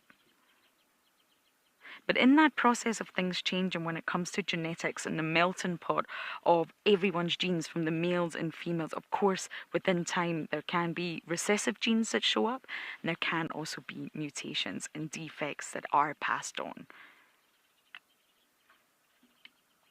I would say it's more on the unusual side in the animal kingdom, but it's definitely present. And with that little one we saw earlier, he was obviously thriving. He was still living, and surviving, even though he had shorter legs, and that is just fascinating to watch.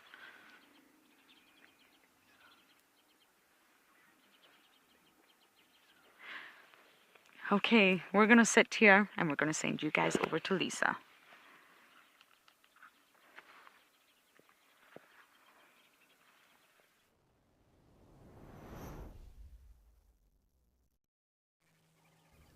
Thank you, Lauren. I am just trying to have a look-see in Djuma to see if we can see anything that might be lurking around. Of course, it is a very overcast day, and you never know, there might be some predators that are more active. So I'm just making sure we are not missing out on anything. Your fish finger comment was gave me a good giggle now. I remember the one time, it was just the beginning of summer, and I saw Woodlands kingfisher, which is one of my favorite birds. And I got so excited because in Afrikaans you call it a visvanger, which means fish catcher. And I got so excited that I don't know, my vocabulary apparently escaped me. And I shouted to my guests, "Look at that fish finger!" And they were like, "The what?" So no, you gave me a good giggle now there with your your comment on the fish finger and fish actually having the ability to have fingers. But yes, that is a very strange picture. Just want to make sure there is not anything that is hiding from us, of course. As you all know by now, I rather make sure as opposed to potentially missing out on something. That is something I always told my guests before safari. Rather stop me 500 times as opposed to us, driving past something and you get back to the lodge and always wonder, was it a lion?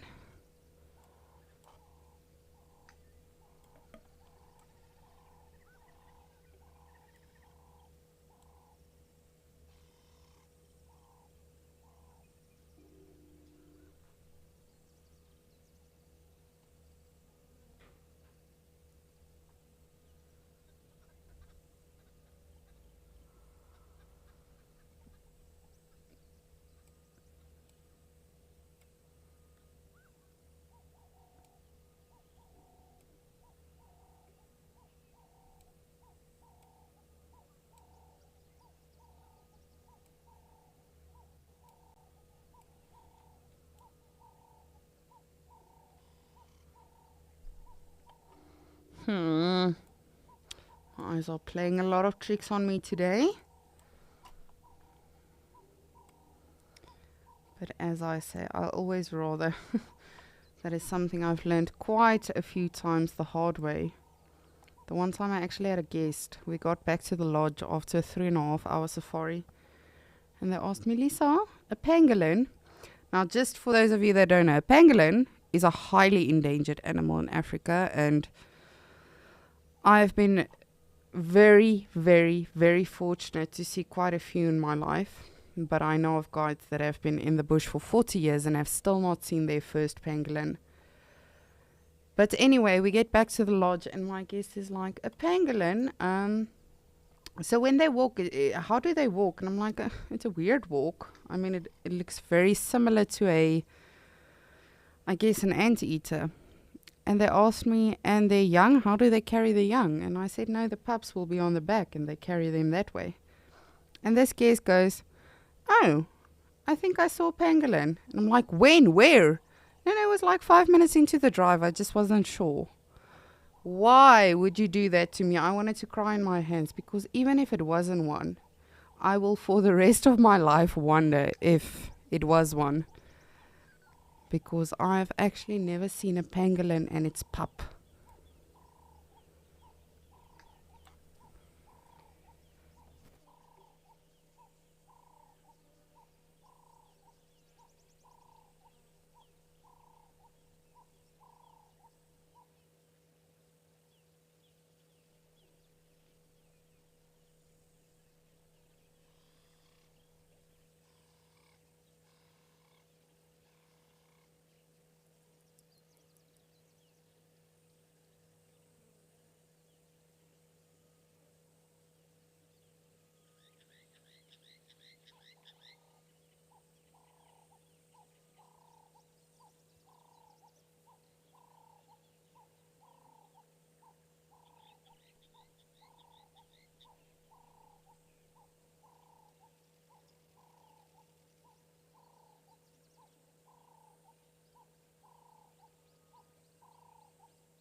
Just trying to listen. You never know.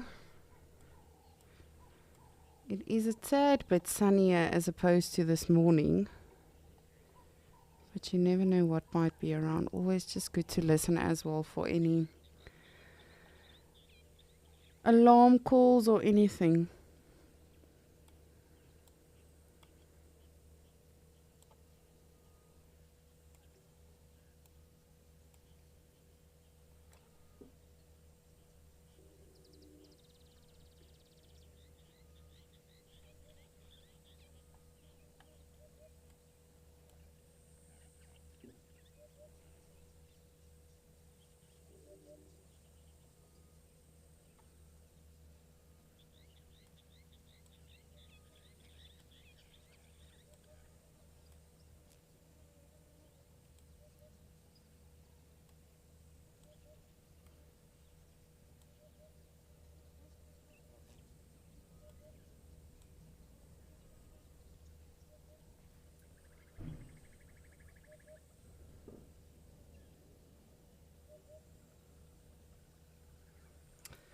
Animals.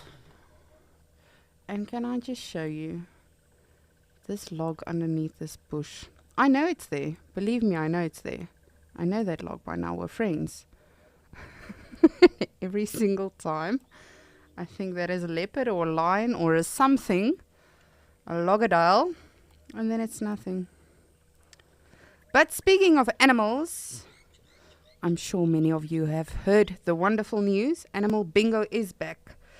So we recently, of course, we had a 4-day battle of Animal Bingo and the competition was fierce. And I know Ralph says he is not a part of it because he would have won. I think it would have been between me and myself and him, to be honest, because we're very lucky. We've got the waterholes and we've got the plains, which allows the animals to come to us. But nonetheless, so we enjoyed it so much. We know all of you have enjoyed it so much. So we actually decided to bring Animal Bingo back. So Djuma, Pridelands, Amakhala and Madikwe will have their own bingo card, and they'll actually mark off all the animals that they see, and then of course, have a bit of a friendly competition again amongst themselves. So this will be every Saturday during sunset safaris, and this will be until the end of the year. So yes, we'll see who is the winner, and it's going to be a lot of fun. And yes, hopefully we'll see a lot of different animals.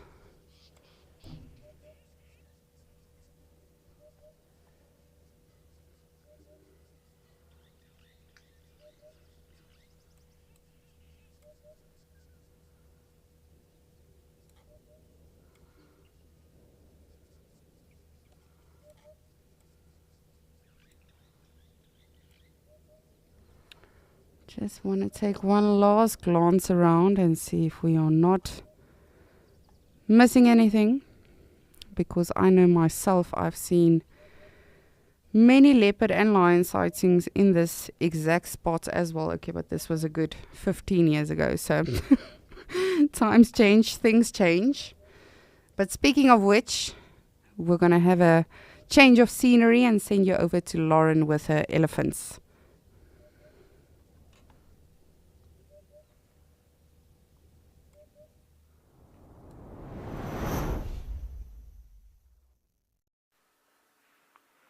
Luckily, all the animals in Madikwe are here in front of us.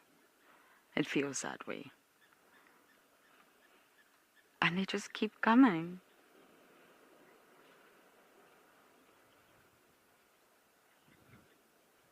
I feel throughout my short time here at Madikwe, being given that opportunity and exposure to spend time with elephants like that. Amakhala was fantastic because you really did know the individual elephants and the names and the ages, and I loved that element. However,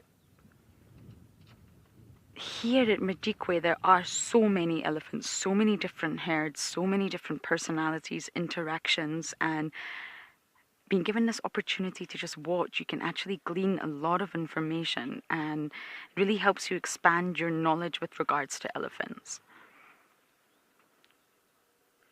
I think with elephants, you can be textbook. You can't just read the sort of guidebook and think, elephants XYZ. Elephants are emotional, yes. Elephants are this and that. No, there's so much more.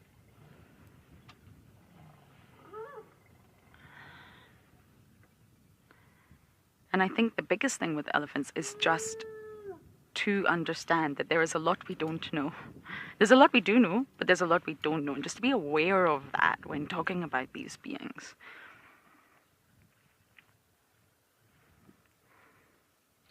As much as humans want to, we can never understand what it's like to be another organism. We can only understand what it's like to be human. And that's rather limiting.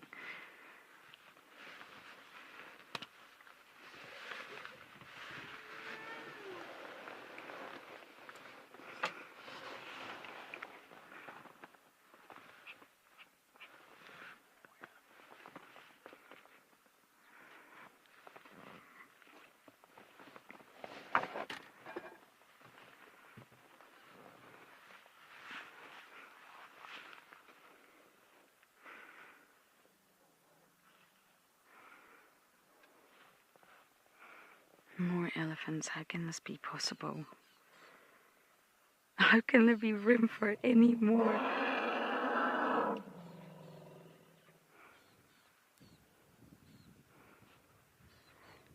Davy, look at that tiny little one, it's so tiny.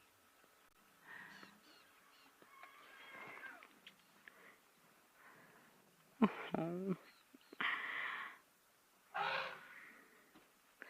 Must be rather scary coming to a waterhole if you're that small.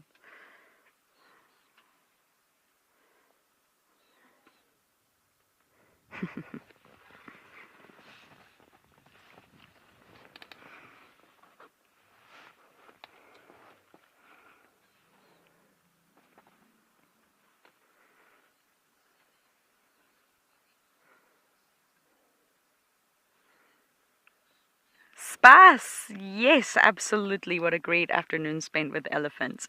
I could do this every day.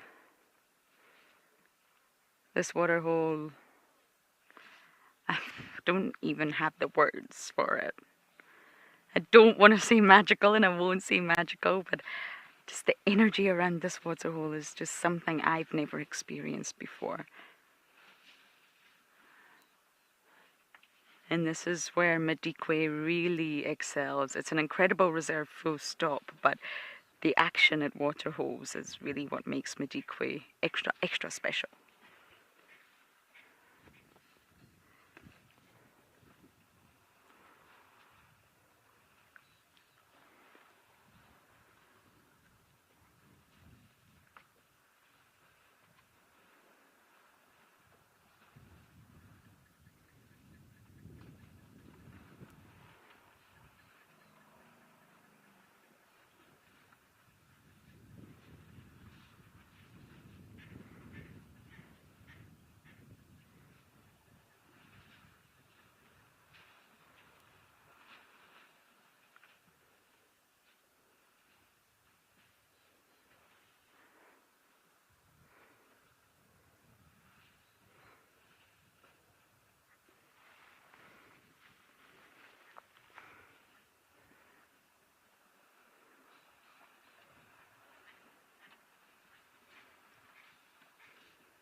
Apparently the action here goes on all night. You get leopards here, servos, all sorts of nocturnal animals, brown hyena.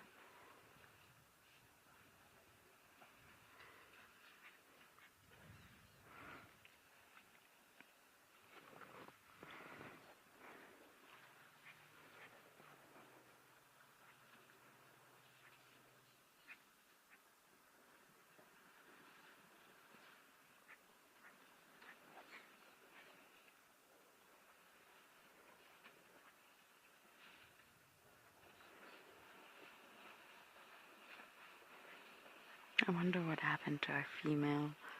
I wonder if we'll see her again.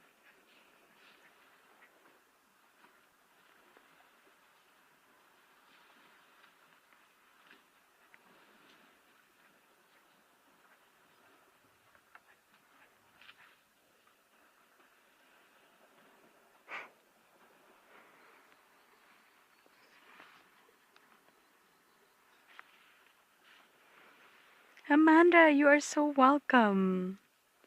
I love to share everything I learn with you guys. And just be very conscious that I don't know everything. I completely mispronounced the antelope at the start of drive. But there's just a learning curve for everyone. The natural world is something so deep and so complex that not everyone can know everything, and that's why I love doing what I do. Keep studying, keep learning. There's constantly new science and new studies coming out, sometimes contradicting what you once thought before.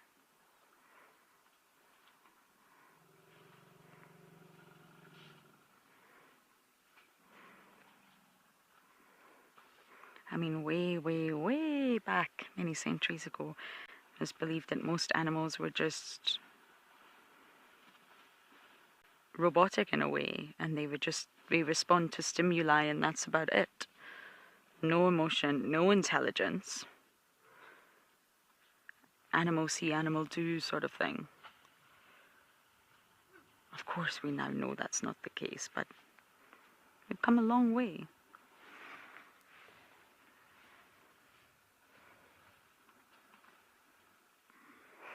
tiny little babies just came out the water.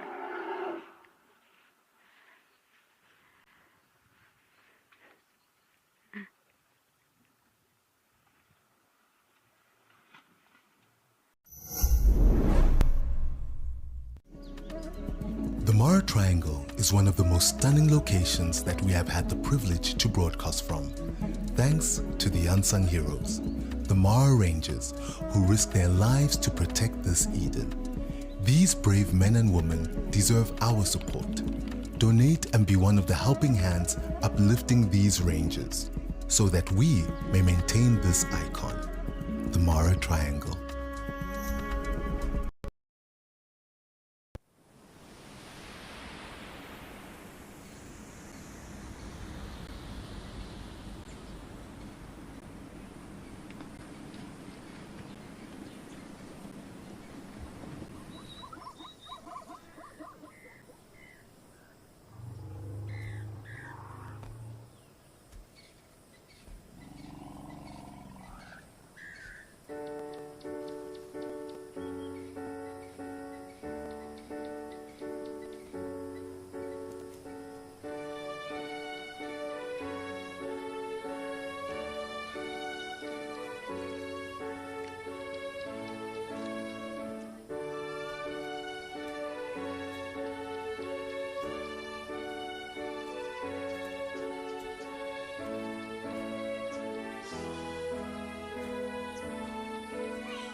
So I'm just laughing at that vocalization the elephant was making.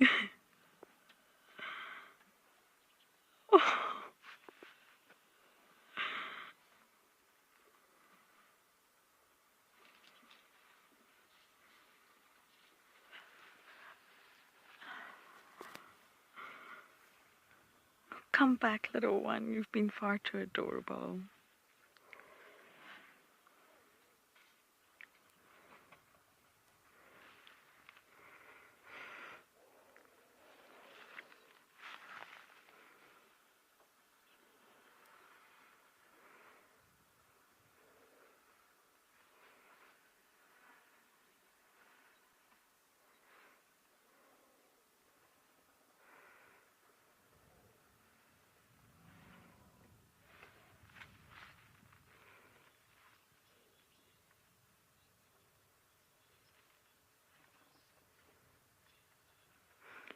Jenny, Jen, you are so welcome. I couldn't really think of a better way to spend Escape to Nature. You said they're therapy for your soul, mine too.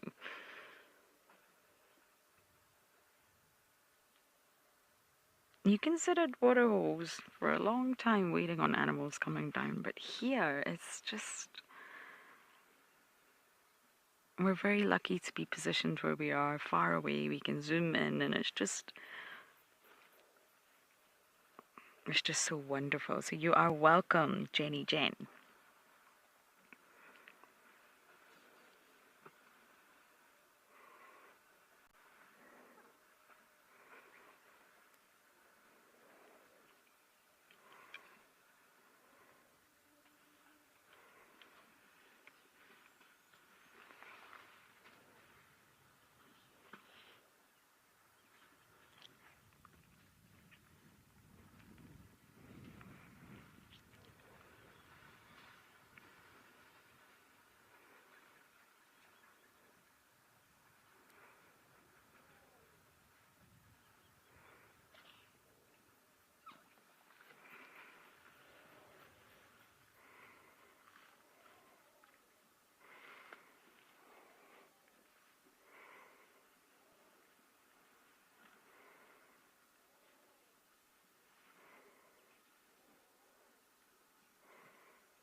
zebras.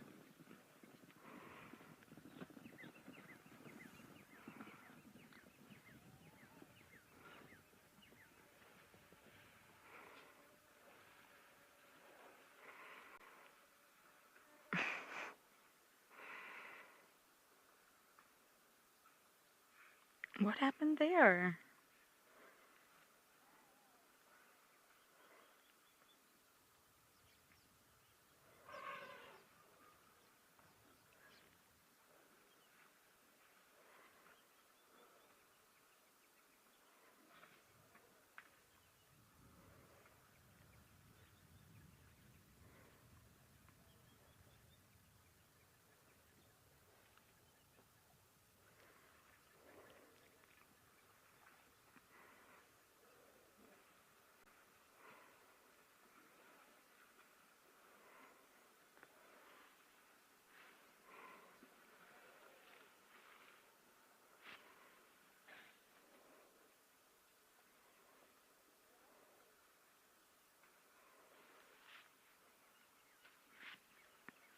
Davi and I saw a few pregnant zebras the other day, and naturally the impalas will be dropping their lambs soon.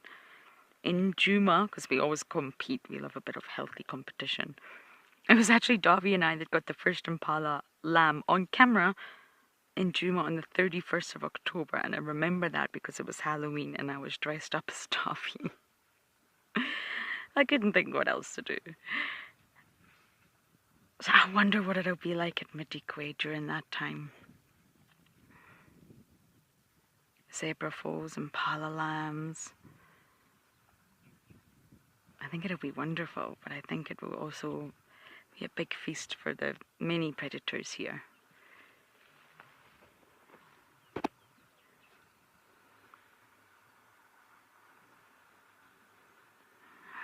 It just keeps getting better and better for us here at Jamala, but you guys are going to go over to Okokoyo with Lisa.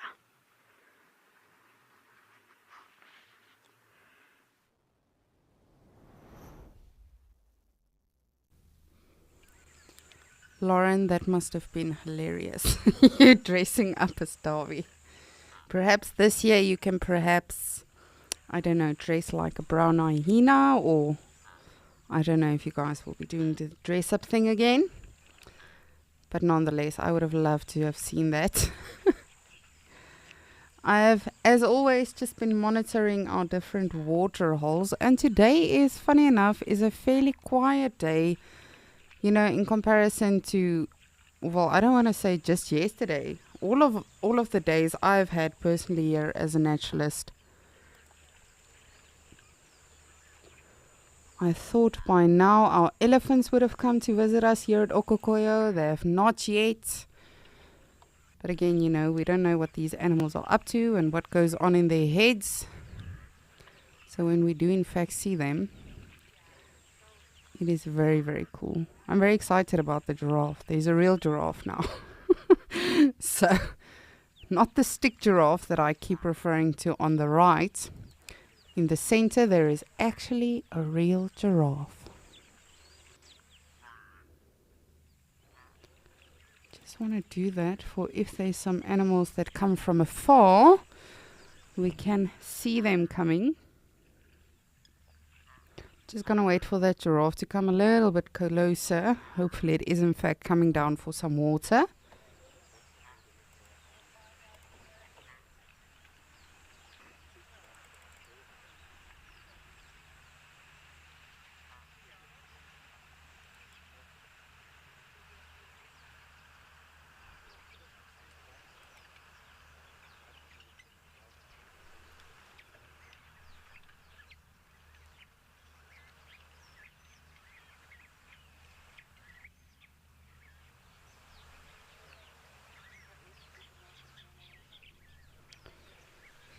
Far away, some animals are approaching again. Seems like wildebeest, but we'll have a look as soon as they are a bit closer.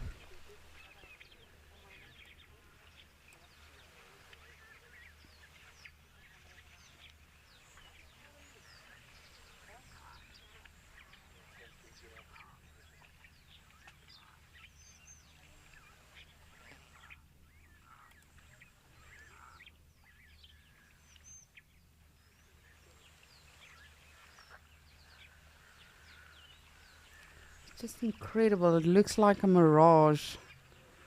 You're not sure if it's real or if you're imagining it. It's like when you're trying to track a leopard or something. You know there's something there, but you're also not sure. But it looks like wildebeest. Either that or zebra. Or maybe neither. Maybe I'm not correct.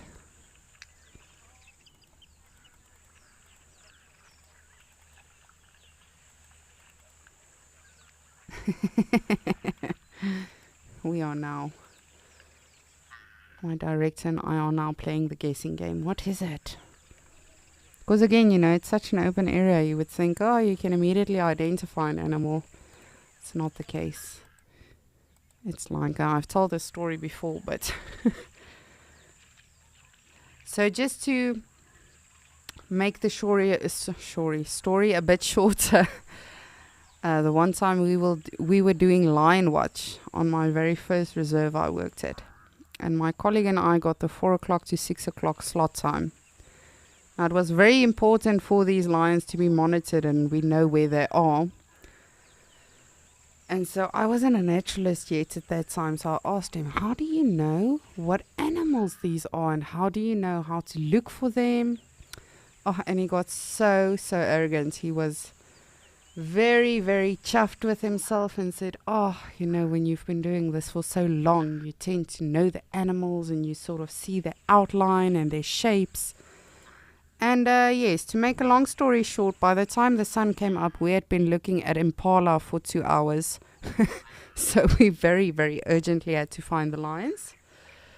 But yes, that is...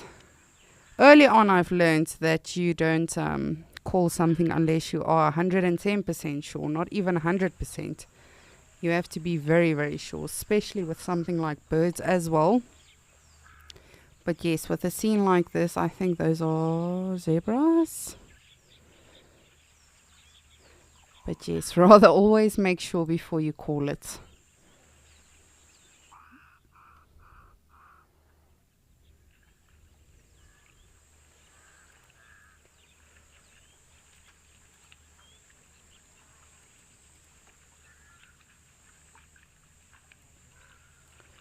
Alright, let us cheat a bit and take a closer look.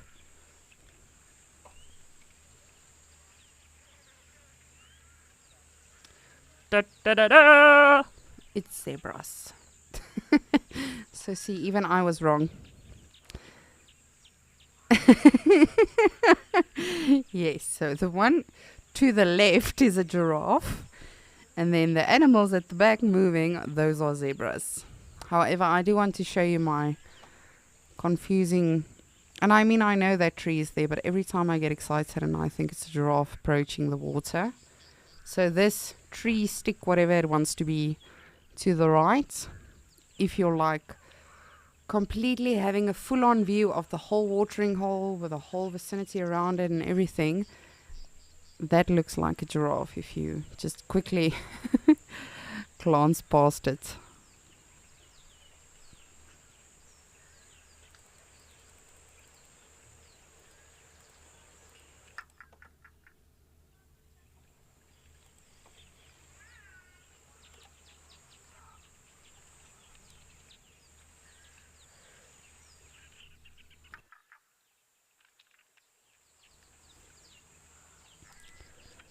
Both the fashionistas of the bush coming to the water.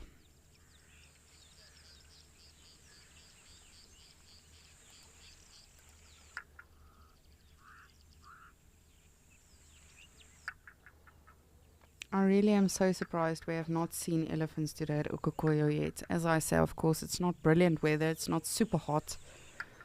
But still, generally, you know, even if it's just a couple of bulls, they do come to say hello. But not today yet. We'll still keep holding out for them.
Come, Giraffe, we want to see you do the splits.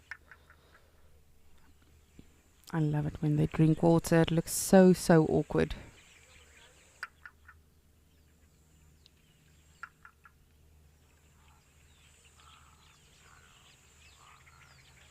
What are you looking at?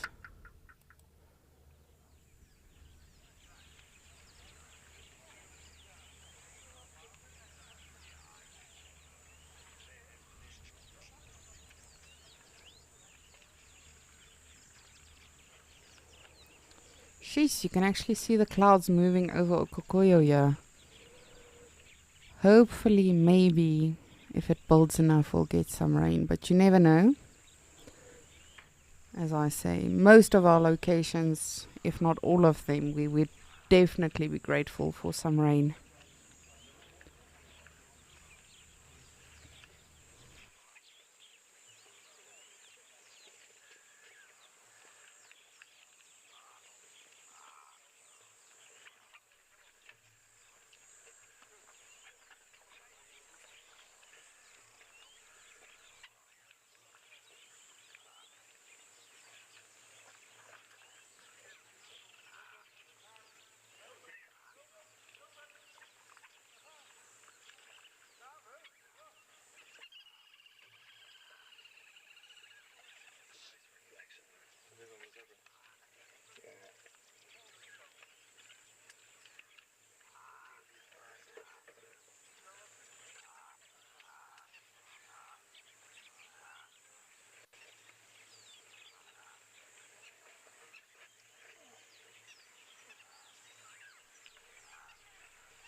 Just so peaceful.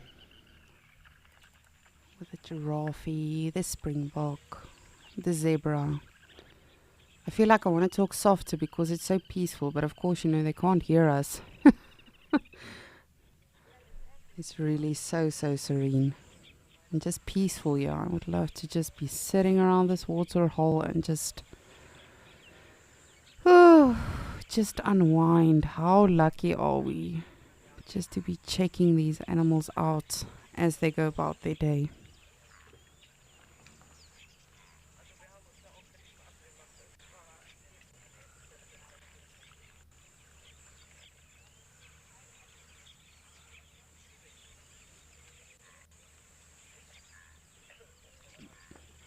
Zoe, thank you so much for your comment. Oh, me too. And I mean, I always say, and I don't mean this in a weird way or a demeaning way or anything, but I think I'm one of the spoiled naturalists because we really literally just get to sit and wait for the animals to come to us. And that being said, I do miss tracking the animals and finding them and, you know, all of that excitement, but we really are very, very spoiled. And that has always been the best thing to do, as well as I'm sure many of you have seen on safaris with Tess and all of the other wonder naturalists, Lauren. That is generally the best thing to do, is to go to a water hole and just wait, because something is due to come at some time to drink water. So whether it's an elephant or a lion, that's generally the best thing to do.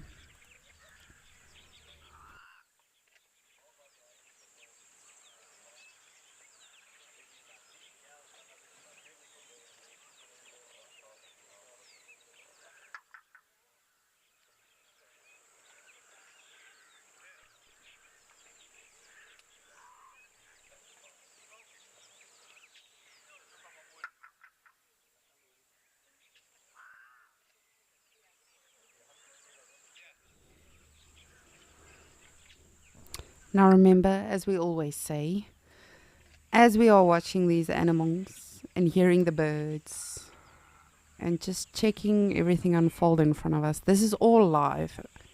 And at the end of the day, this is your safari. And it's interactive. We love to hear from you. Please, if you want to let us know what you would like to see, what you would like to know or learn about the animals or any of the parks. That being said, we're not always going to know the answer, but it's always good to get challenged as a naturalist, because that just, makes us want to learn more. So please do get in touch, send us your questions or comments or anything you would like to tell us about or see specifically. We would love to hear from you.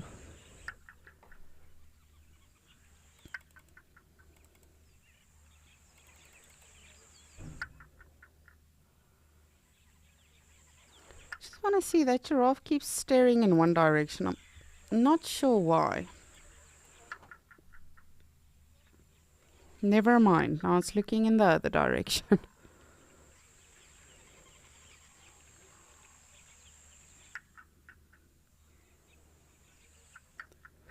And of course, giraffes can also be very good indicators. If they are singular, it's a bit more difficult because sometimes you will have a crazy one that's just staring at something fascinating on the ground. But if you have like a group of giraffes that are all staring in the same direction, stopping everything they do, generally there'll be a hyena or lion or leopard or something like that around. So they can often be. I remember my previous reserve where I worked in the Greater Kruger, they had this massive section which we called the plains. And it was this huge open section, which was very weird for the bushveld. But nonetheless, that was always an excellent spot, to sort of, if you saw giraffes doing that from afar, you would know, okay, well, there must be something there. And then generally, as we got closer, you would hear the monkeys' alarm calling, the francolins shouting. I think this giraffe is just paranoid.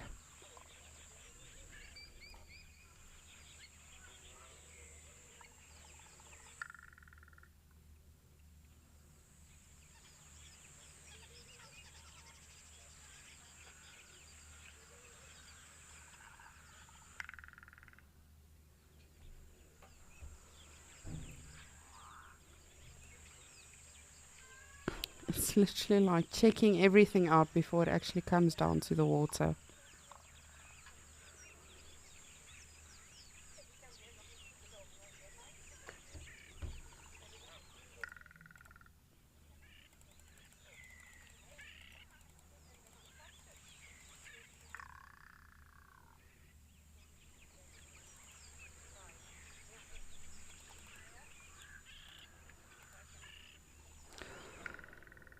Well, as as always, I will keep an eye on Ukukoyo for us as well. But I would like for us to check out Mashatu and see what is happening there. So let's head on over to Mashatu.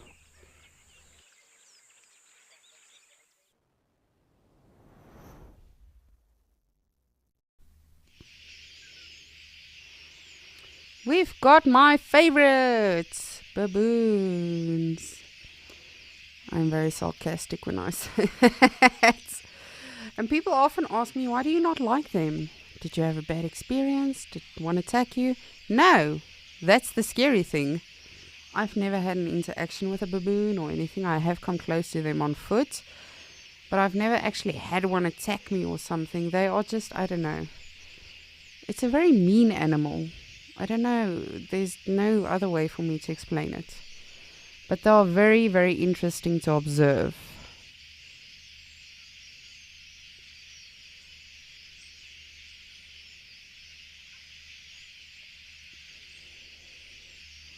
Ooh.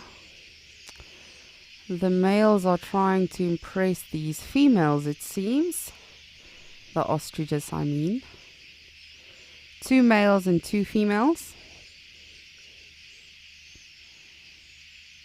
So, of course, the darker ones, as I'm sure you've seen with Rolf and some of our other locations, the black ostriches are the males, and then the other ones are the females. Very interesting interaction. Just want to see if we can take a closer look. And there's actually 3 males and 2 ladies.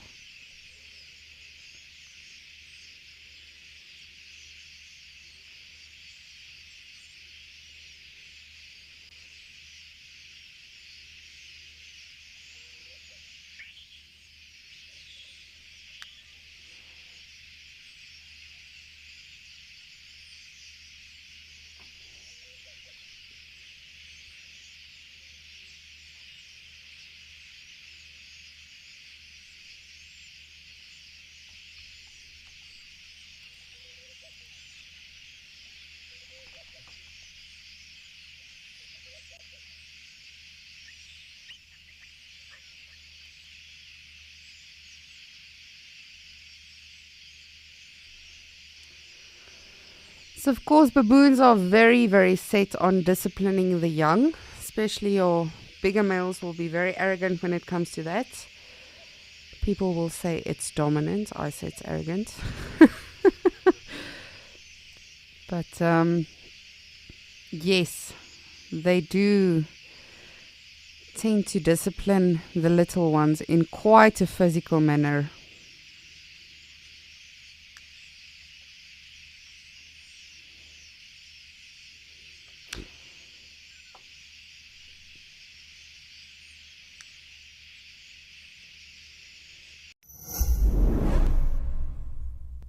Elephants are one of those few animals that you can watch all day without ever finding a moment where there's nothing that's interesting you about them.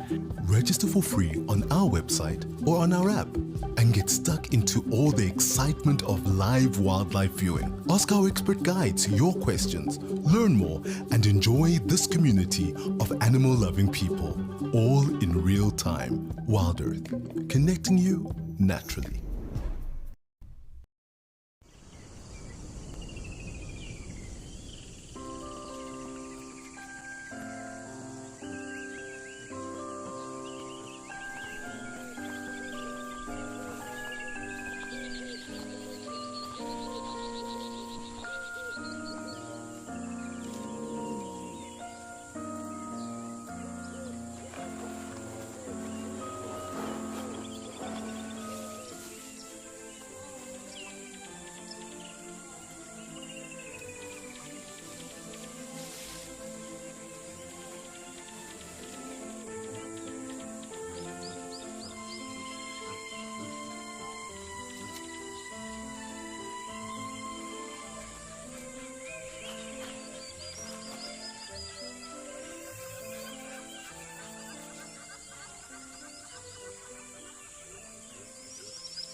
Ostrich, they've been arrogant enough.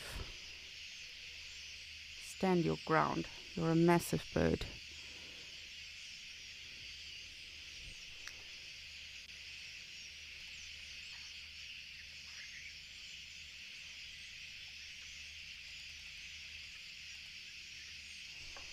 Lisa, I like your name. You're 10 years old. That's amazing. Yes, baboons are social animals, very much so. But as I say, hierarchy is very, very important to them, and dominance is very, very important to them in a troop. So, but yes, very social animals. Often you'll see them cleaning each other. And I think, in fact, I don't know who saw that. But there was one being very social now off to our left. In the manner of making some new baboons.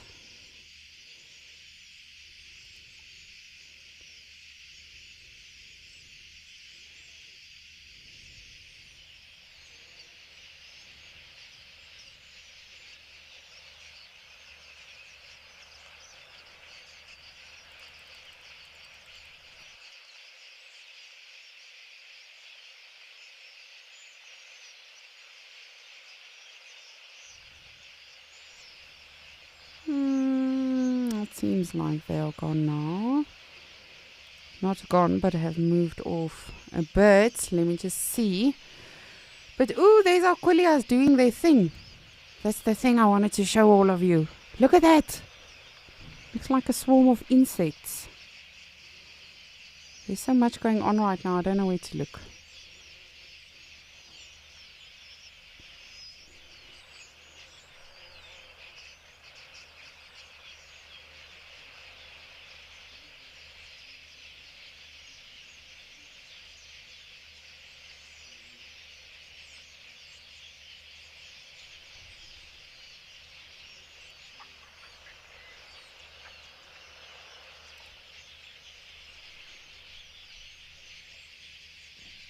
Oh, that's incredible. Just look at that. And they don't bump into each other. They know, okay, we're going this way. Okay, never mind. Let's make a U-turn. We're going to sit in that tree. How? How do they know? I want to know how they know. But of course, we'll never understand everything in nature. That is just so incredible. And they took water. They took turns now to drink water. So then they'll go back into a tree, camouflage for a bit, come down again, go to another tree. Because, they don't want to be creatures of habit. Because somewhere there'll be a raptor that is actually monitoring them. And then will swoop in for a snack or two.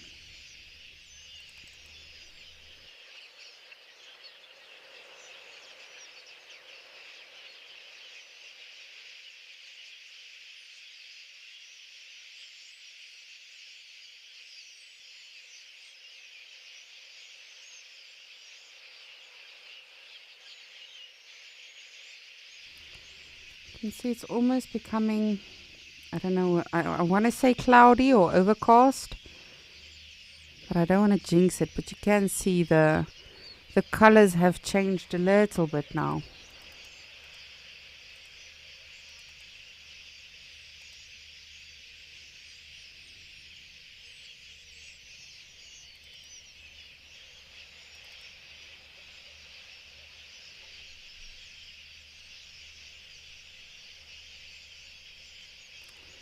And we've got some more zebras. Today is zebra day, I feel like.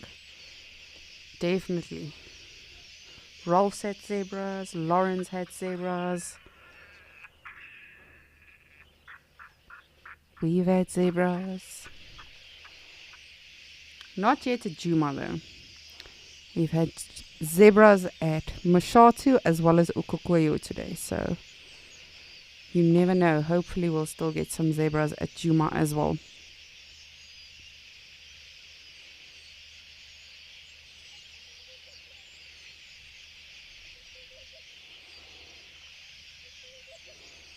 Sorry, I just thought I saw something here in the corner, but I did not.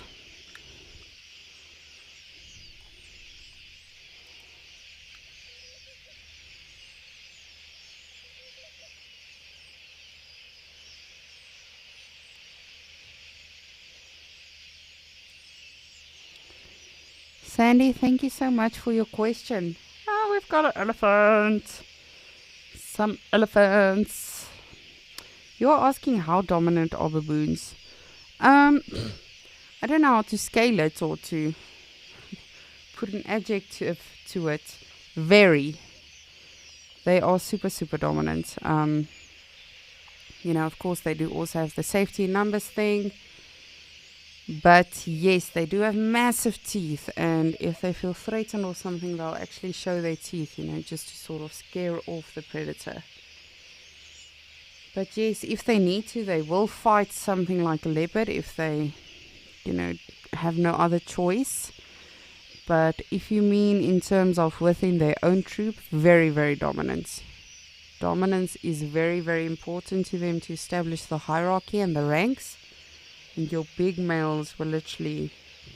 I'm not even kidding when I say they'll slap the little ones. It's quite vicious to see.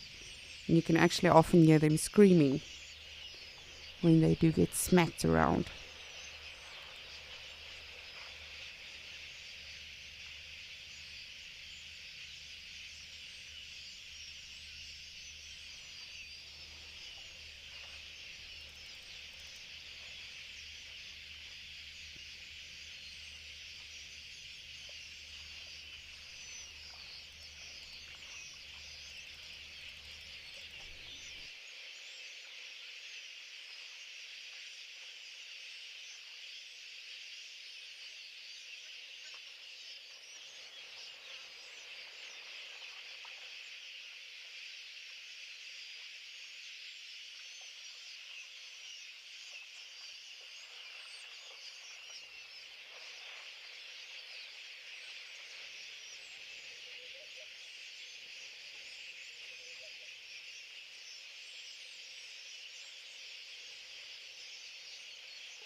You can definitely see the conditions have changed a little bit.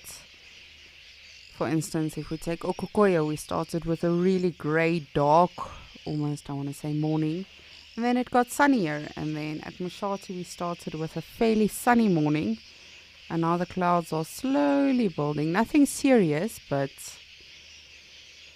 hopefully we will get some rain. Of course, it's never wonderful for us wanting to see the animals. I always said that to the guest.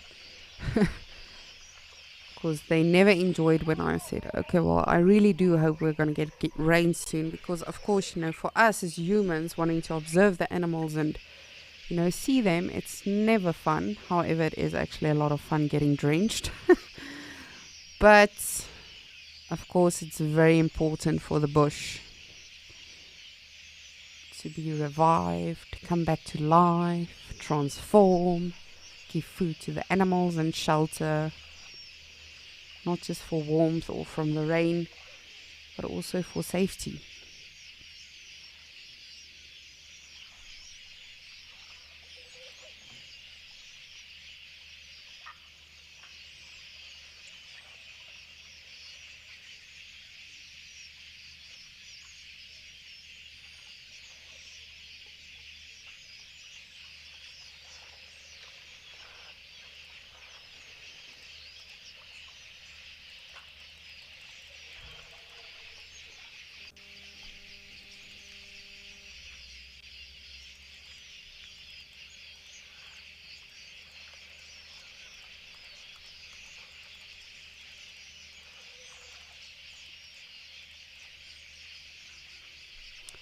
Dana, you would like to know if elephants have good memory.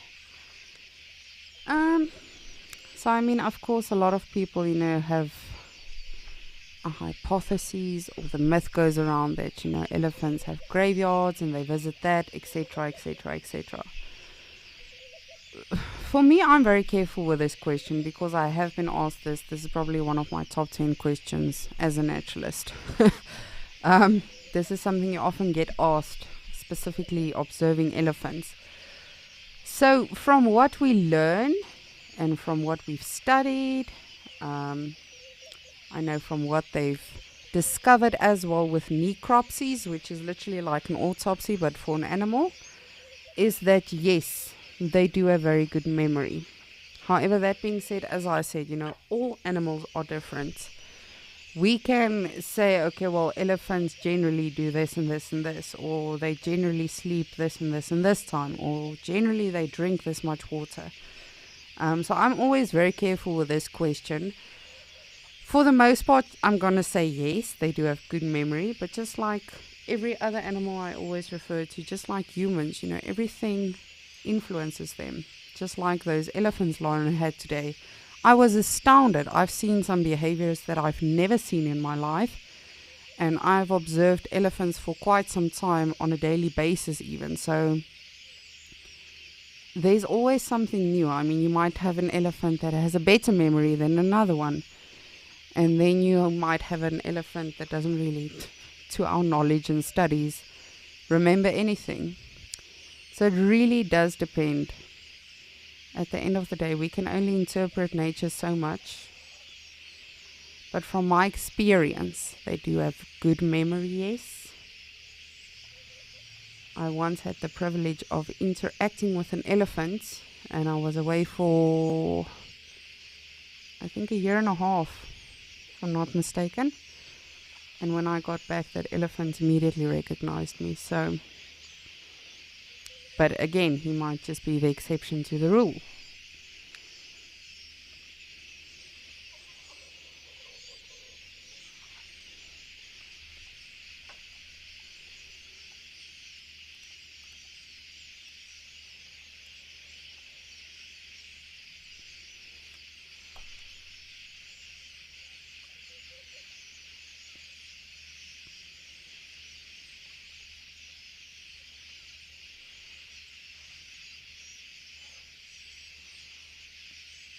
Well, that was an anticlimax. I was really hoping that elephant would chase those baboons a bit more aggressively. But obviously, he did not feel the need to.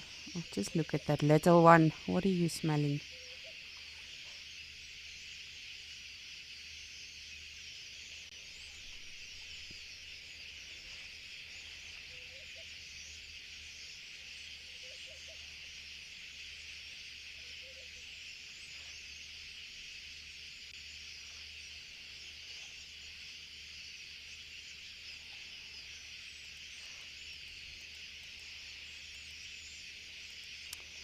And our koalas, of course, gracing us with their ever-present calls.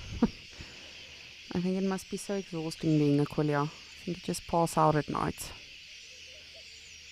Because from all of that flying, drinking, calling, chatting,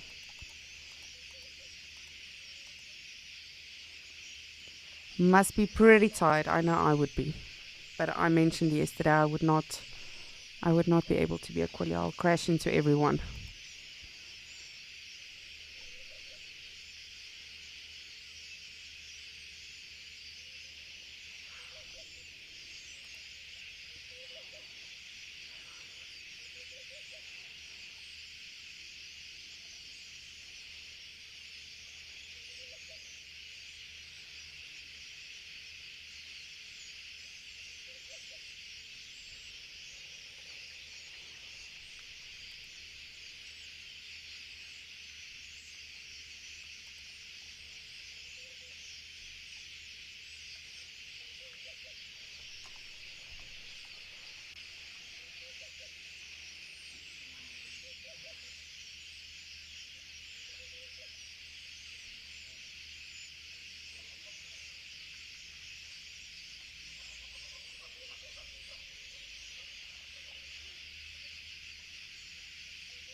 And just like that, it becomes sunny and nice again. The weather is weird. But what a beautiful scene this is. With the beautiful sky, zebras, elephants, baboons. No, I'm kidding. Baboons. And the wildebeests. And then, of course, our quillias. I just love these quillias going past every now and again. Just doing their thing. Again, not knowing we are here, observing them, chatting about them, gossiping about them.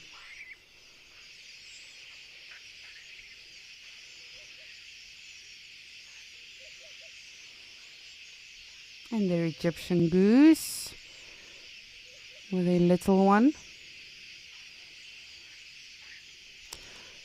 Just want to quickly have a look and see if we can spot where these quillias are landing.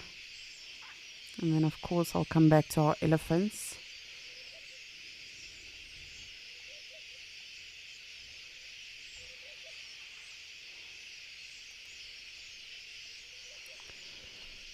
Just want to see for interest's sake, because yesterday they were constantly in this fallen over acacia in the water.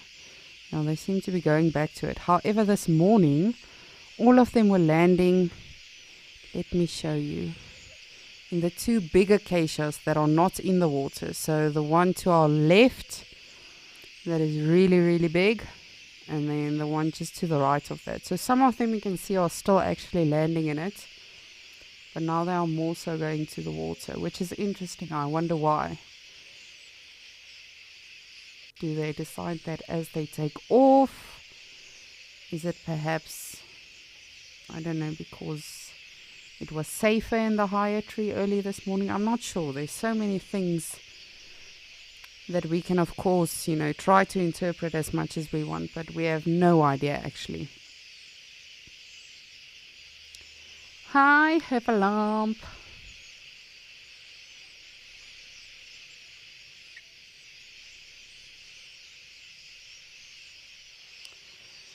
Jade, you would like to know, and thank you so much for your question, by the way, but you would like to know if I've ever seen elephants chasing zebras. To answer that in short, I've seen elephants chasing everything. From a leopard to lions to zebras to giraffes and now also quillias. Very interesting. Now elephants are off. Ooh, that's amazing how they just, sort of burst out of the tree. Look at that. And they don't stop. Jeez. Oh, that's cool. It looks like fireworks. Look at that. I would just sit there if I was the quillia. I'm getting a shower for free. Why would I move? Oh, that was so cool. I've literally... Oh, look, they don't stop. Are they giving birth in that tree? Or like... Not giving birth, you know what I mean. Are there eggs in that tree that are just constantly hatching? Where are they coming from? They're just multiplying. It looks like fireworks.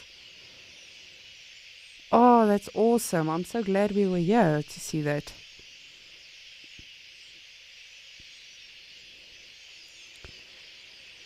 But yes, of course, elephants, are very, I don't want to say dominant in the sense of arrogance, but they are very dominant animals when they do come to a water hole, mostly because most of the time they will have young with them. So just to sort of establish those ground rules with whether it's the zebras, the baboons, quillias apparently.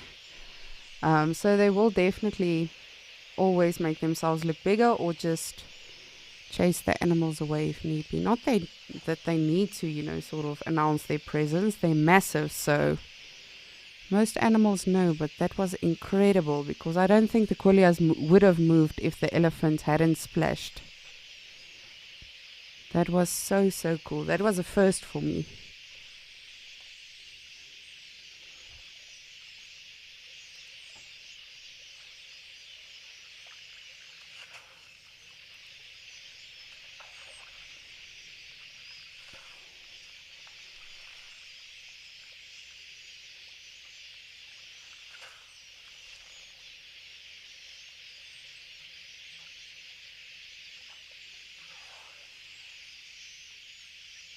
I'm really just still speechless about what we just witnessed.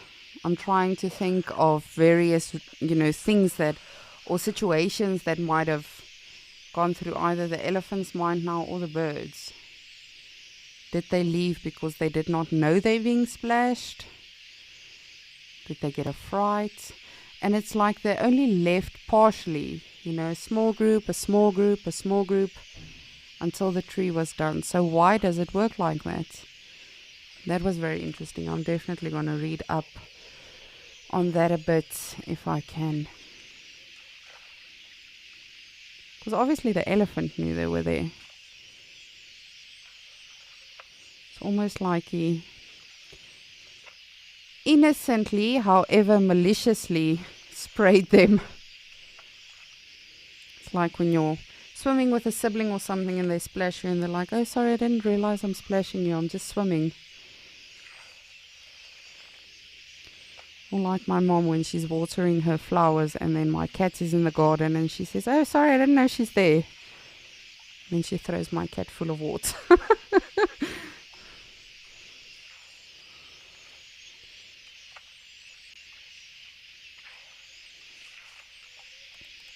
That literally made my day. Out of everything we saw today, even what the other naturalists saw, that was like, it was literally like fireworks.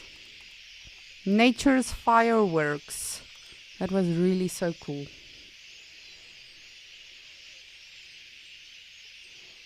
I want to see if these quillias are now in the top tree or if they've completely retreated to the other side of the waterhole.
Look at that!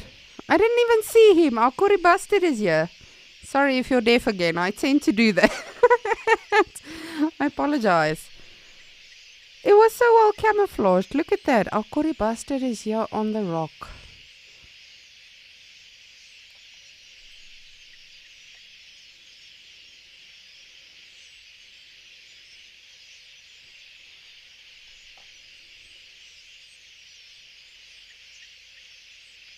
Hey dude,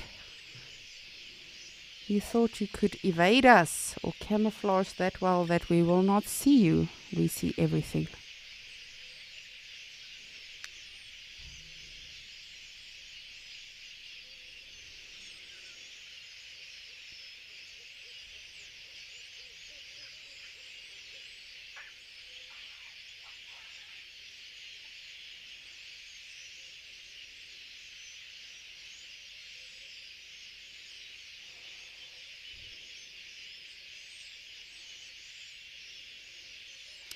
What a weird looking bird.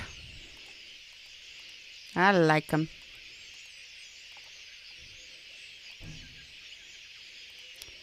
Want to see if we can, for the last bit of Escape to Nature, have a look at our quillias again. If that is alright with all of you, of course.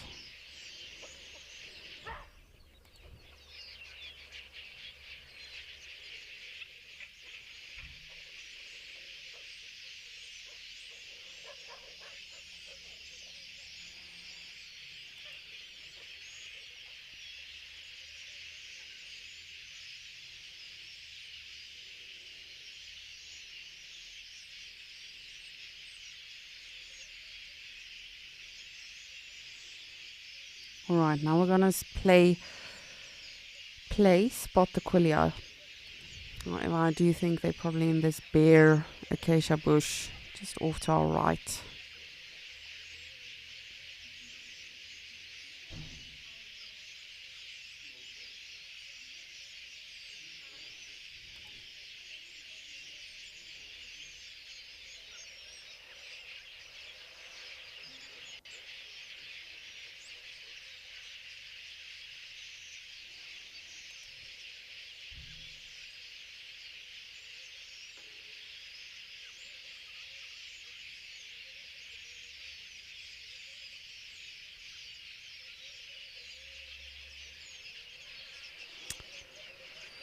I think they might be off in a tree just to the back of us that's literally just out of reach.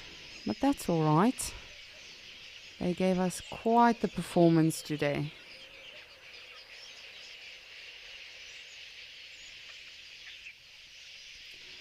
I am honestly so thrilled with everything we have seen today. From the elephants, to the zebras, to the giraffe, to the Kori bustard. But as I say, those quillias were my highlight. I do not know about you. But yes, specifically Rolf's little grebes. Little grebes? I don't know. You would say a little grebe baby. The little grebes. And of course Lauren's amazing giraffes and elephants. We have really been blessed with some awesome sightings, just like the quillias treating us again now, and the elephants coming in again now. It just never stops with Mother Nature. She is so good to us. We must just remember to be good to her as well. I just chased that Kori bastard away. That was funny.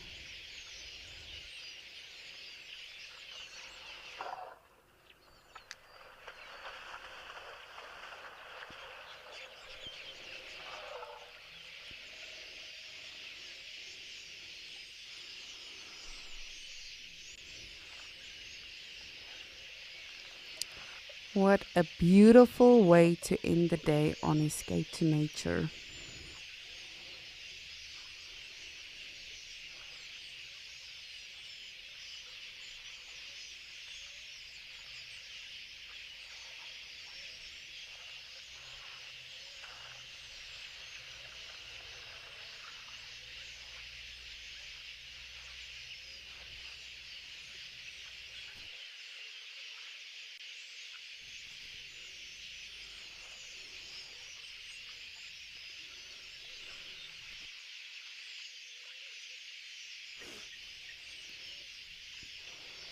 Oh, but it really has been such a beautiful day, as I said, with, all of the antelope we saw, all of the general game, elephants, quillias, zebras, giraffes, buffaloes, little grebes. Literally everything we have seen today has just been so amazing. And of course, we cannot do any of this without any of you. So thank you so much for joining us on Escape to Nature today. It's been a wonderful journey as always, and we have loved having you. Please join us again tomorrow. Tell your friends to join us, and please do stay tuned for Penguin Beach, and then of course Sunset Safari. And from myself, Lisa, Lauren and Rolf, have a beautiful day, and thank you so much for joining us.